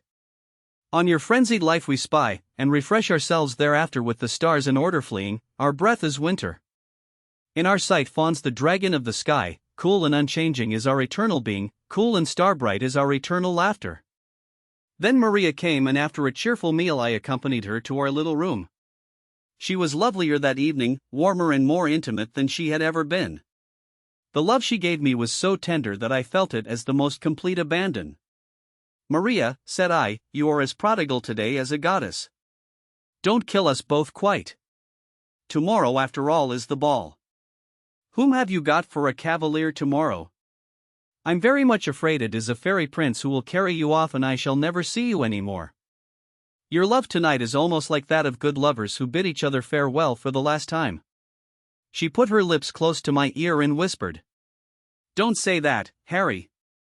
Any time might be the last time. If Hermine takes you, you will come no more to me. Perhaps she will take you tomorrow."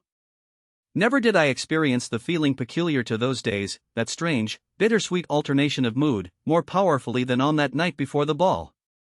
It was happiness that I experienced.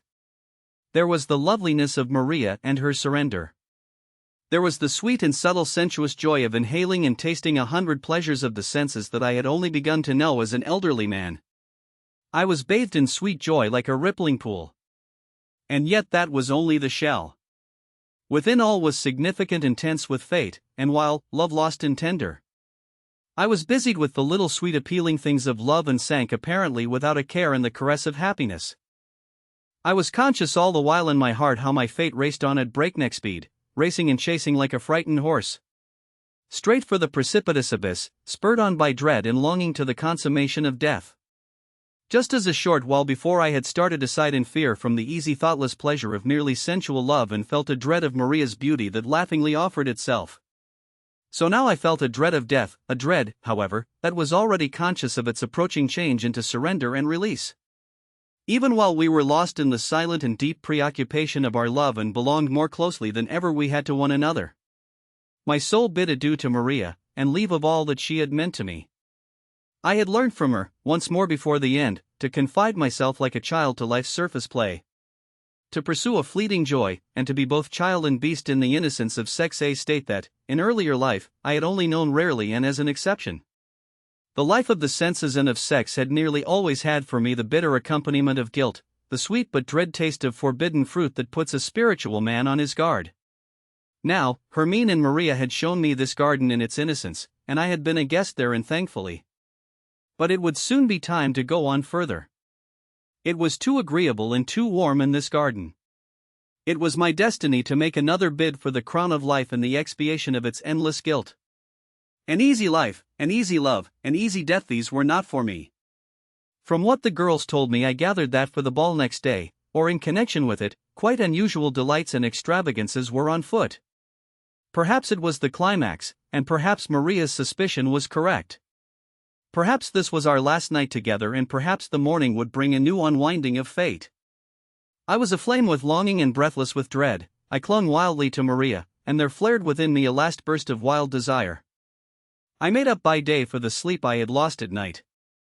After a bath I went home dead tired. I darkened my bedroom, and as I undressed I came on the verses in my pocket, but I forgot them again and lay down forthwith. I forgot Maria and Hermine and the masked ball and slept the clock round. It was not till I had got up in the evening and was shaving that I remembered that the ball began in an hour and that I had to find a dress shirt. I got myself ready in very good humor and went out thereafter to have dinner. It was the first masked ball I was to participate in. In earlier days, it is true, I had now and again attended such festivities and even sometimes found them very entertaining, but I had never danced. I had been a spectator merely. As for the enthusiasm with which others had talked and rejoiced over them in my hearing, it had always struck me as comic. And now the day had come for me too to find the occasion one of almost painful suspense. As I had no partner to take, I decided not to go till late. This, too, Hermine had counseled me. I had seldom of late been to the Steel Helmet, my former refuge, where the disappointed men sat out their evenings, soaking in their wine and playing at bachelor life. It did not suit the life I had come to lead since. This evening, however, I was drawn to it before I was aware. In the mood between joy and fear that fate in parting imposed on me just now. All the stations and shrines of meditation in my life's pilgrimage caught once more that gleam of pain and beauty that comes from things past. And so too had the little tavern, thick with smoke. Among whose patrons I had lately been numbered, and whose primitive opiate of a bottle of land wine had lately heartened me enough to spend one more night in my lonely bed and to endure life for one more day. I had tasted other specifics and stronger stimulus since then, and sipped a sweeter poison. With a smile I entered the ancient hostel. The landlady greeted me, and so, with a nod, did the silent company of habitués. A roast chicken was commended and soon set before me. The limpid Alsacer sparkled in the thick peasant glass.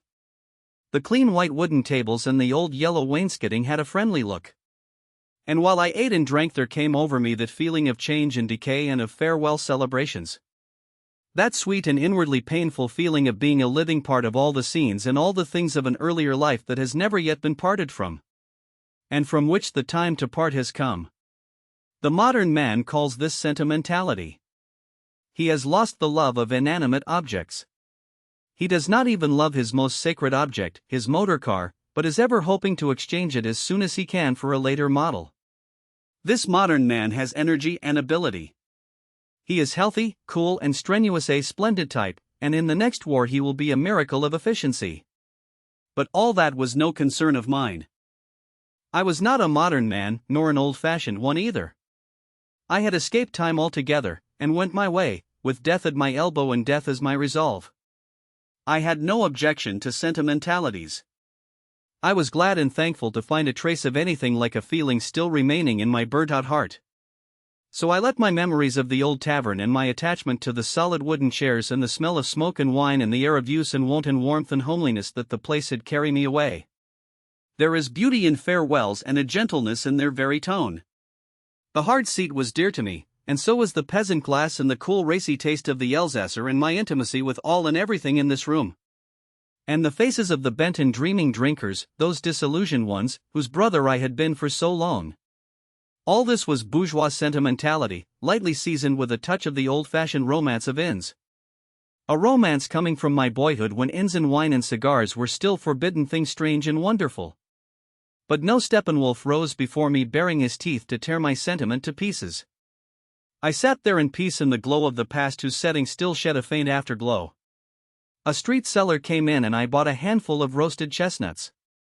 An old dame came in with flowers and I bought a bunch of violets and presented them to the landlady. It was not till I was about to pay my bill and felt in vain for the pocket of the coat I usually wore that I realized once more that I was in evening dress.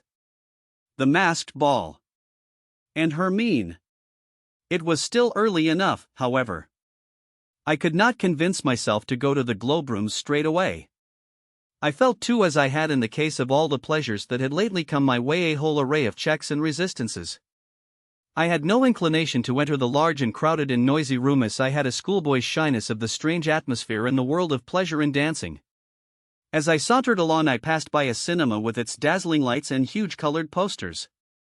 I went on a few steps, then turned again and went in. There till 11 I could sit quietly and comfortably in the dark. Following the attendant with the pocket light I stumbled through the curtains into the darkened hall, found a seat and was suddenly in the middle of the Old Testament. The film was one of those that are nominally not shown for money. Much expense and many refinements are lavished upon them in a more sacred and nobler cause, and at midday even schoolchildren are brought to see them by their religious teachers. This one was the story of Moses and the Israelites in Egypt, with a huge crowd of men, horses, camels, palaces, splendors of the pharaohs and tribulations of the Jews in the desert. I saw Moses, whose hair recalled portraits of Walt Whitman, a splendidly theatrical Moses, wandering through the desert at the head of the Jews. With a dark and fiery eye and a long staff and the stride of a Votan. I saw him pray to God at the edge of the Red Sea, and I saw the Red Sea parted to give free passage. A deep road between piled-up mountains of water. The confirmation classes conducted by the clergy to see this religious film could argue without end as to how the film people managed this. I saw the prophet and his awestruck people pass through to the other side, and behind them I saw the war chariots of Pharaoh come into sight and the Egyptians stop and start on the brink of the sea. And then, when they ventured courageously on, I saw the mountainous waters close over the heads of Pharaoh in all the splendor of his gold trappings and over all his chariots and all his men. Recalling, as I saw it, Handel's wonderful duet for two basses in which this event is magnificently sung. I saw Moses, further, climbing Sinai, a gloomy hero in a gloomy wilderness of rocks, and I looked on as Jehovah in the midst of storm and thunder and lightning imparted the 10 Commandments to him. While his worthless people set up the golden calf at the foot of the mountain and gave themselves over to somewhat roisterous celebrations. I found it so strange and incredible to be looking on at all this, to be seeing the sacred writ, with its heroes and its wonders. The source in our childhood of the first dawning suspicion of another world than this, presented for money before a grateful public that sat quietly eating the provisions brought with it from home. A nice little picture, indeed, picked up by chance in the huge wholesale clearance of culture in these days. My God, rather than come to such a pass it would have been better for the Jews and everyone else, let alone the Egyptians, to have perished in those days and forthwith of a violent and becoming death instead of this dismal pretense of dying by inches that we go in for today. Yes, indeed. My secret repressions and unconfessed fright in face of the masked ball were by no means lessened by the feelings provoked in me by the cinema. On the contrary, they had grown to uncomfortable proportions and I had to shake myself and think of Hermine before I could go to the globe rooms and dared to enter. It was late, and the ball had been for a long time in full swing. At once before I had even taken off my things I was caught up, shy and sober as I was, in the swirl of the massed throng. I was accosted familiarly. Girls summoned me to the champagne room as clowns slapped me on the back, and I was addressed on all sides as an old friend. I responded to none of it, but fought my way through the crowded rooms to the cloakroom, and when I got my cloakroom ticket I put it in my pocket with great care, reflecting that I might need it before very long when I had enough of the uproar. Every part of the great building was given over to the festivities. There was dancing in every room and in the basement as well.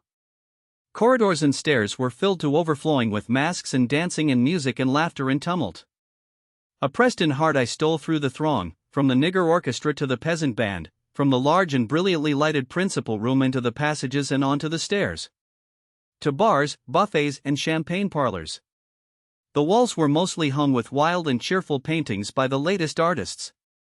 All the world was there, artists, journalists, professors, businessmen, and of course every adherent of pleasure in the town. In one of the orchestras sat Pablo, blowing with enthusiasm in his curved mouthpiece. As soon as he saw me, he sang out a greeting. Pushed hither and thither in the crowd, I found myself in one room after another, upstairs here and downstairs there. A corridor in the basement had been staged as hell by the artists, and there a band of devils played furiously. After a while, I began to look for Hermine or Maria and strove time after time to reach the principal room, but either I missed my way or had to meet the current. By midnight I had found no one, and though I had not danced I was hot and giddy. I threw myself into the nearest chair among utter strangers and ordered some wine, and came to the conclusion that joining in such rowdy festivals was no part for an old man like me. I drank my glass of wine while I stared at the naked arms and backs of the women.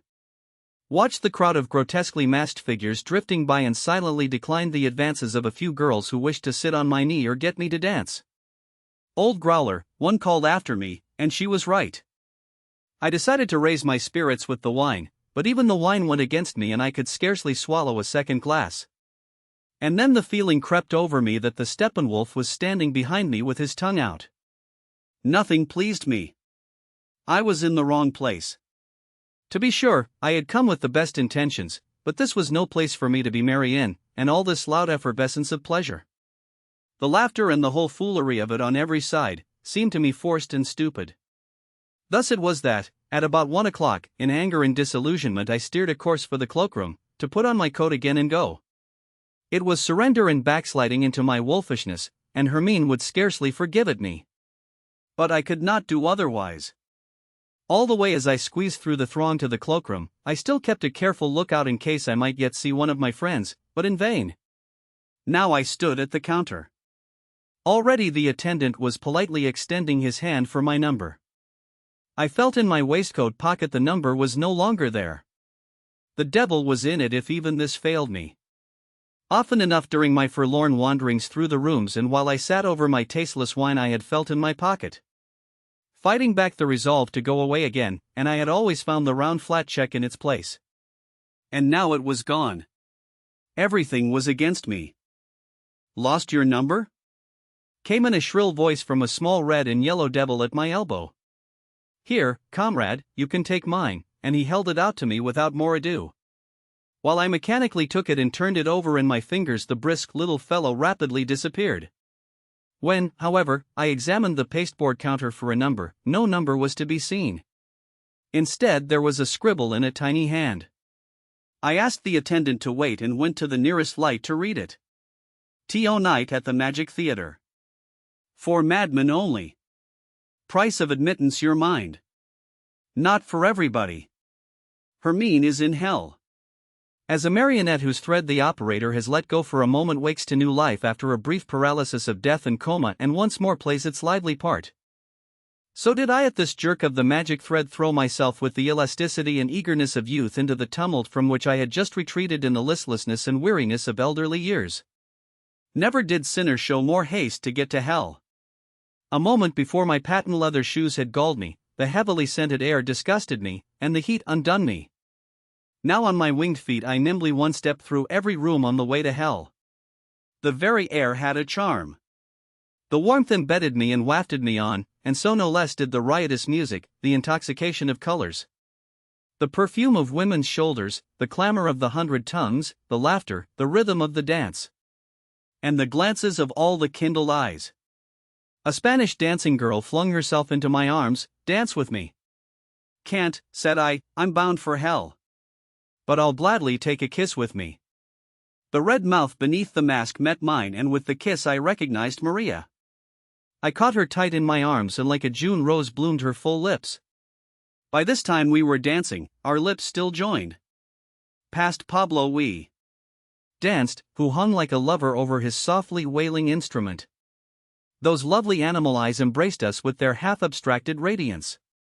But before we had gone 20 steps the music broke off, and regretfully I let go of Maria.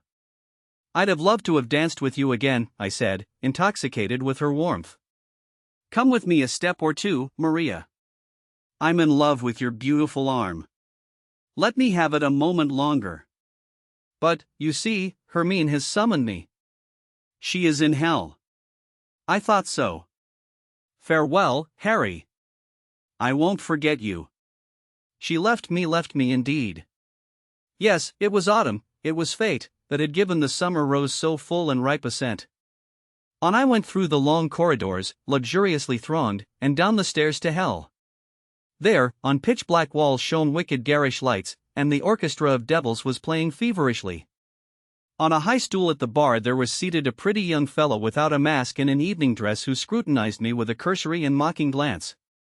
Pressed to the wall by the swirl of dancers, about 20 couples were dancing in this very confined space. I examined all the women with eager suspense. Most were still in masks and smiled at me, but none was Hermine. The handsome youth on the high stool glanced mockingly at me. At the next pause, thought I, she will come and summon me. The dance ended, but no one came. I went over to the bar, which was squeezed into a corner of the small and low room, and taking a seat near the young man ordered a whiskey. While I drank it I saw his profile. It had a familiar charm, like a picture from long ago, precious for the very dust that has settled on it from the past. Oh, then it flashed through me. It was Hermann, the friend of my youth. Hermann. I stammered. She smiled. Harry? Have you found me? It was Hermine, barely disguised by the makeup of her hair and a little paint.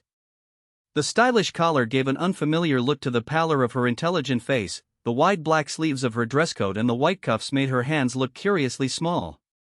And the long black trousers gave a curious elegance to her feet in their black and white silk socks. Is this the costume, Hermine, in which you mean to make me fall in love with you? So far, she said, I have contented myself with turning the heads of the ladies.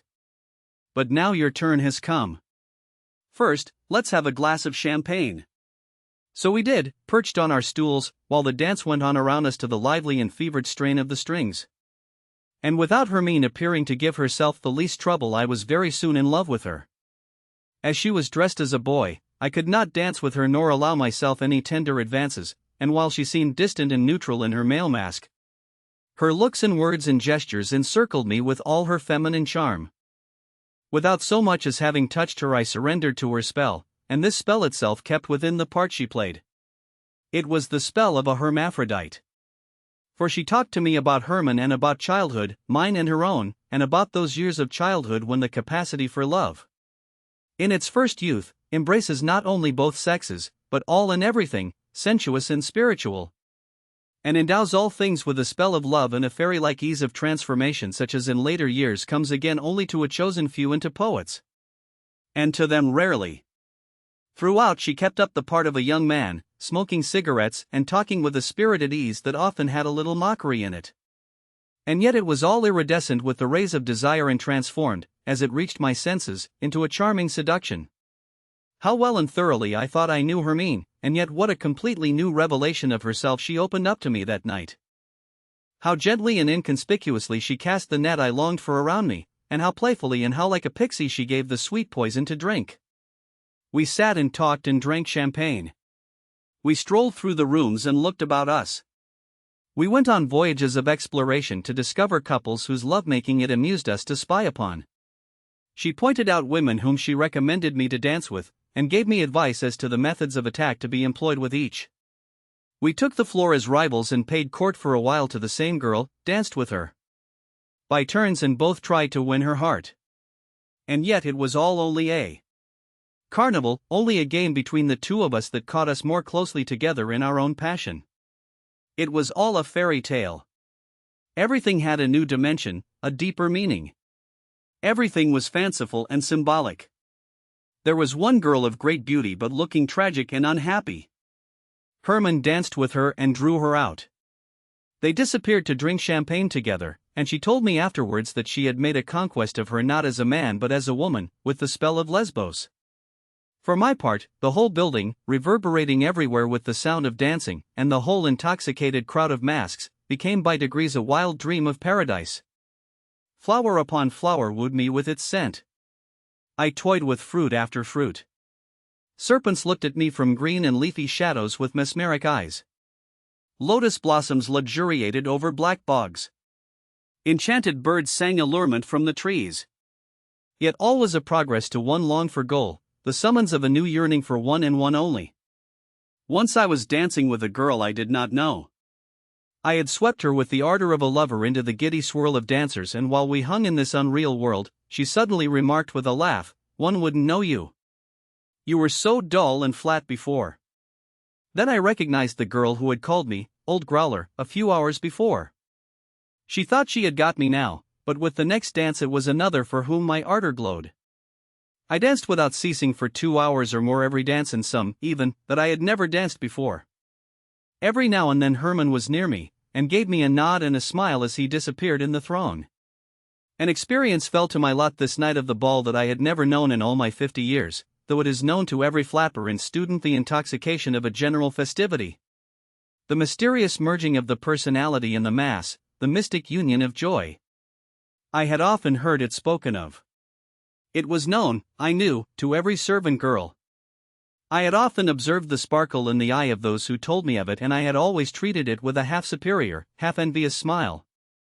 100 times in my life I had seen examples of those whom rapture had intoxicated and released from the self. Of that smile, that half-crazed absorption, of those whose heads have been turned by a common enthusiasm. I had seen it in drunken recruits and sailors, and also in great artists, in the enthusiasm, perhaps, of a musical festival, and not less in young soldiers going to war. Even in recent days I had marveled at and loved and mocked and envied this gleam and this smile in my friend Pablo, when he hung over his saxophone in the blissful intoxication of playing in the orchestra, or when, enraptured and ecstatic, he looked over to the conductor, the drum, or the man with the banjo. It had sometimes occurred to me that such a smile, such a childlike radiance, could be possible only to quite young persons, or among those peoples whose customs permitted no marked differences between one individual and another. But today, on this blessed night, I myself, the Steppenwolf, was radiant with this smile. I myself swam in this deep and childlike happiness of a fairy tale. I myself breathed the sweet intoxication of a common dream and of music and rhythm and wine and women. I, who had in other days so often listened with amusement, or dismal superiority, to its panegyric in the ballroom chatter of some student. I was myself no longer. My personality was dissolved in the intoxication of the festivity like salt in water. I danced with this woman or that, but it was not only the one I had in my arms and whose hair brushed my face that belonged to me. All the other women who were dancing in the same room and the same dance and to the same music, and whose radiant faces floated past me like fantastic flowers, belonged to me, and I to them. All of us had a part in one another. And the men too. I was with them also. They, too, were no strangers to me. Their smile was mine, and mine their wooing, and theirs mine. A new dance, a foxtrot, with the title Yearning, had swept the world that winter. Once we had heard it, we could not have enough of it. We were all soaked in it and intoxicated with it, and every one hummed the melody whenever it was played. I danced without stop and with anyone who came in my way, with quite young girls, with women in their earlier or their latter prime, and with those who had sadly passed them both, and with them all I was enraptured, laughing, happy, radiant. And when Pablo saw me so radiant, me whom he had always looked on as a very lamentable poor devil, his eyes beamed blissfully upon me, and he was so inspired that he got up from his chair and, blowing lustily in his horn, climbed up on it. From this elevation he blew with all his might, while at the same time his whole body, and his instrument with it, swayed to the tune of Yearning. I and my partner kissed our hands to him and sang loudly in response. Ah, thought I, meanwhile, let come to me what may, for once at least, I, too, have been happy, radiant, released from myself, a brother of Pablo's, a child. I had lost the sense of time, and I don't know how many hours or moments the intoxication of happiness lasted. I did not observe either that the brighter the festal fire burned, the narrower were the limits within which it was confined. Most people had already left. The corridors were silent and many of the lights out. The stairs were deserted, and in the rooms above one orchestra after another had stopped playing and gone away. It was only in the principal room and in hell below that the orgy still raged in a crescendo. Since I could not dance with Hermine as a boy, we had only had fleeting encounters in the pauses between the dances, and at last I lost sight of her entirely, and not only sight but thought. There were no thoughts left. I was lost in the maze and whirl of the dance. Scents and tones and sighs and words stirred me. I was greeted and kindled by strange eyes, encircled by strange faces, borne hither and thither in time to the music as though by a wave. And then of a sudden I saw, half coming to my senses for a moment, among the last who still kept it up in one of the smaller rooms, and filled it to overflowing, the only one in which the music still sounded, of a sudden I saw a black Pierrette with face painted white. She was fresh and charming, the only masked figure left, and a bewitching apparition that I had never in the whole course of the night seen before. While in everyone else the late hour showed itself in flushed and heated faces, crushed dresses, limp collars and crumpled ruffs, the black Pierrette stood there fresh and neat with her white face beneath her mask. Her costume had not a crease and not a hair was out of place. Her rough and pointed cuffs were untouched. I rushed towards her, put my arms around her, and drew her into the dance. Her perfumed ruff tickled my chin. Her hair brushed my cheek. The young vigor of her body answered my movements as no one else had done that night, yielding to them with an inward tenderness and compelling them to new contacts by the play of her allurements. I bent down to kiss her mouth as we danced. Its smile was triumphant and long familiar. Of a sudden I recognized the firm chin, the shoulders, arms and hands. It was Hermine, Hermann no longer. Hermine in a change of dress, fresh, perfumed, powdered. Our lips met passionately. For a moment her whole body to her knees clung in longing and surrender to mine. Then she drew her mouth away and, holding back, fled from me as we danced. When the music broke off we were still clasped where we stood. All the excited couples round us clapped, stamped, cried out and urged the exhausted orchestra to play Yearning over again. And now a feeling that it was morning fell upon us all. We saw the ashen light behind the curtains. It warned us of pleasure's approaching end and gave us symptoms of the weariness to come. Blindly, with bursts of laughter, we flung ourselves desperately into the dance once more, into the music, and the light that began to flood the room. Our feet moved in time to the music as though we were possessed, every couple touching, and once more we felt the great wave of bliss break over us. Hermine abandoned her triumphant air, her mockery and coolness. She knew that there was no more to do to make me in love with her. I was hers, and her way of dancing, her looks and smiles and kisses all showed that she gave herself to me. On and on went this nuptial dance. Time after time the music flagged. The wind let their instruments fall. The pianist got up from the piano. The first fiddle shook his head. And every time they were won over by the imploring persistence of the last intoxicated dancers and played once more. They played faster and more wildly. Then at last, as we stood, still entwined and breathless after the last eager dance, the piano was closed with a bang. And our arms fell wearily to our sides like those of the wind and strings, and the flutist, blinking sleepily, put his flute away in its case. Doors opened, the cold air poured in, attendants appeared with cloaks and the bar waiter turned off the light. The whole scene vanished eerily away, and the dancers who a moment ago had been all on fire shivered as they put on coats and cloaks and turned up their collars. Hermine was pale but smiling. Slowly she raised her arm and pushed back her hair. As she did so one arm caught the light, and a faint and indescribably tender shadow ran from her armpit to her hidden breast. And this little trembling line of shadow seemed to me to sum up all the charm and fascination of her body like a smile. We stood looking at one another, the last in the hall, the last in the whole building. Somewhere below I heard a door bang, a glass break, a titter of laughter die away, mixed with the angry hurried noise of motor cars starting up. And somewhere, at an indeterminable distance and height, I heard a laugh ring out, an extraordinarily clear and merry peal of laughter. Yet it was eerie and strange. It was a laugh, made of crystal and ice, bright and radiant, but cold and inexorable. Where had I heard this laugh before? I could not tell. We stood and looked at one another. For a moment I came to my sober self. I felt a fearful weariness descend upon me. I felt with repugnance how moist and limp my clothing hung around me. I saw my hands emerging red and with swollen veins from my crumpled and wilted cuffs. But all at once the mood passed, banished by a look from Hermine. At this look that seemed to come from my own soul all reality fell away, even the reality of my sensuous love of her. Bewitched we looked at one another, while my poor little soul looked at me. "You're ready?" asked Hermine, and her smile fled away like the shadows on her breast. Far up in unknown space rang out that strange and eerie laughter. I nodded. Oh, yes, I was ready. At this moment Pablo appeared in the doorway and beamed on us out of his jolly eyes that really were animals' eyes, except that animals' eyes are always serious, while his always laughed, and this laughter turned them into human eyes. He beckoned to us with his usual friendly cordiality. He had put on a gorgeous silk smoking jacket. His limp collar and tired white face had a withered and pallid look above its red facings, but the impression was erased by his radiant black eyes. So was reality erased, for they too had the witchery. We joined him when he beckoned in the doorway. He said to me in a low voice, "Brother Harry, I invite you to a little entertainment. For madmen only, and one price only your mind. Are you ready?" Again I nodded. The dear fellow gave us each an arm with kind solicitude, Hermine his right, me his left, and conducted us upstairs to a small round room that was lit from the ceiling with a bluish light and nearly empty.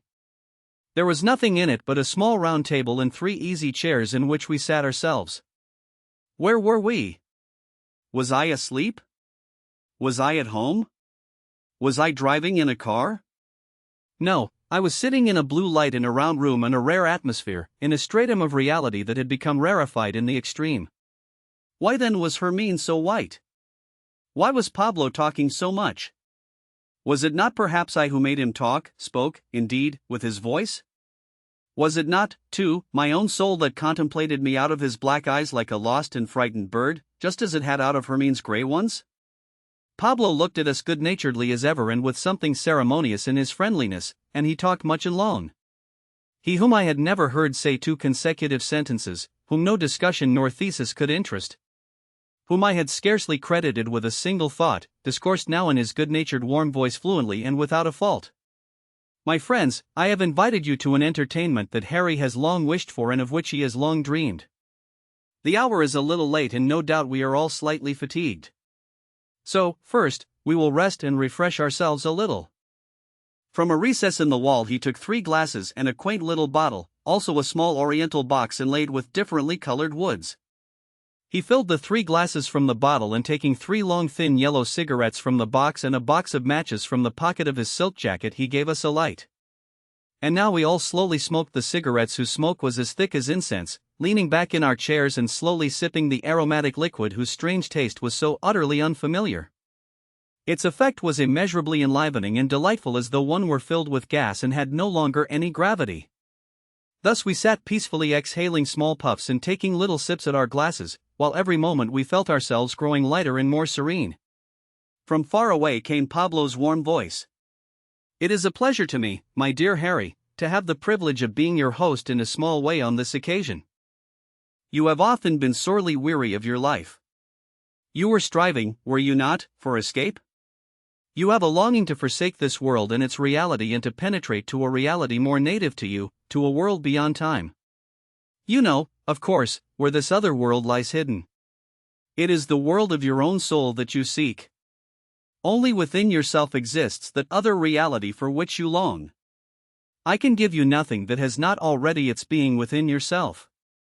I can throw open to you no picture gallery but your own soul.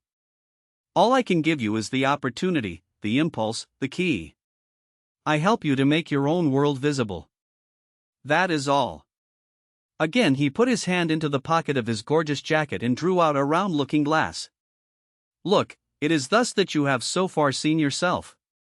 He held the little glass before my eyes. A childish verse came to my mind, little glass in the hand. And I saw, though indistinctly and cloudily, the reflection of an uneasy self-tormented, inwardly laboring and seething being myself. Harry Holler. And within him again I saw the Steppenwolf, a shy, beautiful, dazed wolf with frightened eyes that smoldered now with anger, now with sadness. This shape of a wolf coursed through the other in ceaseless movement, as a tributary pours its cloudy turmoil into a river.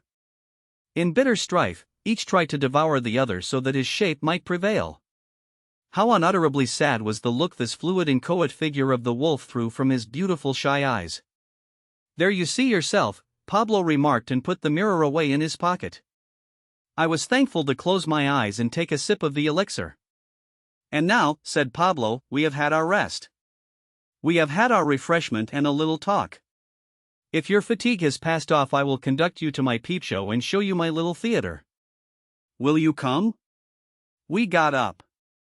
With a smile, Pablo led. He opened a door and drew a curtain aside, and we found ourselves in the horseshoe-shaped corridor of a theater, and exactly in the middle. On either side, the curving passage led past a large number, indeed an incredible number, of narrow doors into the boxes. This, explained Pablo, is our theater, and a jolly one it is. I hope you'll find lots to laugh at. He laughed aloud as he spoke, a short laugh, but it went through me like a shot. It was the same bright and peculiar laugh that I had heard before from below. This little theater of mine has as many doors into as many boxes as you please, 10 or 100 or 1,000, and behind each door exactly what you seek awaits you. It is a pretty cabinet of pictures, my dear friend, but it would be quite useless for you to go through it as you are. You would be checked and blinded at every turn by what you are pleased to call your personality. You have no doubt guessed long since that the conquest of time and the escape from reality, or however else it may be that you choose to describe your longing, means simply the wish to be relieved of your so-called personality. That is the prison where you lie. And if you were to enter the theater as you are, you would see everything through the eyes of Harry and the old spectacles of the Steppenwolf. You are therefore requested to lay these spectacles aside and to be so kind as to leave your highly esteemed personality here in the cloakroom, where you will find it again when you wish. The pleasant dance from which you have just come, the treatise on the Steppenwolf, and the little stimulant that we have only this moment partaken of may have sufficiently prepared you. You, Harry, after having left behind your valuable personality, will have the left side of the theater at your disposal, Hermine the right. Once inside, you can meet each other as you please. Hermine will be so kind as to go for a moment behind the curtain. I should like to introduce Harry first. Hermine disappeared to the right past a gigantic mirror that covered the rear wall from floor to vaulted ceiling. Now, Harry, come along, be as jolly as you can. To make it so and to teach you to laugh is the whole aim in getting up this entertainment. I hope you will make it easy for me. You feel quite well, I trust? Not afraid? That's good, excellent. You will now, without fear and with unfeigned pleasure, enter our visionary world. You will introduce yourself to it by means of a trifling suicide, since this is the custom. He took out the pocket mirror again and held it in front of my face. Again I was confronted by the same indistinct and cloudy reflection, with the wolf's shape encircling it and coursing through it. I knew it too well and disliked it too sincerely for its destruction to cause me any sorrow. You will now extinguish this superfluous reflection, my dear friend. That is all that is necessary. To do so, it will suffice that you greet it, if your mood permits, with a hearty laugh. You are here in a school of humor. You are to learn to laugh. Now, true humor begins when a man ceases to take himself seriously. I fixed my eyes on the little mirror, where the man Harry and the wolf were going through their convulsions. For a moment there was a convulsion deep within me too, a faint but painful one, like remembrance, or like homesickness, or like remorse. Then the slight oppression gave way to a new feeling like that a man feels when a tooth has been extracted with cocaine. A sense of relief and of letting out a deep breath, and of wonder, at the same time, that it has not hurt in the least. And this feeling was accompanied by a buoyant exhilaration and a desire to laugh so irresistible that I was compelled to give way to it. The mournful image in the glass gave a final convulsion and vanished. The glass itself turned gray and charred and opaque, as though it had been burnt. With a laugh Pablo threw the thing away and it went rolling down the endless corridor and disappeared. Well laughed, Harry, cried Pablo. You will learn to laugh like the immortals yet. You have done with the Steppenwolf at last. It's no good with a razor. Take care that he stays dead. You'll be able to leave the farce of reality behind you directly. At our next meeting we'll drink brotherhood, dear fellow. I never liked you better than I do today. And if you still think it worth your while, we can philosophize together and argue and talk about music and Mozart and Gluck and Plato and Goethe to your heart's content. You will understand now why it was so impossible before. I wish you good riddance of the Steppenwolf for today at any rate. For naturally, your suicide is not a final one. We are in a magic theater, a world of pictures, not realities. See that you pick out beautiful and cheerful ones and show that you really are not in love with your highly questionable personality any longer. Should you still, however, have a hankering after it, you need only have another look in the mirror that I will now show you.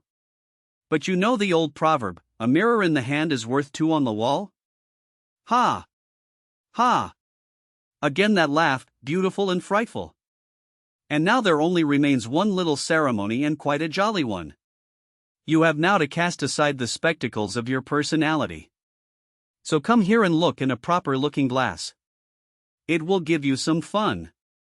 Laughingly, with a few droll caresses, he turned me about so that I faced the gigantic mirror on the wall. There I saw myself. I saw myself for a brief instant as my usual self, except that I looked unusually good-humored, bright and laughing. But I had scarcely had time to recognize myself before the reflection fell to pieces. A second, a third, a 10th, a 20th figure sprang from it till the whole gigantic mirror was full of nothing but Harrys or bits of him, each of which I saw only for the instant of recognition. Some of these multitudinous Harrys were as old as I, some older, some very old. Others were young. There were youths, boys, schoolboys, scamps, children. 50-year-olds and 20-year-olds played leapfrog. 30-year-olds and 5-year-olds, solemn and merry, worthy and comic, well-dressed and unpresentable. And even quite naked, long-haired, and hairless, all were I, and all were seen for a flash, recognized and gone.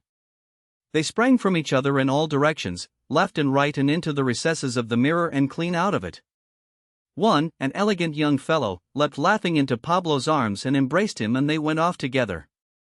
And one who particularly pleased me, a good-looking and charming boy of 16 or 17 years, sprang like lightning into the corridor and began reading the notices on the doors. All girls are yours. 1/4 in the slot. The dear boy hurled himself forward, made a leap and, falling head first into the slot himself, disappeared behind the door. Pablo too had vanished. So apparently had the mirror, and with it all the countless figures. I realized that I was now left to myself and to the theater, and I went with curiosity from door to door and read on each its alluring invitation. The inscription: Jolly hunting. Great hunt in automobiles. Attracted me. I opened the narrow door and stepped in. I was swept at once into a world of noise and excitement. Motor cars, some of them armored, were run through the streets chasing the pedestrians. They ran them down and either left them mangled on the ground or crushed them to death against the walls of the houses. I saw at once that it was the long-prepared, long-awaited and long-feared war between men and machines, now at last broken out. On all sides lay dead and decomposing bodies, and on all sides, too, smashed and distorted and half-burnt motor cars. Aeroplanes circled above the frightful confusion and were being fired upon from many roofs and windows with rifles and machine guns. On every wall were wild and magnificently stirring placards, whose giant letters flamed like torches, summoning the nation to side with the men against the machines, to make an end at last of the fat and well-dressed and perfumed plutocrats who used machines to squeeze the fat from other men's bodies. Of them and their huge, fiendishly purring automobiles. Set factories afire at last. Make a little room on the crippled earth. Depopulate it so that the grass may grow again, and woods, meadows, heather, stream and more return to this world of dust and concrete.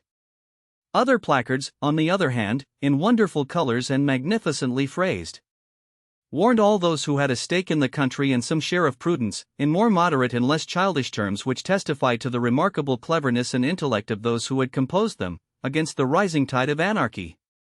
They depicted in a truly impressive way the blessings of order and work and property and education and justice, and praised machinery as the last and most sublime invention of the human mind. With its aid, men would be equal to the gods. I studied these placards, both the red and the green, and reflected on them and marveled at them. The flaming eloquence affected me as powerfully as the compelling logic. They were right, and I stood as deeply convinced in front of one as in front of the other, a good deal disturbed all the time by the rather juicy firing that went on all round me. Well, the principal thing was clear. There was a war on, a violent, genuine and highly sympathetic war where there was no concern for Kaiser or Republic, for frontiers, flags or colors and other equally decorative and theatrical matters, all nonsense at bottom.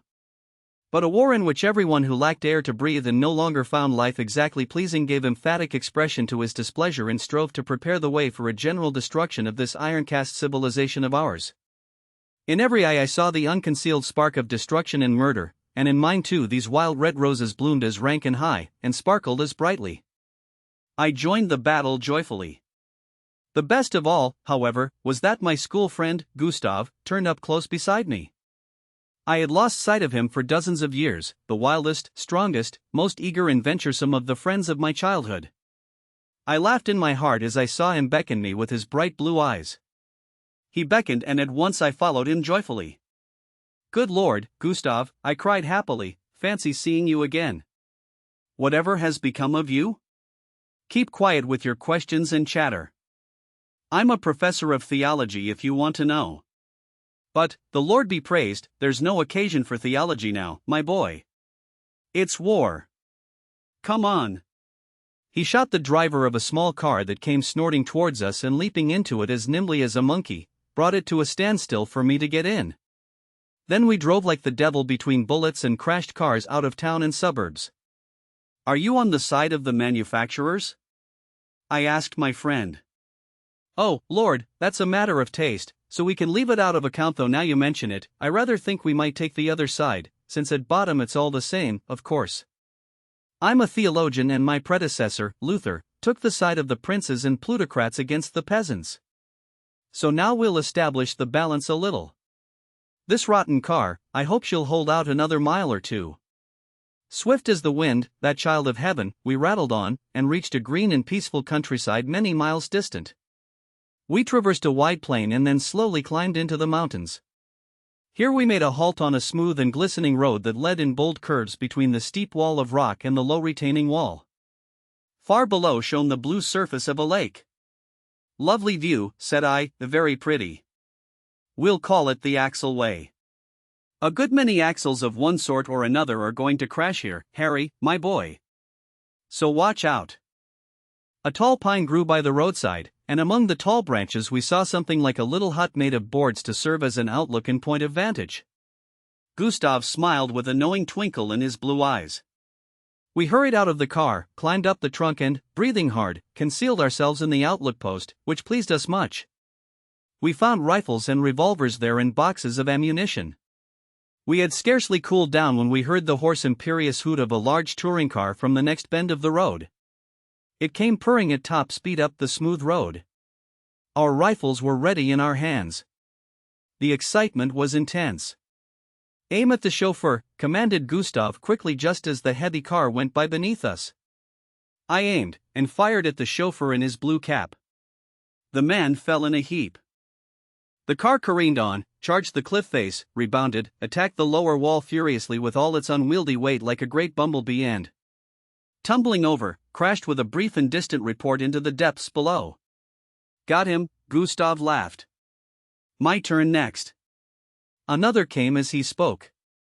There were 3 or 4 occupants packed in the back seat. From the head of a woman a bright blue veil streamed out behind. It filled me with genuine remorse.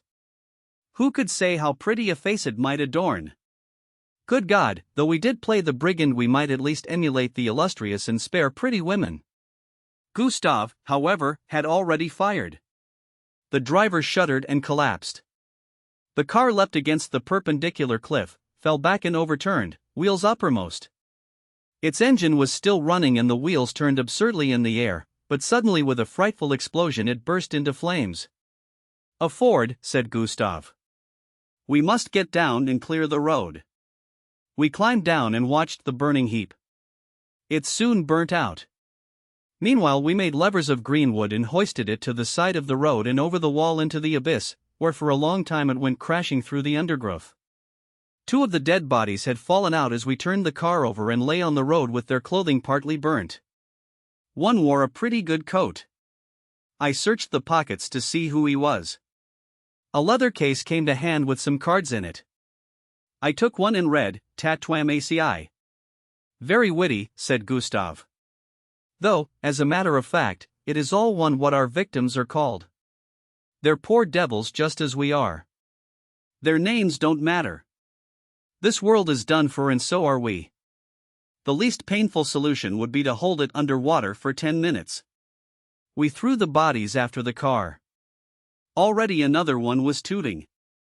We shot it down with a volley where we stood.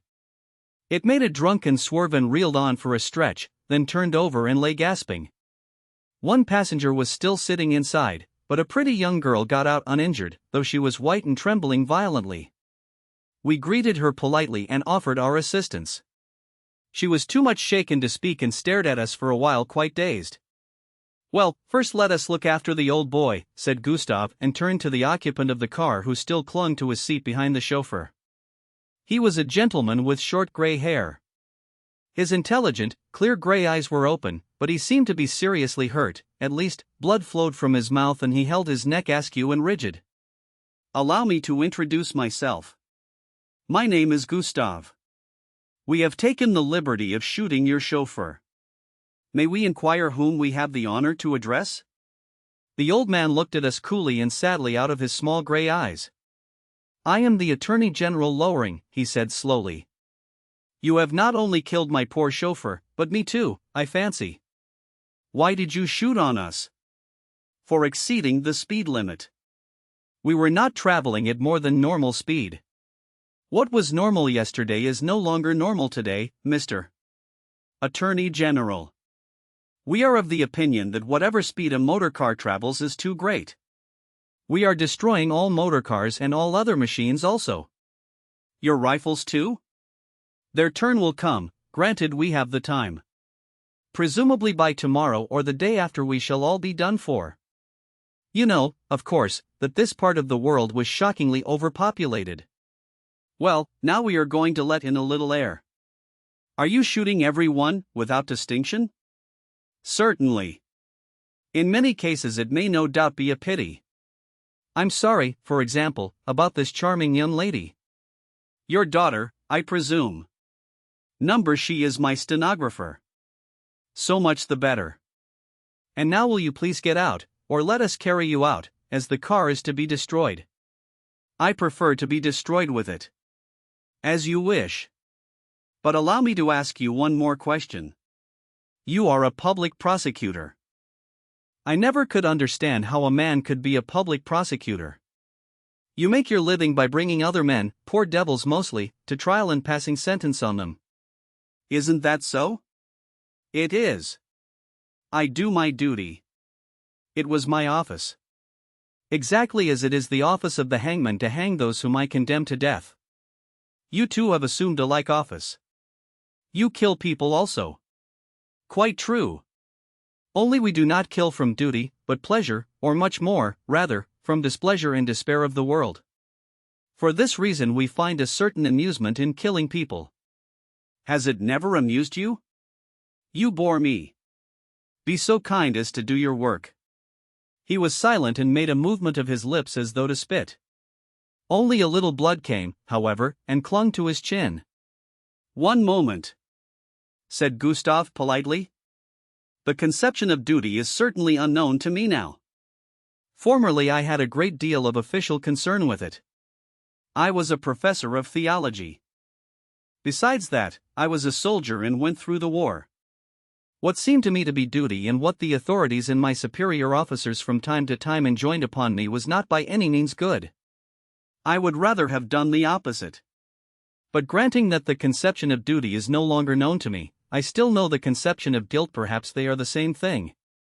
In so far as a mother bore me, I am guilty. I am condemned to live. I am obliged to belong to a state, to serve as a soldier, to kill and to pay taxes for armaments. And now at this moment the guilt of life has brought me once more to the necessity of killing people as it did in the war. And this time I have no repugnance. I am resigned to the guilt. I have no objection to this stupid congested world going to bits. I am glad to help and glad to perish with it." The public prosecutor made an effort to smile a little with his lips on which the blood had coagulated. He did not succeed very well, though the good intention was manifest. "Good," said he. "So we are colleagues. Well, as such, please do your duty." The pretty girl had meanwhile sat down by the side of the road and fainted. At this moment there was again the tooting of a car coming down the road at full speed. We drew the girl a little to one side and, standing close against the cliff, let the approaching car run into the ruins of the other. The brakes were applied violently and the car reared up in the air. It came to a standstill undamaged. We seized our rifles and quickly had the newcomers covered. "Get out," commanded Gustav. "Hands up." 3 men got out of the car and obediently held up their hands. "Is any one of you a doctor?" Gustav asked. They shook their heads. "Then be so good as to remove this gentleman. He is seriously hurt. Take him in your car to the nearest town. Forward, and get on with it." The old gentleman was soon lying in the other car. Gustav gave the word and off they went. The stenographer meanwhile had come to herself and had been watching these proceedings. I was glad we had made so fair a prize. "Madam," said Gustav, "you have lost your employer. I hope you were not bound to the old gentleman by other ties. You are now in my service. So be our good comrade. So much for that, and now time presses. It will be uncomfortable here before long. Can you climb, madam?" "Yes." "Then go ahead and we'll help you up between us." We all climbed up to our hut in the tree as fast as we could. The lady did not feel very well up there, but we gave her some brandy. And she was soon so much recovered that she was able to admire the wonderful view over lake and mountains and to tell us also that her name was Dora. Immediately after this, there was another car below us. It steered carefully past the overturned one without stopping and then gathered speed. "Poltroon!" laughed Gustav and shot the driver. The car zigzagged and dashing into the wall stove it in and hung suspended over the abyss. "Dora," I said, "can you use firearms?" She could not, but we taught her how to load. She was clumsy at first and hurt her finger and cried and wanted court plaster. But Gustav told her it was war and that she must show her courage. Then it went better. "But what's going to become of us?" she asked. "Don't know," said Gustav. "My friend Harry is fond of pretty girls. He'll look after you. But the police and the soldiers will come and kill us. There aren't any police and such like anymore. We can choose, Dora. Either we stay quietly up here and shoot down every car that tries to pass, or else we can take a car and drive off in it and let others shoot at us. It's all the same which side we take. I'm for staying here." And now there was the loud tooting of another car beneath us. It was soon accounted for and lay their wheels uppermost. Gustav smiled. "Yes, there are indeed too many men in the world. In earlier days it wasn't so noticeable. But now that everyone wants air to breathe, and a car to drive as well, one does notice it.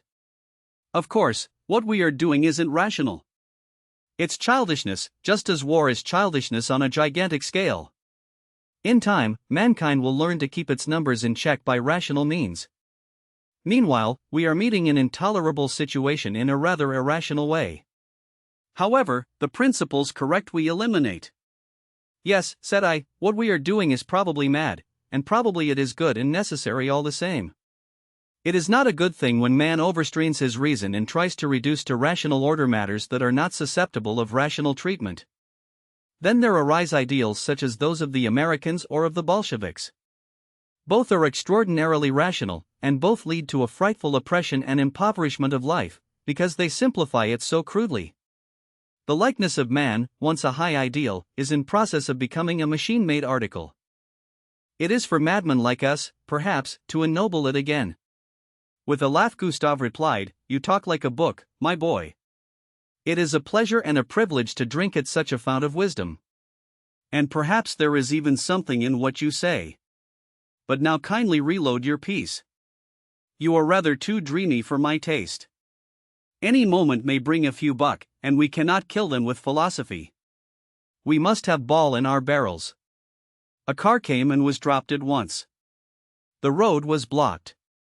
A survivor, a stout red-faced man, gesticulated wildly over the ruins. Then he stared up and down and, discovering our hiding place, came for us bellowing and shooting up at us with a revolver. "Get off with you or I'll shoot," Gustav shouted down. The man took aim at him and fired again. Then we shot him. After this 2 more came and were bagged. Then the road was silent and deserted. Apparently the news had got about that it was dangerous. We had time to enjoy the beauty of the view.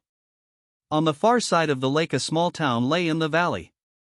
Smoke rose from it and soon we saw fire leaping from roof to roof.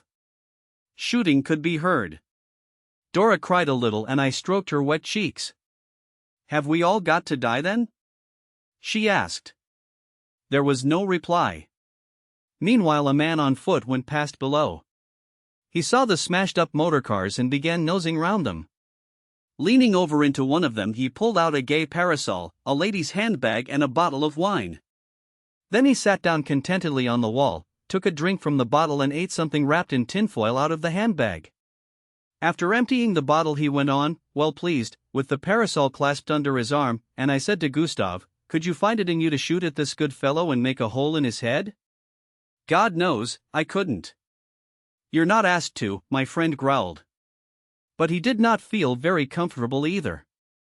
We had no sooner caught sight of a man whose behavior was harmless and peaceable and childlike and who was still in a state of innocence than all our praiseworthy and most necessary activities became stupid and repulsive. All that blood! We were ashamed of ourselves. But in the war there must have been generals even who felt the same. "Don't let us stay here any longer," Dora implored. "Let's go down. We are sure to find something to eat in the cars. Aren't you hungry, you Bolsheviks?" Down in the burning town the bells began to peal with a wild terror. We set ourselves to climb down. As I helped Dora to climb over the breastwork, I kissed her knee. Once more I stood in the round corridor, still excited by the hunting adventure. Mutabor. Transformation into any animal or plant. You please. Kama Sutram. Instruction in the Indian arts of love. Course for beginners, 42 different methods and practices. Delightful suicide. You laugh yourself to bits. Do you want to be all spirit? The wisdom of the East. Downfall of the West. Moderate prices. Compendium of art. Transformation from time into space. By means of music. Laughing tears. Cabinet of humor. Solitude made easy.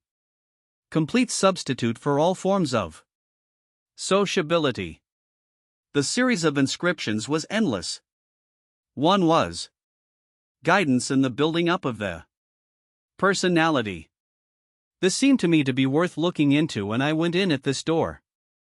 I found myself in a quiet toilet room where a man with something like a large chessboard in front of him sat in Eastern fashion on the floor. At the first glance I thought it was friend Pablo. He wore at any rate a similar gorgeous silk jacket and had the same dark and shining eyes. "Are you Pablo?" I asked. "I am not anybody," he replied amiably. "We have no names here and we are not anybody. I am a chess player. Do you wish for instruction in the building up of the personality?" "Yes, please." "Then be so kind as to place a few dozen of your pieces at my disposal." "My pieces?" "Of the pieces into which you saw your so-called personality broken up. I can't play without pieces." He held a glass up to me and again I saw the unity of my personality broken up into many selves whose number seemed even to have increased. The pieces were now, however, very small, about the size of chessmen. The player took a dozen or so of them in his sure and quiet fingers and placed them on the ground near the board. As he did so he began to speak in the monotonous way of one who goes through a recitation or reading that he has often gone through before. "The mistaken and unhappy notion that a man is an enduring unity is known to you. It is also known to you that man consists of a multitude of souls, of numerous selves. The separation of the unity of the personality into these numerous pieces passes for madness. Science has invented the name schizomania for it. Science is in this so far right as no multiplicity may be dealt with unless there be a series, a certain order and grouping. It is wrong in so far as it holds that one only in binding and lifelong order is possible for the multiplicity of subordinate selves. This error of science has many unpleasant consequences, and the single advantage of simplifying the work of the state-appointed pastors and masters and saving them the labors of original thought. In consequence of this error many persons pass for normal, and indeed for highly valuable members of society. who are incurably mad, and many, on the other hand, are looked upon as mad who are geniuses. Hence it is that we supplement the imperfect psychology of science by the conception that we call the art of building up the soul. We demonstrate to anyone whose soul has fallen to pieces that he can rearrange these pieces of a previous self in what order he pleases, and so attain to an endless multiplicity of moves in the game of life. As the playwright shapes a drama from a handful of characters, so do we from the pieces of the disintegrated self build up ever new groups, with ever new interplay and suspense, and new situations that are eternally inexhaustible. Look! With the sure and silent touch of his clever fingers he took hold of my pieces, all the old men and young men and children and women, cheerful and sad, strong and weak, nimble and clumsy, and swiftly arranged them on his board for a game. At once they formed themselves into groups and families, games and battles, friendships and enmities, making a small world. For a while he let this lively and yet orderly world go through its evolutions before my enraptured eyes in play and strife, making treaties and fighting battles, wooing, marrying and multiplying.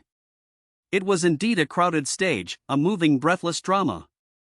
Then he passed his hands swiftly over the board and gently swept all the pieces into a heap, and, meditatively with an artist's skill, made up a new game of the same pieces with quite other groupings, relationships and entanglements. The second game had an affinity with the first, it was the same world built of the same material, but the key was different. The time changed, the motif was differently given out and the situations differently presented. And in this fashion the clever architect built up one game after another out of the figures, each of which was a bit of myself, and every game had a distant resemblance to every other. Each belonged recognizably to the same world and acknowledged a common origin. Yet each was entirely new. This is the art of life, he said dreamily. You may yourself as an artist develop the game of your life and lend it animation. You may complicate and enrich it as you please. It lies in your hands. Just as madness, in a higher sense, is the beginning of all wisdom, so is schizomania the beginning of all art and all fantasy. Even learned men have come to a partial recognition of this, as may be gathered, for example, from Prince Wonderhorn. That enchanting book, in which the industry and pains of a man of learning, with the assistance of the genius of a number of madmen and artists shut up as such, are immortalized. Here, take your little pieces away with you. The game will often give you pleasure. The piece that today grew to the proportions of an intolerable bugbear, you will degrade tomorrow to a mere lay figure. The luckless Cinderella will in the next game be the princess. I wish you much pleasure, my dear sir.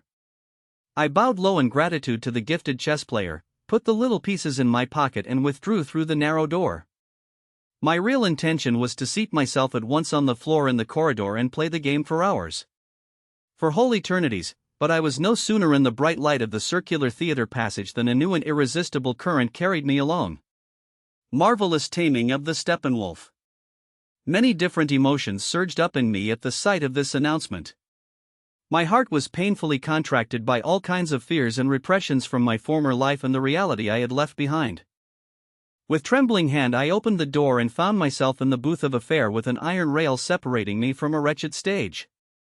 On the stage I saw an animal tamer, a cheapjack gentleman with a pompous air who, in spite of a large mustache, exuberantly muscular biceps and his absurd circus get-up, had a malicious and decidedly unpleasant resemblance to myself.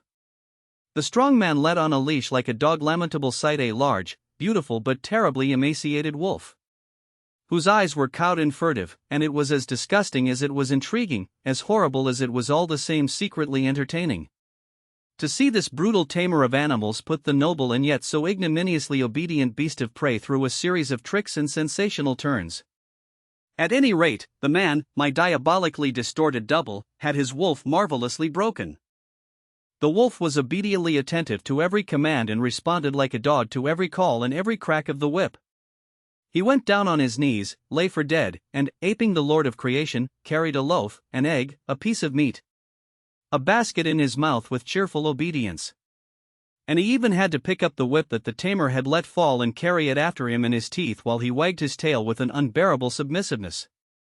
A rabbit was put in front of him and then a white lamb. He bared his teeth, it is true, and the saliva dropped from his mouth while he trembled with desire, but he did not touch either of the animals. And at the word of command he jumped over them with a graceful leap, as they cowered trembling on the floor. More, he laid himself down between the rabbit and the lamb and embraced them with his foremost paws to form a touching family group, at the same time eating a stick of chocolate from the man's hand. It was an agony to witness the fantastic extent to which the wolf had learned to belie his nature, and I stood there with my hair on end. There was some compensation, however, both for the horrified spectator and for the wolf himself, in the second part of the program. For after this refined exhibition of animal taming, and when the man with a winning smile had made his triumphant bow over the group of the wolf and the lamb, the roles were reversed. My engaging double suddenly with a low reverence laid his whip at the wolf's feet and became as agitated, as shrunken and wretched, as the wolf had been before.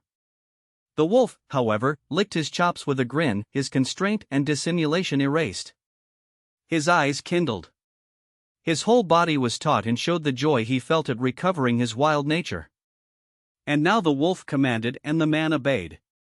At the word of command the man sank on his knees, let his tongue loll out and tore his clothes off with his filed teeth. He went on 2 feet or all fours just as the wolf ordered him, played the human being, lay for dead, let the wolf ride on his back and carried the whip after him. With the aptness of a dog he submitted gladly to every humiliation and perversion of his nature. A lovely girl came onto the stage and went up to the tamed man. She stroked his chin and rubbed her cheek against his, but he remained on all fours, remained a beast. He shook his head and began to show his teeth at the charming creature so menacingly and wolfishly at last, that she ran away. Chocolate was put before him, but with a contemptuous sniff he thrust it from him with his snout. Finally the white lamb and the fat piebald rabbit were brought on again, and the docile man gave his last turn and played the wolf most amusingly. He seized the shrieking creatures in his fingers and teeth, tore them limb from limb, grinningly chewed the living flesh and rapturously drank their warm blood while his eyes closed in a dreamy delight. I made for the door in horror and dashed out. This magic theater was clearly no paradise. All hell lay beneath its charming surface. Oh God, was there even here no release? In fear I hurried this way and that. I had the taste of blood and chocolate in my mouth, the one as hateful as the other. I desired nothing but to be beyond this wave of disgust. I wrestled with myself for more bearable, friendlier pictures. Oh friend, not these notes, sang in my head, and with horror I remembered those terrible photographs from the front that one saw occasionally during the war, those heaps of bodies entangled with each other, whose faces were changed to grinning ghouls by their gas masks. How silly and childish of me, a humanely minded opponent of war though I was, to have been horrified by those pictures. Today I knew that no tamer of beasts, no general, no insane person could hatch a thought or a picture in his brain that I could not match myself with one every bit as frightful, every bit as savage and wicked, as crude and stupid.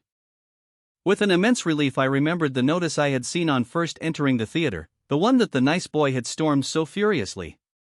All girls are yours. And it seemed to me, all in all, that there was really nothing else so desirable as this. I was greatly cheered at finding that I could escape from that cursed wolf world, and went in. The fragrance of springtime met me. The very atmosphere of boyhood and youth, so deeply familiar and yet so legendary, was around me, and in my veins flowed the blood of those days. All that I had done and thought and been since, fell away from me, and I was young again. An hour, a few minutes before, I had prided myself on knowing what love was and desire and longing, but it had been the love and the longing of an old man. Now I was young again, in this glowing current of fire that I felt in me, this mighty impulse, this unloosening passion like that wind in March that brings the thaw, was young and new and genuine. How the flame that I had forgotten leaped up again, how darkly stole on my ears the tones of long ago. My blood was on fire, and blossomed forth as my soul cried aloud and sang. I was a boy of 15 or 16 with my head full of Latin and Greek and poetry. I was all ardor and ambition, and my fancy was laden with the artist's dreams, but far deeper and stronger and more awful than all there burned and leapt in me the flame of love, the hunger of sex, the fever and the foreboding of desire. I was standing on a spur of the hills above the little town where I lived. The wind wafted the smell of spring and violets through my long hair. Below in the town I saw the gleam of the river in the windows of my home, and all that I saw and heard and smelt overwhelmed me. As fresh and reeling from creation, as radiant in depth of color, swayed by the wind of spring, in as magical a transfiguration as when once I looked on the world with the eyes of youth, first youth and poetry. With wandering hand I pulled a half-open leaf bud from a bush that was newly green. I looked at it and smelt it. With the smell everything of those days came back in a glow, and then I put it between my lips, lips that no girl had ever kissed, and began playfully to bite it. At the sour and aromatically bitter taste I knew at once and exactly what it was that I was living over again. It all came back. I was living again an hour of the last years of my boyhood, a Sunday afternoon in early spring. The day that on a lonely walk I met Rosa Chrysler and greeted her so shyly and fell in love with her so madly. She came, that day, alone and dreamingly up the hill towards me. She had not seen me, and the sight of her approaching filled me with apprehension and suspense.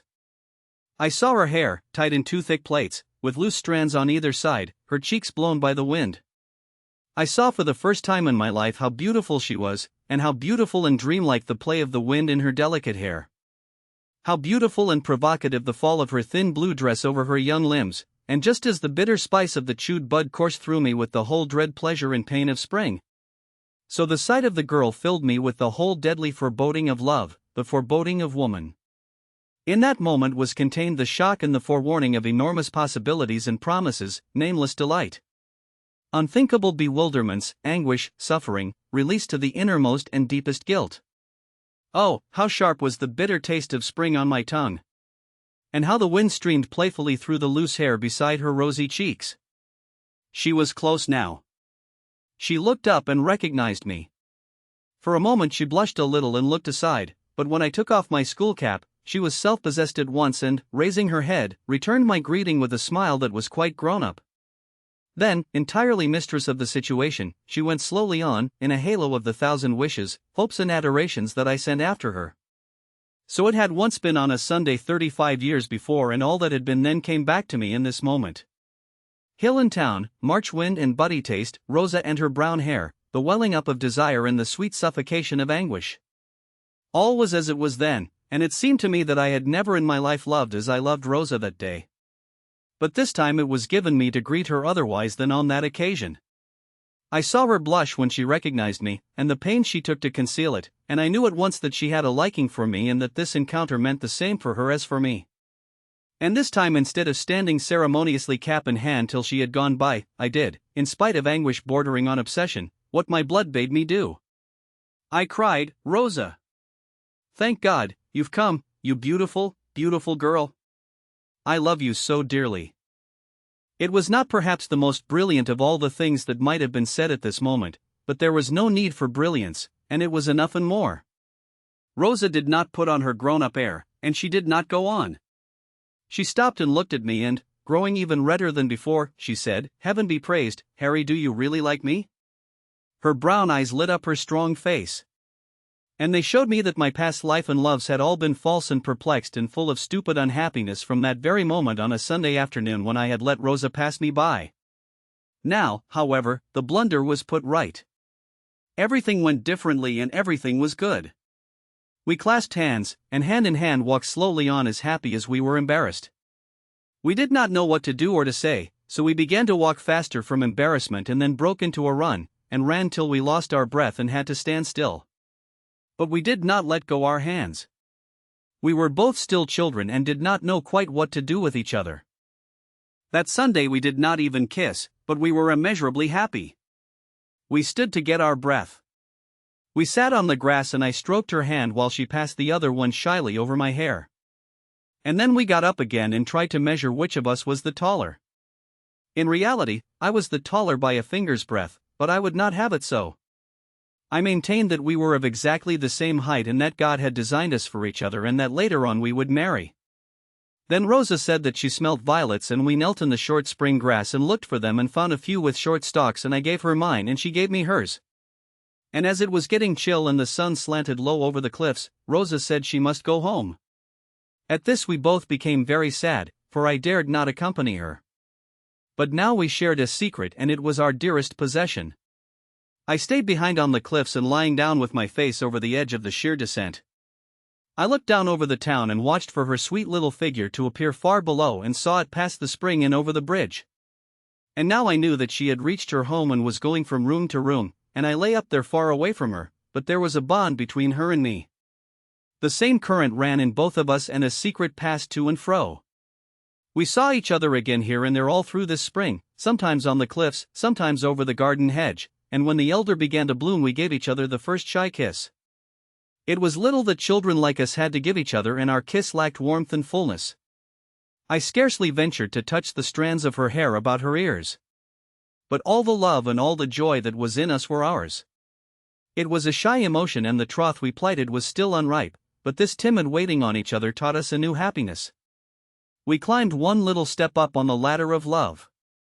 And thus, beginning from Rosette and the violets, I lived again through all the loves of my life, but under happier stars. Rosa I lost, and Irmgard appeared, and the sun was warmer and the stars less steady, but Irmgard no more than Rosa was mine. Step by step I had to climb. There was much to live through and much to learn, and I had to lose Irmgard and Anna too. Every girl that I had once loved in youth, I loved again, but now I was able to inspire each with love. There was something I could give to each, something each could give to me. Wishes, dreams and possibilities that had once had no other life than my own imagination were lived now in reality. They passed before me like beautiful flowers, Ida and Laura and all whom I had loved for a summer, a month, or a day. I was now, as I perceived, that good-looking and ardent boy whom I had seen making so eagerly for love's door. I was living a bit of myself, only a bit that in my actual life and being had not been expressed to a tenth or a thousandth part, and I was living it to the full. I was watching it grow unmolested by any other part of me. It was not perturbed by the thinker, nor tortured by the Steppenwolf, nor dwarfed by the poet, the visionary, or the moralist. No, I was nothing now but the lover, and I breathed no other happiness and no other suffering than love. Irmgard had already taught me to dance and Ida to kiss, and it was Emma first, the most beautiful of them all, who on an autumn evening beneath a swaying elm gave me her brown breasts to kiss and the cup of passion to drink. I lived through much in Pablo's little theater, and not a thousandth part can be told in words. All the girls I had ever loved were mine. Each gave me what she alone had to give, and to each I gave what she alone knew how to take. Much love, much happiness, much indulgence, and much bewilderment, too, and suffering fell to my share. All the love that I had missed in my life bloomed magically in my garden during this hour of dreamist. There were chaste and tender blooms, garish ones that blazed, dark ones swiftly fading. There were flaring lust, inward reverie, glowing melancholy, anguish dying, radiant birth. I found women who were only to be taken by storm, and those whom it was a joy to woo and win by degrees. Every twilight corner of my life where, if but for a moment the voice of sex had called me, a woman's glance kindled me, or the gleam of a girl's white skin allured me, emerged again, and all that had been missed was made good. All were mine, each in her own way. The woman with the remarkable dark brown eyes beneath flaxen hair was there. I had stood beside her for a quarter of an hour in the corridor of an express, and afterwards she often appeared in my dreams. She did not speak a word. But what she taught me of the art of love was unimaginable, frightful, deathly. And the sleek, still Chinese, from the harbor of Marseilles, with her glassy smile, her smooth dead black hair and swimming eyes, she too knew undreamed of things. Each had her secret and the bouquet of her soil. Each kissed and laughed in a fashion of her own, and in her own peculiar way was shameful, and in her own peculiar way shameless. They came and went. The stream carried them towards me and washed me up to them and away. I was a child in the stream of sex at play in the midst of all its charm, its danger and surprise. And it astonished me to find how rich my life, the seemingly so poor and loveless life of the Steppenwolf, had been in the opportunities and allurements of love. I had missed them. I had fled before them. I had stumbled on over them. I had made haste to forget them. But here they all were stored up in their hundreds, and not one missing. And now that I saw them, I gave myself up to them without defense and sank down into the rosy twilight of their underworld. Even that seduction to which Pablo had once invited me came again, and other earlier ones, none of which at the time I had even fully grasped. Fantastic games for 3 or 4, caught me into their gambols with a laugh. Many things happened and many games were played not to be said in words. When I rose once more to the surface of the unending stream of allurement and vice and entanglement, I was calm and silent. I was equipped, far gone in knowledge, wise, expert, ripe for Hermine. She rose as the last figure in my populous mythology, the last name of an endless series, and at once I came to myself and made an end of this fairy tale of love. For I did not wish to meet her in this twilight of a magic mirror. I belonged to her not just as this one piece in my game of chess, I belonged to her wholly. Oh, I would now so lay out the pieces in my game that all was centered in her and led to fulfillment. The stream had washed me ashore. Once again I stood in the silent theater passage. What now? I felt for the little figures in my pocket, but already this impulse died away. Around me was the inexhaustible world of doors, notices and magic mirrors. Listlessly I read the first words that caught my eye and shuddered. "How one kills for love," was what it said. Swiftly a picture was flashed upon my memory with a jerk and remained there one instant. Hermine at the table of a restaurant, turning all at once from the wine and food, lost in an abyss of speech.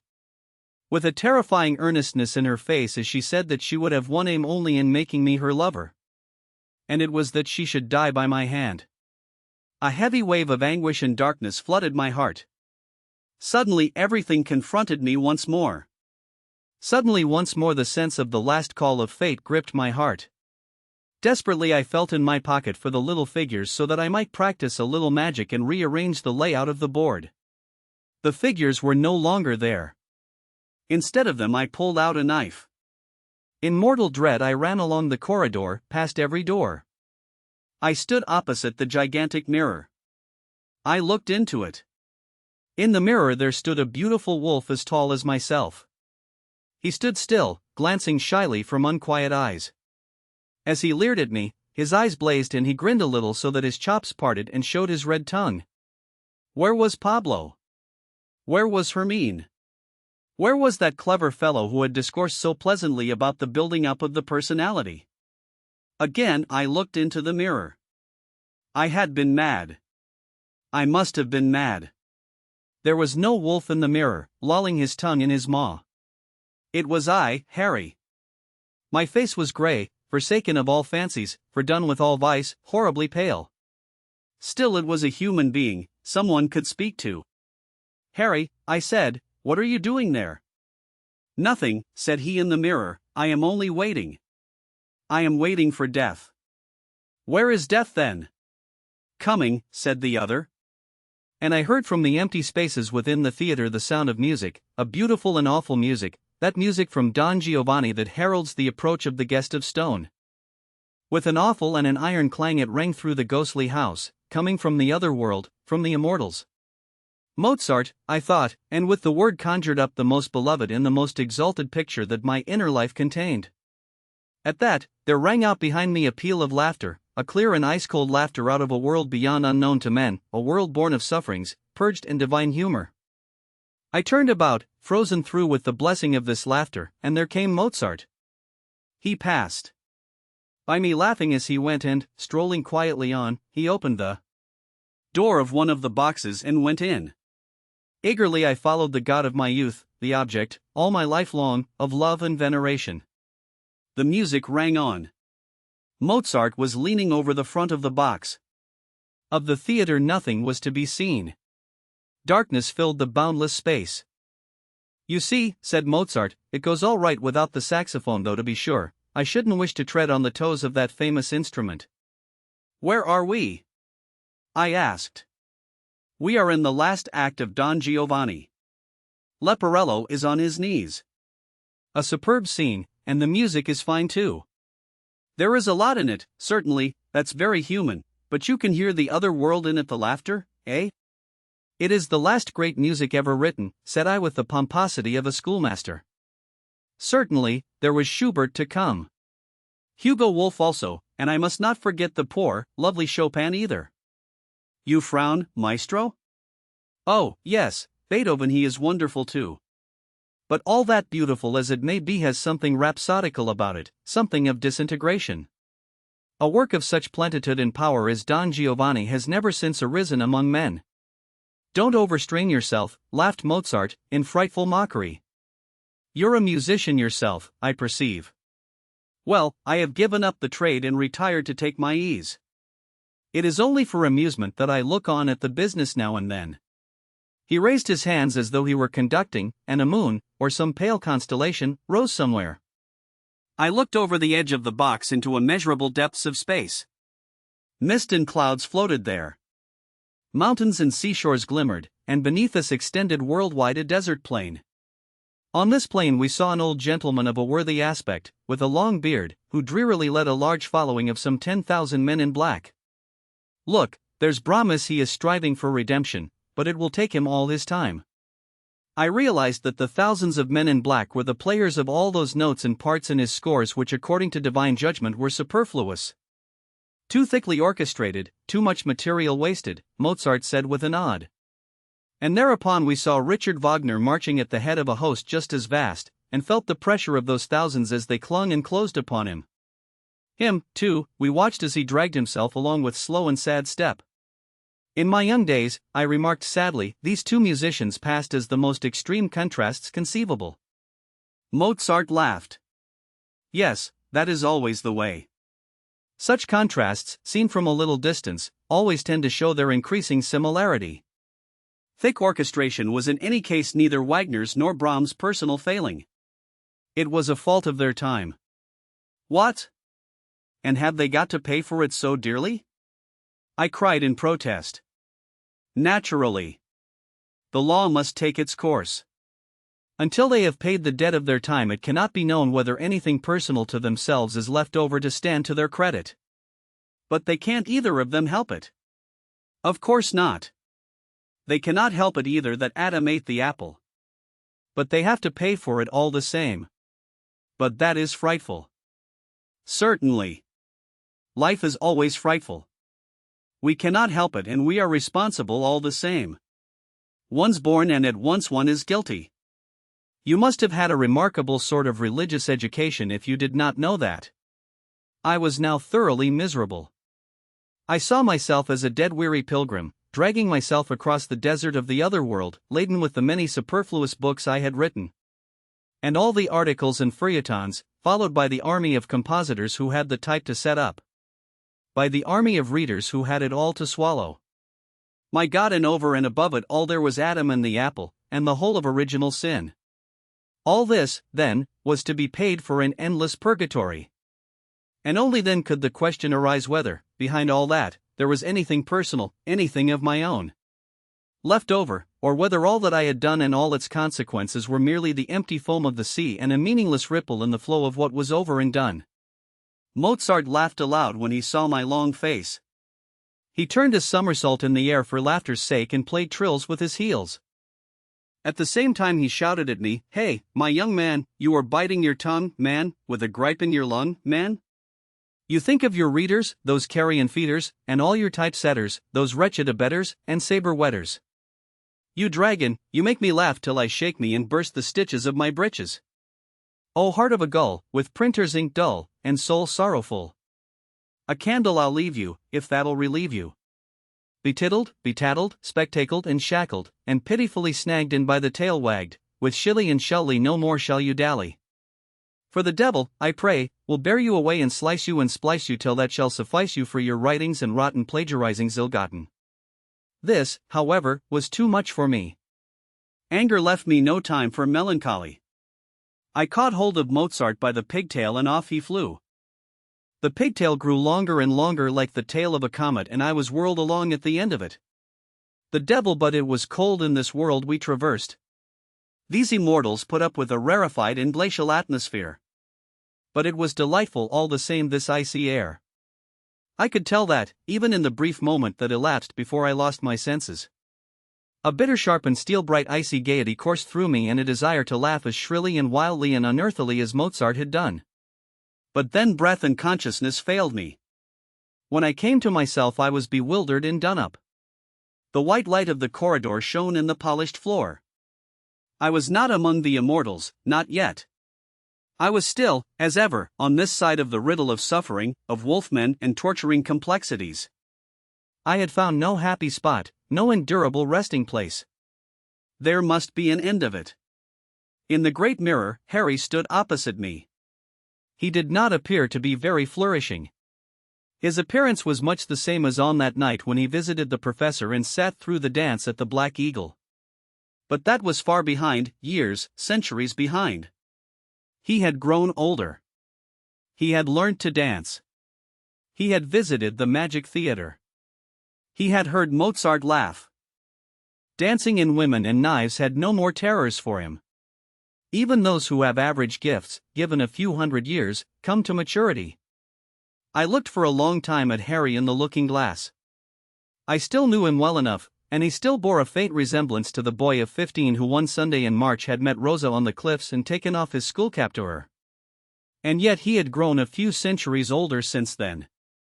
He had pursued philosophy and music and had his fill of war and his Elsasser at the steel helmet and discussed Krishna with men of honest learning. He had loved Erica and Maria, and had been Hermine's friend, and shot down motor cars, and slept with the sleek Chinese. And encountered Mozart and Goethe, and made sundry holes in the web of time and rents in reality's disguise. Though it held him a prisoner still. And suppose he had lost his pretty chessmen again, still he had a fine blade in his pocket. On then, old Harry, old weary loon. Bah, the devil, how bitter the taste of life. I spat at Harry in the looking-glass. I gave him a kick and kicked him to splinters. I walked slowly along the echoing corridor, carefully scanning the doors that had held out so many glowing promises. Not one now showed a single announcement. Slowly I passed by all the 100 doors of the Magic Theater. Was not this the day I had been to a masked ball? Hundreds of years had passed since then. Soon years would cease altogether. Something, though, was still to be done. Hermine awaited me. A strange marriage it was to be, and a sorrowful wave it was that bore me on, drearily bore me on, a slave, a wolfman. Bah, the devil! I stopped at the last door. So far had the sorrowful wave borne me. O Rosa! O departed youth! O Goethe! O Mozart! I opened it.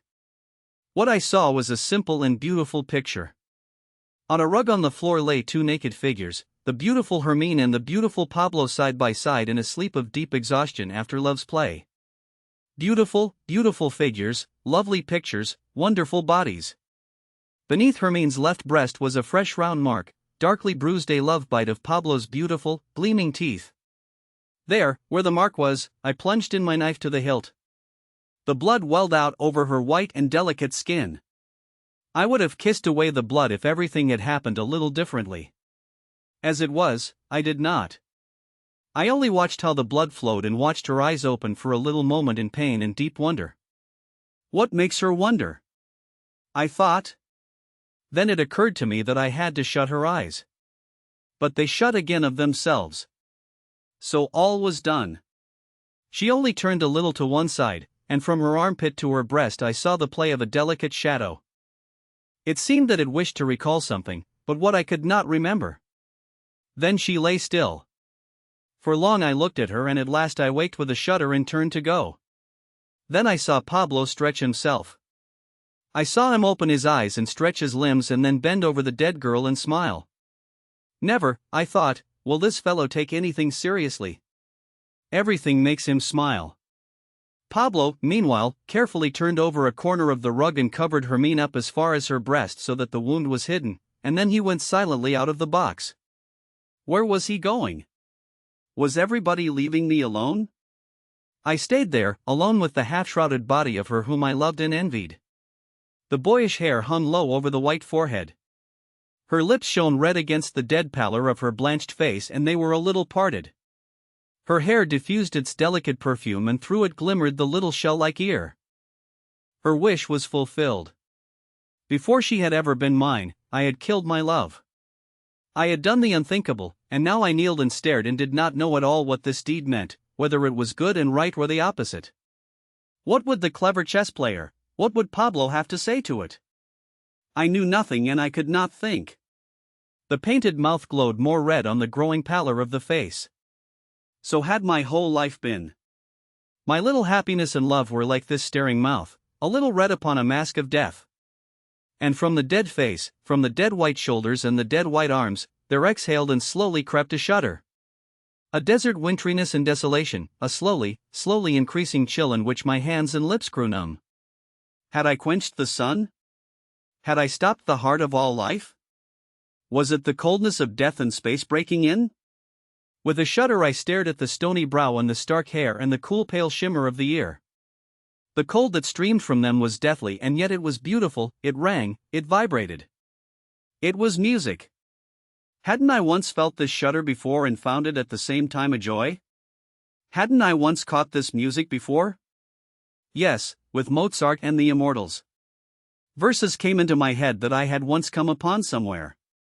We above you evermore residing in the ether's star translumined ice, no nor day nor night nor times dividing, where nor age nor sex is our device. Cool and unchanging is our eternal being, cool and star bright is our eternal laughter. Then the door of the box opened and in came Mozart. I did not recognize him at the first glance, for he was without pigtail, knee breeches and buckled shoes, in modern dress. He took a seat close beside me, and I was on the point of holding him back because of the blood that had flowed over the floor from Hermine's breast. He sat there and began busying himself with an apparatus and some instruments that stood beside him. He took it very seriously, tightening this and screwing that, and I looked with wonder at his adroit and nimble fingers and wished that I might see them playing a piano for once. I watched him thoughtfully, or in a reverie rather, lost in admiration of his beautiful and skillful hands, warmed too, by the sense of his presence and a little apprehensive as well. Of what he was actually doing and of what it was that he screwed and manipulated, I took no heed whatever. I soon found, however, that he had fixed up a wireless set and put it in going order, and now he inserted the loudspeaker and said, Munich calling. Concerto Grosso in F major of Handel. At once, to my indescribable astonishment and horror, the devilish metal funnel spat out, without more ado. Its mixture of bronchial slime and chewed rubber, that noise that possessors of gramophones and wireless sets are prevailed upon to call music. And behind the slime and the croaking there was, sure enough, like an old master beneath a layer of dirt, the noble outline of that divine music. I could distinguish the majestic structure and the deep wide breath and the full broad bowing of the strings. My God, I cried in horror, what are you doing, Mozart? Do you really mean to inflict this mess on me and yourself, this triumph of our day, the last victorious weapon in the war of extermination against art? Must this be, Mozart? How the uncomfortable man laughed. And what a cold and eerie laugh! It was noiseless and yet everything went to smithereens in it. He marked my torment with deep satisfaction while he bent over the cursed screws and attended to the metal trumpet. Please, no pathos, my friend. Anyway, did you observe the retardando? An inspiration, eh? Yes, and now you tolerant man, let the sense of this retardando touch you. Do you hear the basses? They stride like gods. And let this inspiration of old Handel penetrate your restless heart and give it peace. Just listen, you poor creature, listen without either pathos or mockery, while far away behind the veil of this hopelessly idiotic and ridiculous apparatus the form of this divine music passes by. Pay attention and you will learn something. Observe what this crazy speaking trumpet, apparently the most stupid, the most useless and the most damnable thing that the world contains, contrives to do. It takes hold of some music played where you please, without distinction or discretion, lamentably distorted. To boot, and chucks it into space to land where it has no business to be, and yet after all this it cannot destroy the original spirit of the music. It can only, however it may meddle and mar, lay its senseless mechanism at its feet. Listen, then, you poor thing. Listen well. You have need of it. And now you hear not only a Handel who, disfigured by wireless, is, all the same, in this most ghastly of disguises still divine. You hear as well and you observe, most worthy sir, a most admirable symbol of all life. When you listen to wireless you are a witness of the everlasting war between idea and appearance, between time and eternity, between the human and the divine. Exactly, my dear sir, as the wireless for 10 minutes together projects the most lovely music without regard into the most impossible places. Into snug drawing rooms and attics and into the midst of chattering, guzzling, yawning and sleeping listeners. And exactly as it strips this music of its sensuous beauty, spoils and scratches and beslimes it and yet cannot altogether destroy its spirit. Just so does life, the so-called reality, deal with the sublime picture play of the world and make a hurly-burly of it.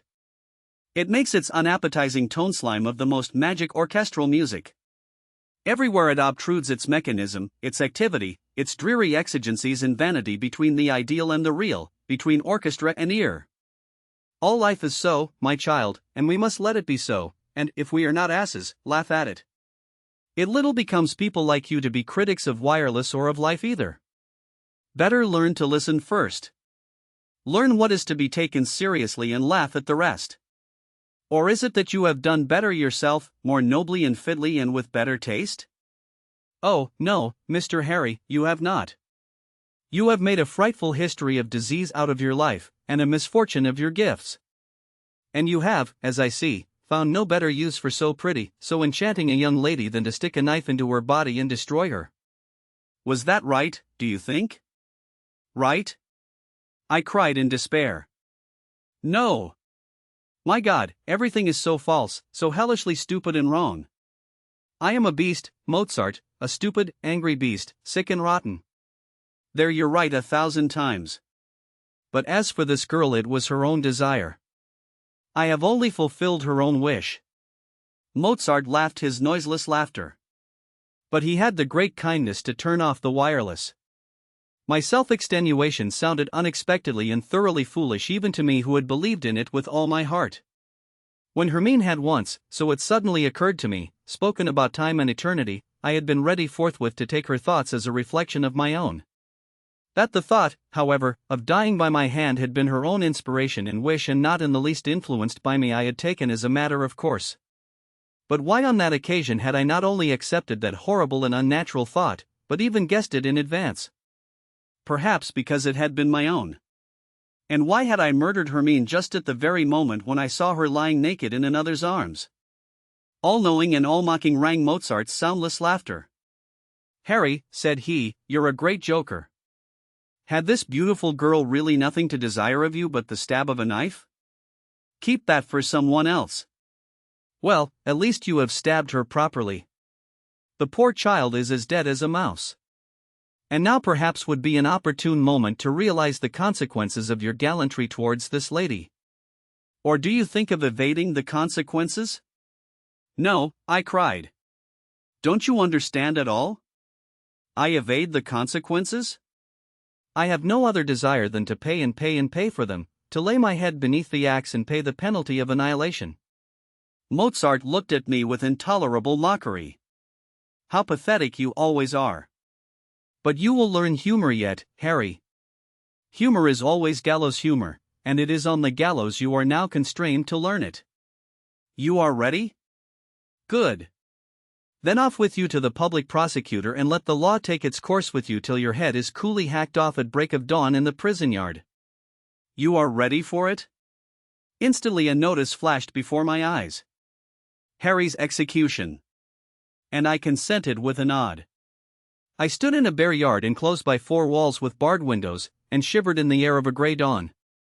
There were a dozen gentlemen there in morning coats and gowns, and a newly erected guillotine. My heart was contracted with misery and dread, but I was ready and acquiescent. At the word of command I stepped forward, and at the word of command I knelt down. The public prosecutor removed his cap and cleared his throat, and all the other gentlemen cleared their throats. Gentlemen, there stands before you Harry Holler, accused and found guilty of the willful misuse of our magic theatre. Holler has not alone insulted the majesty of art in that he confounded our beautiful picture gallery with so-called reality and stabbed to death the reflection of a girl with the reflection of a knife. He has in addition displayed the intention of using our theatre as a mechanism of suicide and shown himself devoid of humor. Wherefore we condemn Holler to eternal life, and we suspend for 12 hours his permit to enter our theatre.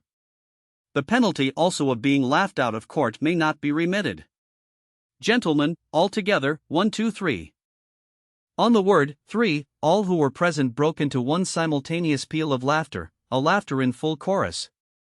A frightful laughter of the other world that is scarcely to be borne by the ears of men. When I came to myself again, Mozart was sitting beside me as before. He clapped me on the shoulder and said, "You have heard your sentence. So, you see, you will have to learn to listen to more of the wireless music of life. It'll do you good. You are uncommonly poor in gifts, a poor blockhead, but by degrees you will come to grasp what is required of you. You have got to learn to laugh. That will be required of you. You must apprehend the humor of life, its gallows humor. But of course you are ready for everything in the world except what will be required of you. You are ready to stab girls to death. You are ready to be executed with all solemnity. You would be ready, no doubt, to mortify and scourge yourself for centuries together. Wouldn't you? Oh, yes, ready with all my heart, I cried in my misery. Of course. When it's a question of anything stupid and pathetic and devoid of humor or wit, you're the man, you tragedian. Well, I am not. I don't care a fig for all your romantics of atonement. You wanted to be executed and to have your head chopped off, you berserker. For this imbecile ideal you would suffer death 10 times over. You are willing to die, you coward, but not to live. The devil, but you shall live. It would serve you right if you were condemned to the severest of penalties. Oh, and what would that be? We might, for example, restore this girl to life again and marry you to her. No, I should not be ready for that. It would bring unhappiness. As if there were not enough unhappiness in all you have designed already. However, enough of pathos and death-dealing. It is time to come to your senses. You are to live and to learn to laugh.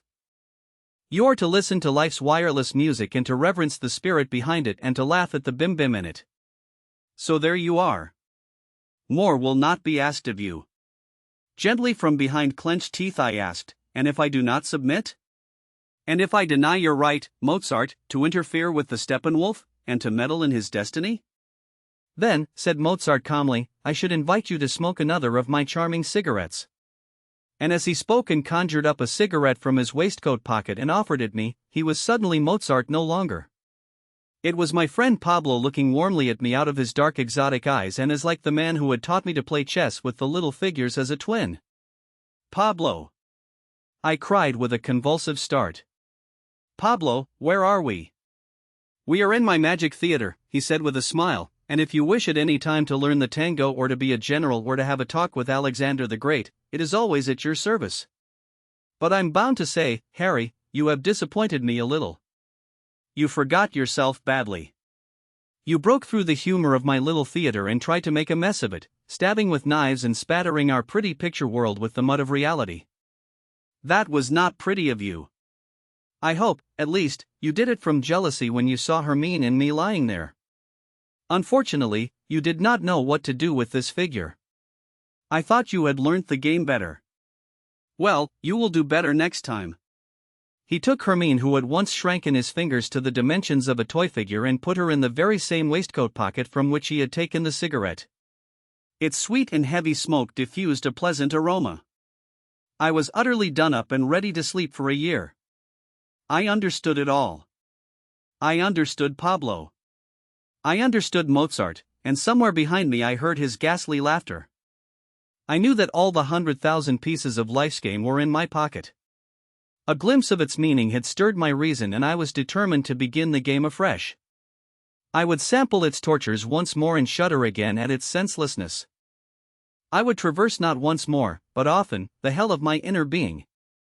One day I would be a better hand at the game. One day I would learn how to laugh.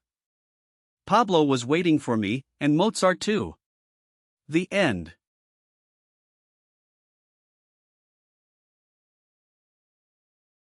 The Steppenwolf does not begin in the streets of Berlin, nor in the jazz clubs where Harry Holler wanders lost. It begins on a piece of paper, in a manuscript that Harry himself has written, a small, anonymous treatise that he discovers folded inside a mysterious pamphlet entitled Treatise on the Steppenwolf. This treatise, which occupies only a few pages of the novel, is perhaps the most important section of the entire book. Because it is here that Hesse articulates, with brutal clarity, the philosophical heart of his creation. The treatise functions as a key, a map, a mirror. It tells us who Harry Holler is, why he suffers, and what the wolf within him truly represents. Without understanding this short text, we cannot understand the novel. With it, we understand everything. Harry Holler is a man of 50. He is a writer, an intellectual, a man who has lived his entire life in the realm of ideas, of high culture, of German literature and philosophy. He is refined, educated, and deeply principled.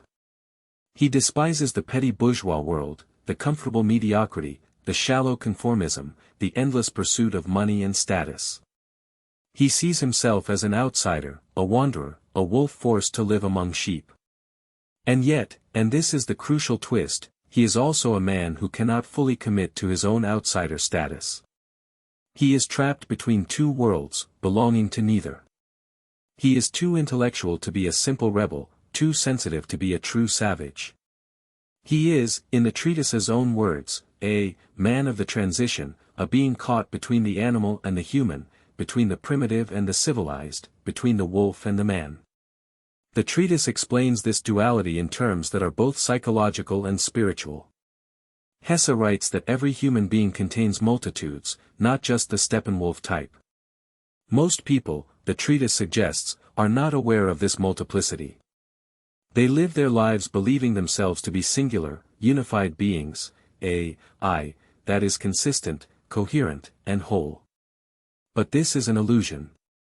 In reality, every person is a vast assembly of contradictions, a theater of competing desires, fears, impulses, and ideals. Most people manage this inner chaos by suppressing the parts of themselves that do not fit neatly into their chosen identity. They build walls around their unconscious, burying their darker impulses beneath layers of social conditioning and self-deception. They become, in effect, simplified versions of themselves, manageable, predictable, safe. Holler, the treatise tells us, has not managed this simplification. He has failed to reconcile his inner contradictions. He has refused to bury the wolf within him, and so he remains painfully, tortuously aware of his own multiplicity. He knows that he is not one thing. He is a man of high culture who loves Mozart and Goethe, yet he is also drawn to the raw, the primitive, the untamed. He is a spiritual seeker who despises religion, a rebel who yearns for peace, a thinker who craves oblivion. He is, in the most literal sense, a divided self. And this division is not merely metaphorical. It is physical, emotional, existential. It is a wound that will not close. What makes the treatise so powerful is its diagnosis of the problem without offering an easy solution. Hesse does not tell Harry, or us, how to heal this division. He simply names it, describes it, gives it a form. The wolf, in this framework, is not a monster to be destroyed. It is a part of the self that cannot be killed, because it is as real and as essential as the human half. The man who tries to kill his wolf will only succeed in killing himself. The only way forward, the treatise implies, is not through suppression but through integration, through some form of reconciliation between the wolf and the man. The savage and the saint, the outcast and the citizen. This is where the novel becomes truly radical. In the hands of a lesser writer, the Steppenwolf would be a simple story of a man trying to get better, to overcome his crisis through therapy, or religion, or love. But Hesse refuses this easy path. Holler does not get better in any conventional sense. He does not reconcile with bourgeois society. He does not abandon his critique of modernity. He does not find peace through meditation or medication. Instead, he descends deeper into his own crisis, until he reaches a point where the only way out seems to be death. The novel opens with Harry standing at the edge of suicide. He has come to Berlin to end his life, to escape the unbearable tension of his divided nature. He has even purchased a pistol for this purpose. And yet, and this is the paradox that drives the entire narrative, he cannot quite bring himself to pull the trigger. Something in him still clings to life, even as he despises the life that he has been forced to live. Something in him still hopes, against all odds, for a different way. The pocketknife he carries becomes a recurring symbol throughout the narrative. It represents his readiness to end things, but also his need to feel that he retains some control over his own destiny. In a world where nothing feels meaningful, where every choice seems equally empty, the ability to choose one's own death becomes the last remaining assertion of freedom. Hesse handles this theme with great sensitivity, never glorifying suicide but also never dismissing the logic that leads to it. For someone like Holler, trapped in a life that offers no escape, the question of whether to continue becomes genuinely pressing. The wolf within is not a gentle creature. It is a predator, and part of Holler longs to unleash that predatory energy, to stop restraining himself and let loose the fury that builds up inside. This is another aspect of his, another way in which he is at war with himself. He hates the bourgeois world for its hypocrisy and cowardice, but he also fears what he might become if he allowed himself to respond to that hatred with full force. The wolf represents both liberation and danger, salvation and destruction, sometimes all at once. As we move deeper into the novel, we see that Hesse is building towards something. Preparing his protagonist for a transformation that will require him to confront the wolf within rather than merely being torn apart by it. The magic theater awaits, but before Holler can enter that strange liminal space, we need to understand fully who he is and why he is suffering. The treatise on the Steppenwolf gives us the theoretical framework, but the novel itself provides the lived experience, the moment-by-moment reality of existing inside a fractured consciousness. Hesse wrote from personal experience. He had struggled with depression, with feelings of alienation, with the sense that he did not fit anywhere in the world around him. Steppenwolf became his attempt to give form to these experiences, to transform private anguish into something that could be shared and understood. What makes this novel endure, what keeps readers returning to it generation after generation, is precisely this honesty about the complexity of human consciousness. We see ourselves in Harry Holler, whether we are intellectuals who feel out of place or ordinary people who sense that there is more to existence than we are allowed to express. The wolf within is not something to be feared and eliminated, Hesse suggests, but something to be understood and integrated. This is the great insight that drives the novel forward, the philosophical core that gives everything else meaning. And it is this insight that will guide us as we continue our journey through the magic theater and beyond. Following Harry Holler as he moves toward a transformation that feels impossible until it suddenly, unexpectedly, becomes real. Now let's talk about what makes Steppenwolf so dangerous, and I don't mean dangerous in the way the Nazis thought it was dangerous. I mean dangerous in the way that genuinely great art is dangerous. It forces you to confront things about yourself that you've spent your whole life trying to avoid.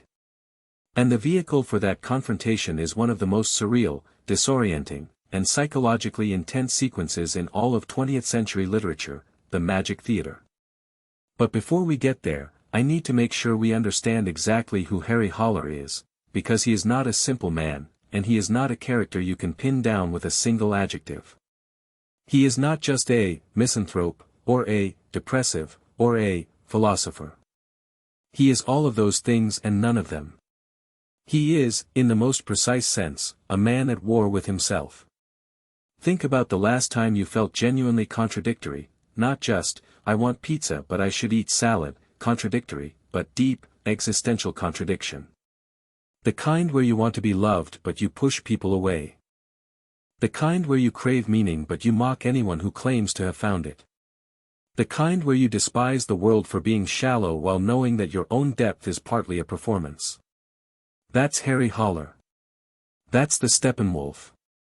Hesse understood something about the modern psyche that most people still haven't fully grasped, that the more intelligent and self-aware a person becomes, the more likely they are to experience a kind of paralysis.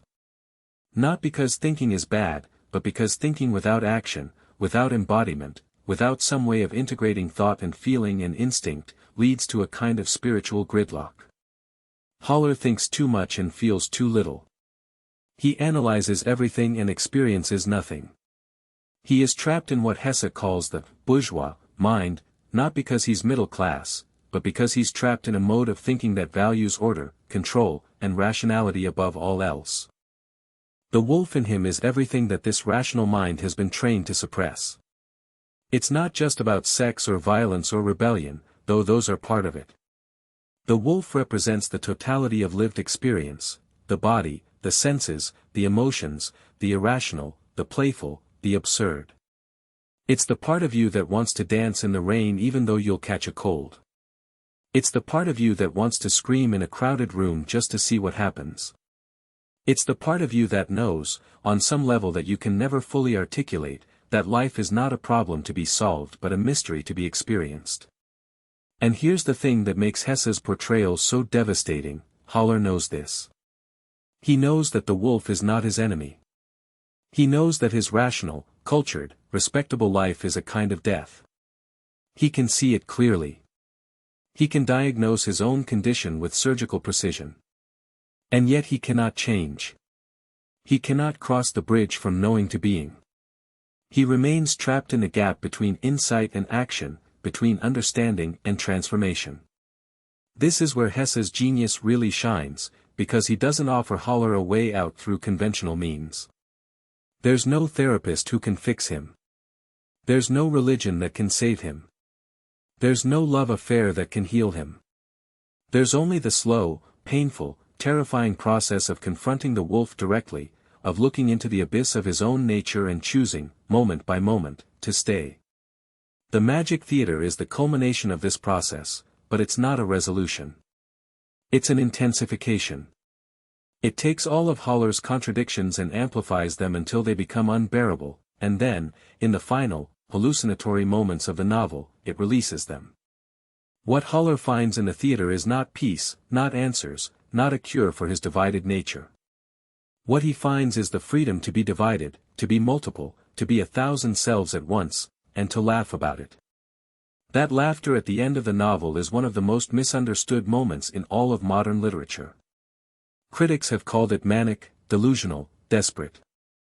But I think it's something much more profound. I think it's the laughter of a man who has finally stopped fighting himself.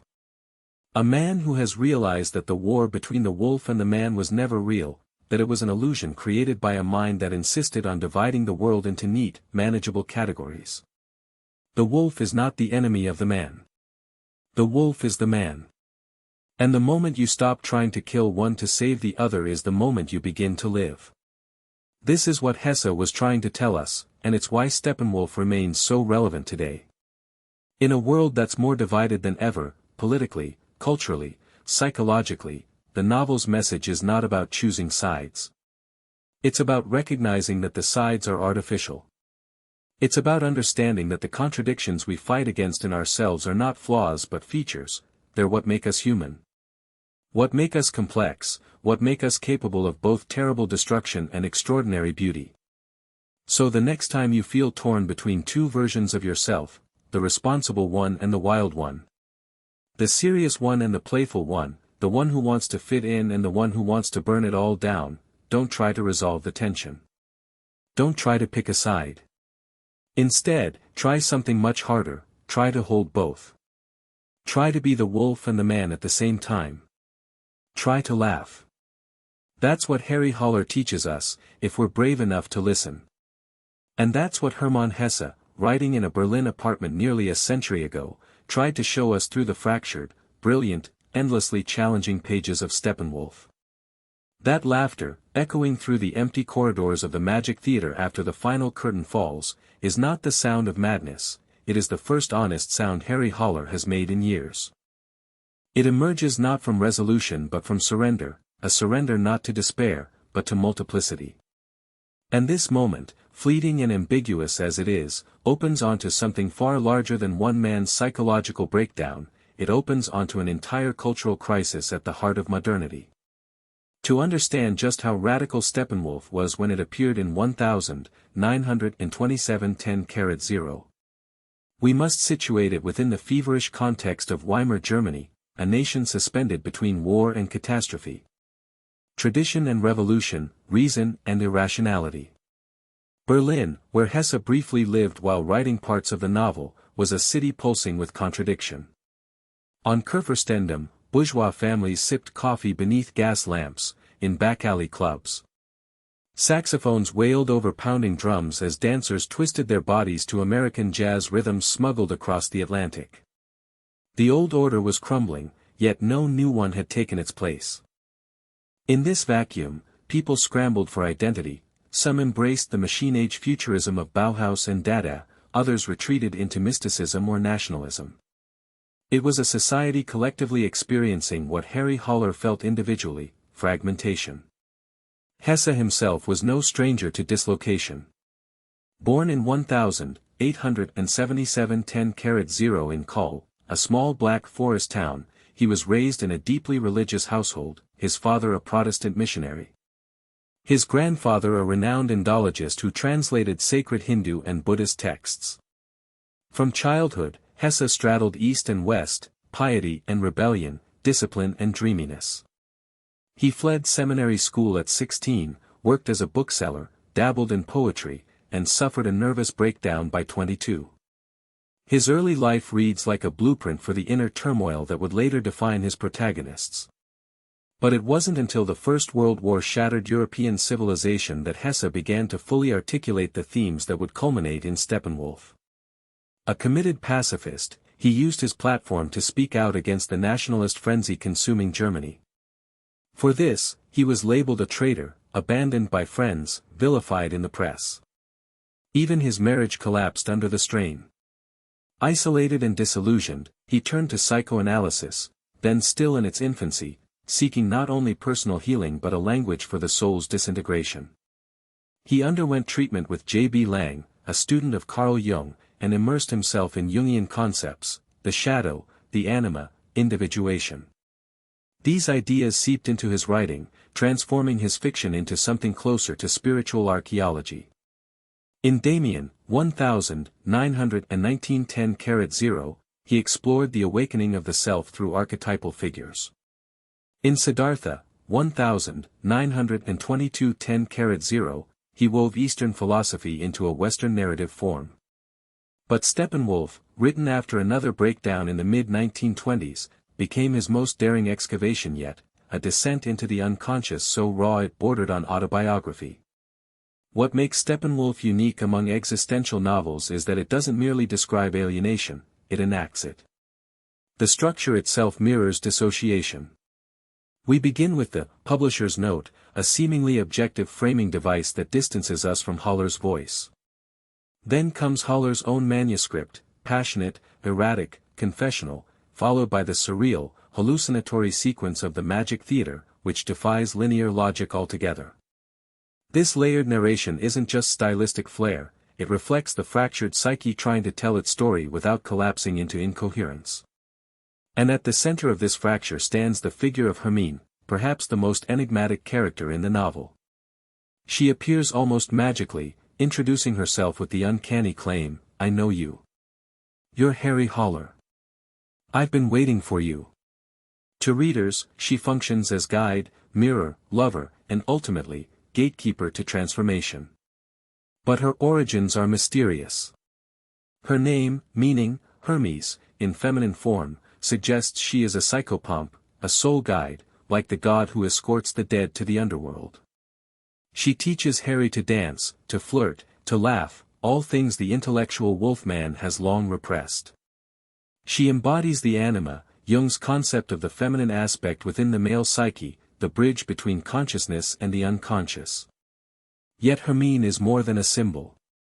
She is also a product of her time, a flapper, a free woman of the jazz age, unbound by Victorian morality. Her presence forces Harry to confront not only his internal divisions but the historical shift happening around him. The 1920s were rewriting gender roles, sexuality, and social norms. Women were voting, working, smoking in public, cutting their hair short. The cabarets and nightclubs where Hermine thrives were spaces of transgression, where class barriers blurred and identities could be tried on like costumes. For Holler, raised in rigid bourgeois respectability, these spaces are terrifying, and intoxicating.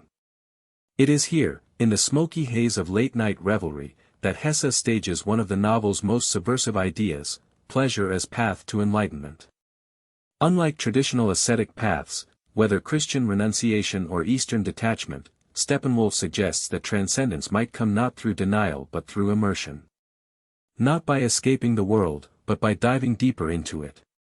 Dancing, drinking, loving, these are not distractions from the spiritual quest, they may be essential to it. This brings us to Pablo, the saxophone player and master of the Magic Theater. At first glance, he seems secondary, a charming hedonist, Hermine's lover, a man who lives entirely in the moment. But Pablo holds the key to the novel's central paradox. He is neither intellectual nor savage, neither bourgeois nor bohemian, he simply is. He represents what Hesse calls the eternal now, a state of being untouched by time or guilt or self-analysis. When Harry asks him how he manages to stay so calm, so joyful, Pablo smiles and says, "I play the saxophone." There's a Zen-like simplicity in that answer, a refusal to explain, to justify, to interpret. Pablo, in many ways, embodies the influence of Eastern thought on Hesse, particularly the idea of non-dual awareness found in Advaita Vedanta and Mahayana Buddhism. The ego, in these traditions, is not something to be perfected but seen through. Identity is fluid, not fixed.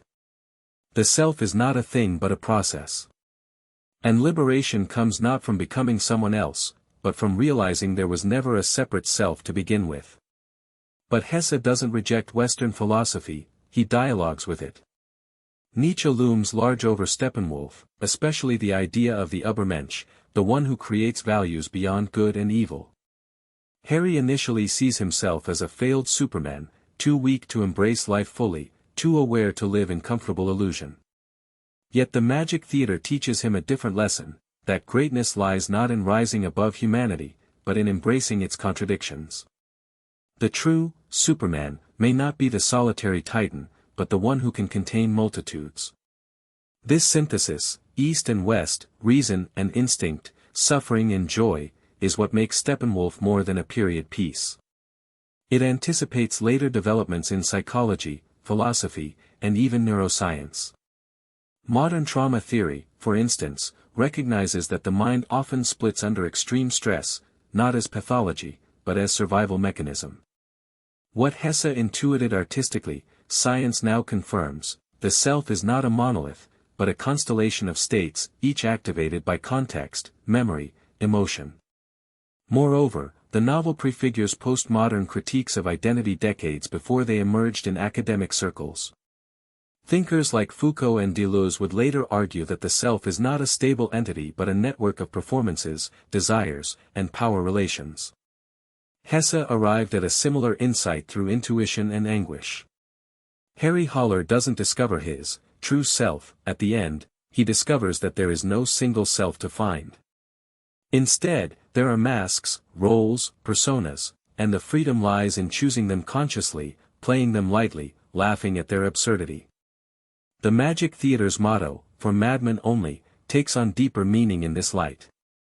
Madness, in this context, isn't illness, it's permission. Permission to break rules, to defy categories, to experience oneself as fluid rather than fixed.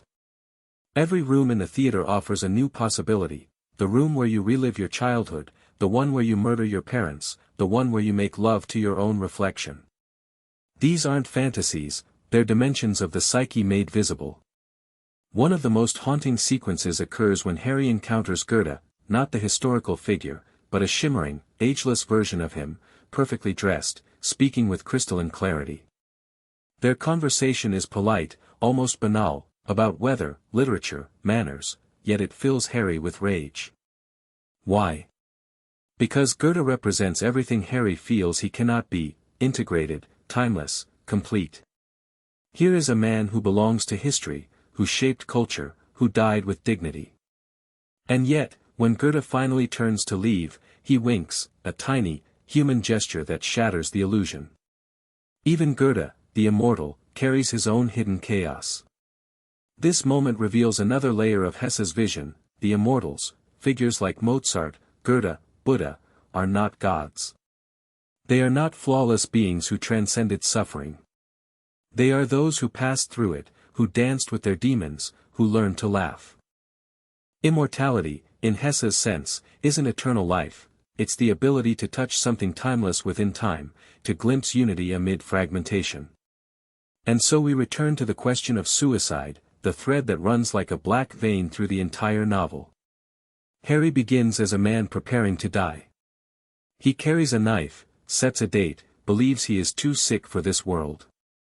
But the Magic Theater does not offer him reasons to live, it offers him a different relationship to death. By confronting mortality directly, by playing at killing Hermine, by imagining his own funeral, he drains suicide of its tragic weight. It becomes not an escape, but a choice among many. And when you can choose death freely, life suddenly becomes possible again. This is not a call to nihilism. On the contrary, it is a call to responsibility. If life has no inherent meaning, then we are free to create our own. If the self is not fixed, then we can reinvent ourselves again and again. The tragedy is not in dying, it's in living half alive, trapped in roles we never chose, denying parts of ourselves out of fear.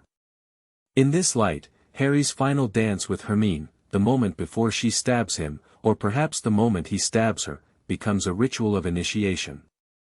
It is both real and symbolic, literal and dreamlike. Her death is not literal murder, but the sacrifice of an ideal, the fantasy of perfect companionship, of salvation through another person. When Harry kills Hermine, he kills his dependence on external redemption. He must now face the next stage alone, not healed, but open. And Mozart appears once more, not to judge, not to console, but to laugh. That laugh is not cruel, it is liberating. It says, you thought this was serious? You thought you had to get it right? The universe, Hesse suggests, may not care about our struggles, but it delights in our courage to keep playing anyway. Today, over 90 years since its publication, Steppenwolf continues to resonate because its core conflict remains unresolved, perhaps unresolvable.